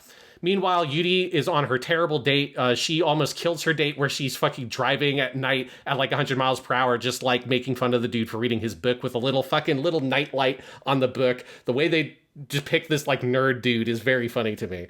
And so Yuri decides to go home, realizes that Kei has gone on this job, and she goes to join them. Kei and Calico are captured by the Gatos, with Kei being set up in a James Bond scenario with a like crotch laser aimed at her. And they say like, hey, we just did this because these banks basically killed our son. Like, they're banks that our son worked for, fucked him over, and he ended up committing suicide. So we did this to destroy the banks and to destroy the counterfeiting blocks they've made. Yuri, meanwhile, like infiltrates and discovers their son, who is actually a robot, that then she freaks out and shoots. The robot goes crazy, starts fucking everything up. Yuri seemingly stops the robot for a second, but when she goes down to the basement to rescue Kei, the robot appears again in its full Terminator glory, like the Terminator with all the like skin ripped off, and they have to fight it. And they ultimately defeat the Terminator by basically just dismantling it by taking a bunch of bolts out from the back of its neck. And then Calico in like decides, a Looney Tunes moment. It's like they go in and there's like a dust storm and they come out with 2 wrenches and they've disassembled the Terminator, which is a hilarious play on that entire trope. Yes. At the very end, ultimately, Calico decides he needs to bring the Gardos in to arrest them because that's what their job was. But Yuri and Kei then use the fact that he fucked everything up to extort him and basically force him to leave the old people be because they were just 2 nice old people who wanted to fuck over the banks. And who doesn't want to fuck over the banks? So, great. Yeah. Like, let's let them live in peace and mourn their son and their Terminator robot. It's a great episode. The animation in these last 2 is particularly stellar because these were OVAs.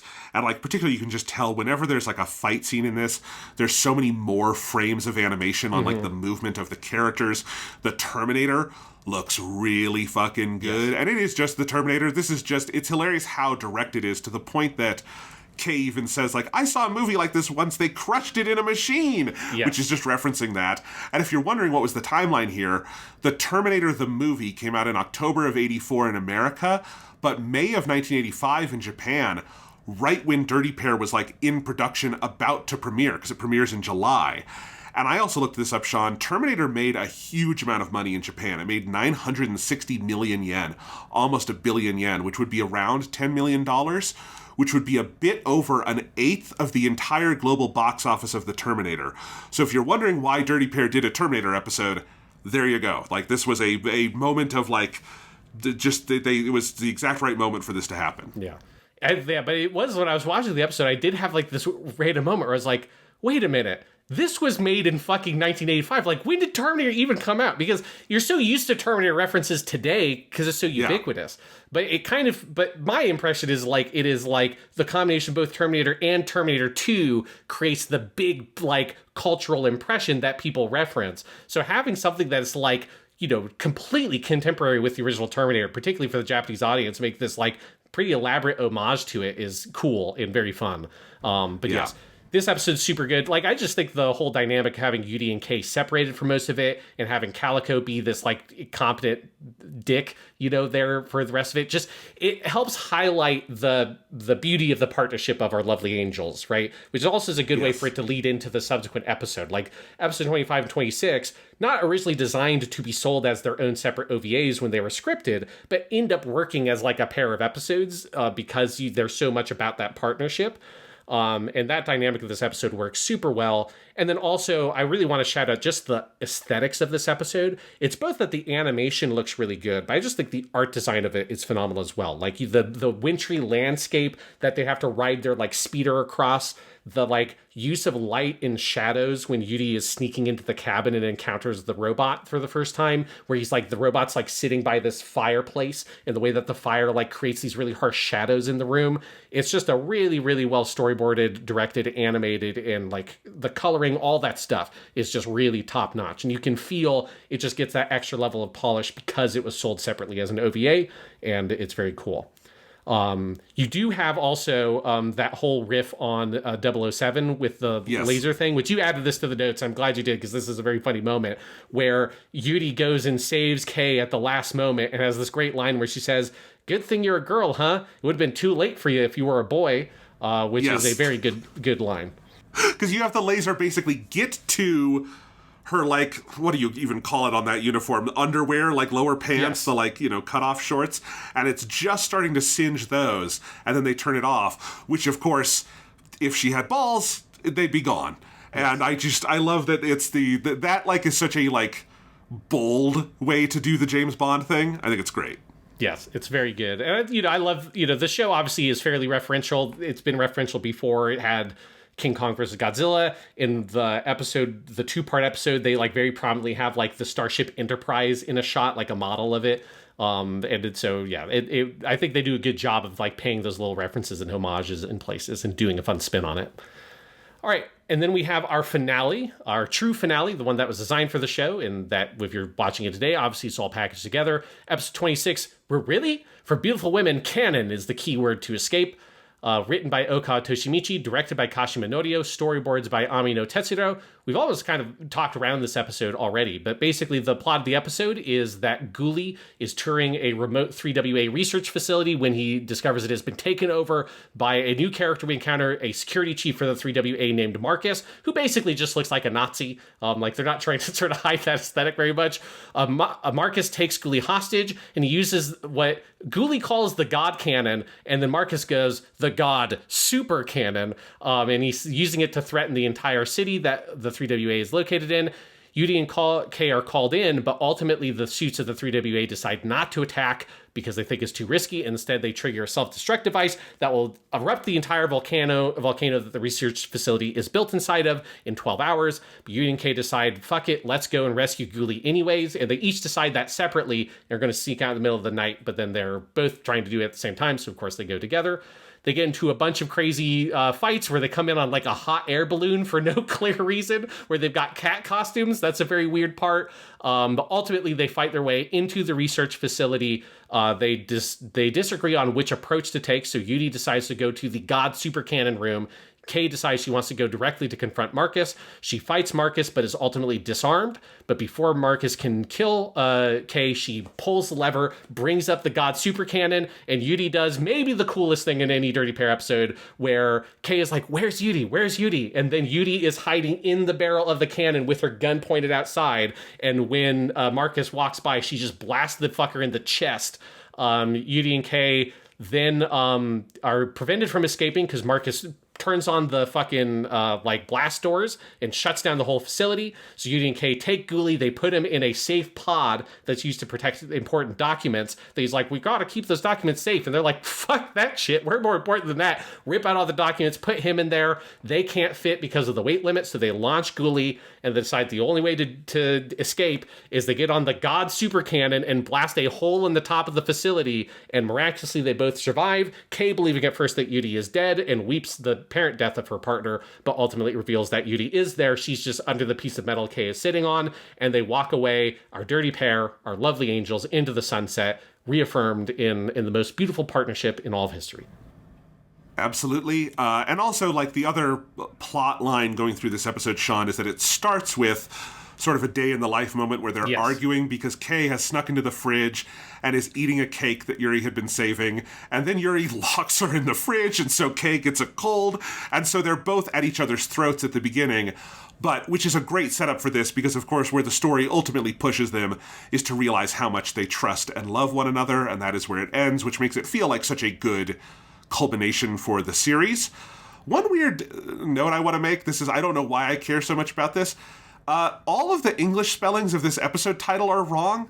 Why do they spell canon as, it's C-A-N-O-N, and it's not you, Sean, in your notes, it's the subtitles I watched, it's the DVD, it's Wikipedia, and so I went and looked, because it's canon is the keyword to escape, but it is supposed to be canon, as in God Super Cannon that they blow the thing up with, right? But they've spelled it as canon, like the canon of, Lord of the Rings. What is the plot and the like lore of the world? Or like a canonized saint. Right, which we know that is a different katakana, because I looked at the title. In the title of the episode, it's kyanon with a kya, and that is, if you look at a Japanese dictionary, the katakana spelling of canon, as in something that fires. We know that for kanon, as in like the canonized, that is kanon, because that is the show that we watched from KyoAni, kanon. Yes. So I don't know why all the English sources spell that wrong. It's weird.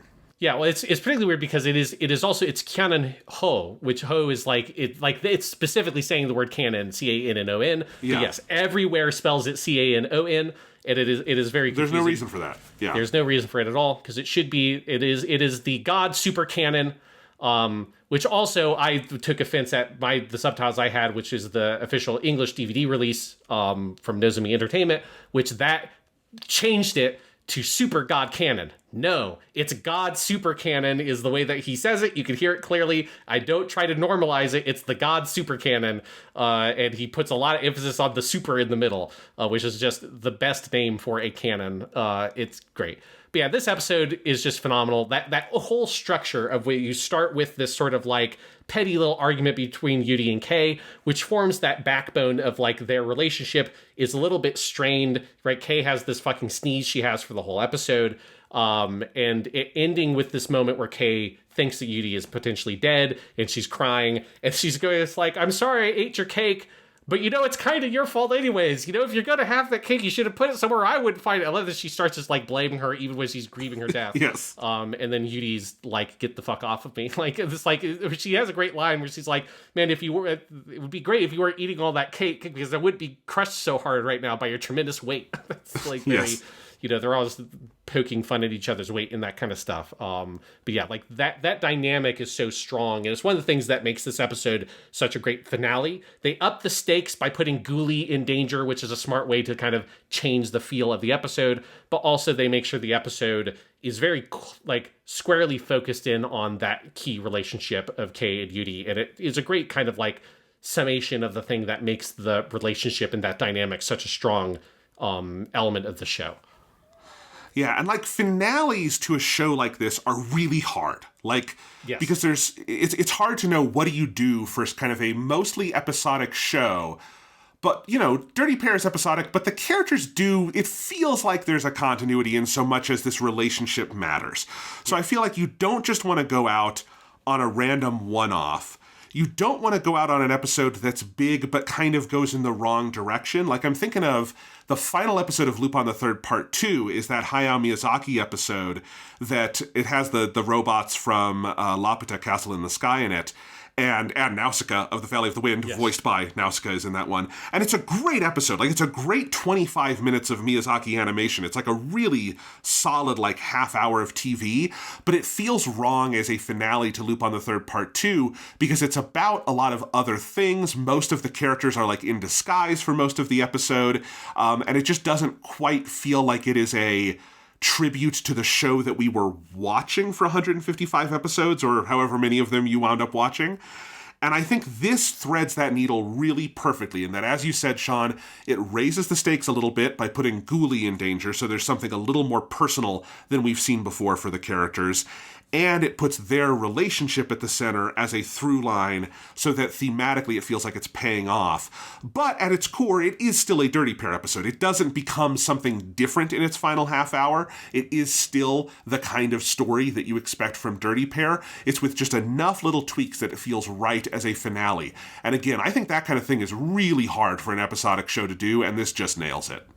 Absolutely. We do also have our key guest star for the episode, which is Marcus, who's voiced by Tanaka Hideyuki, who is Lieutenant Woody from Gundam. So I love that Lieutenant Woody and Matilda both work for the 3WA, because Matilda was the woman who is the chief scientist, while the chief security guy is Woody. In this reality, they kind of went, in very different paths, because they're both dicks in this universe. But we do have Matilda and Woody here.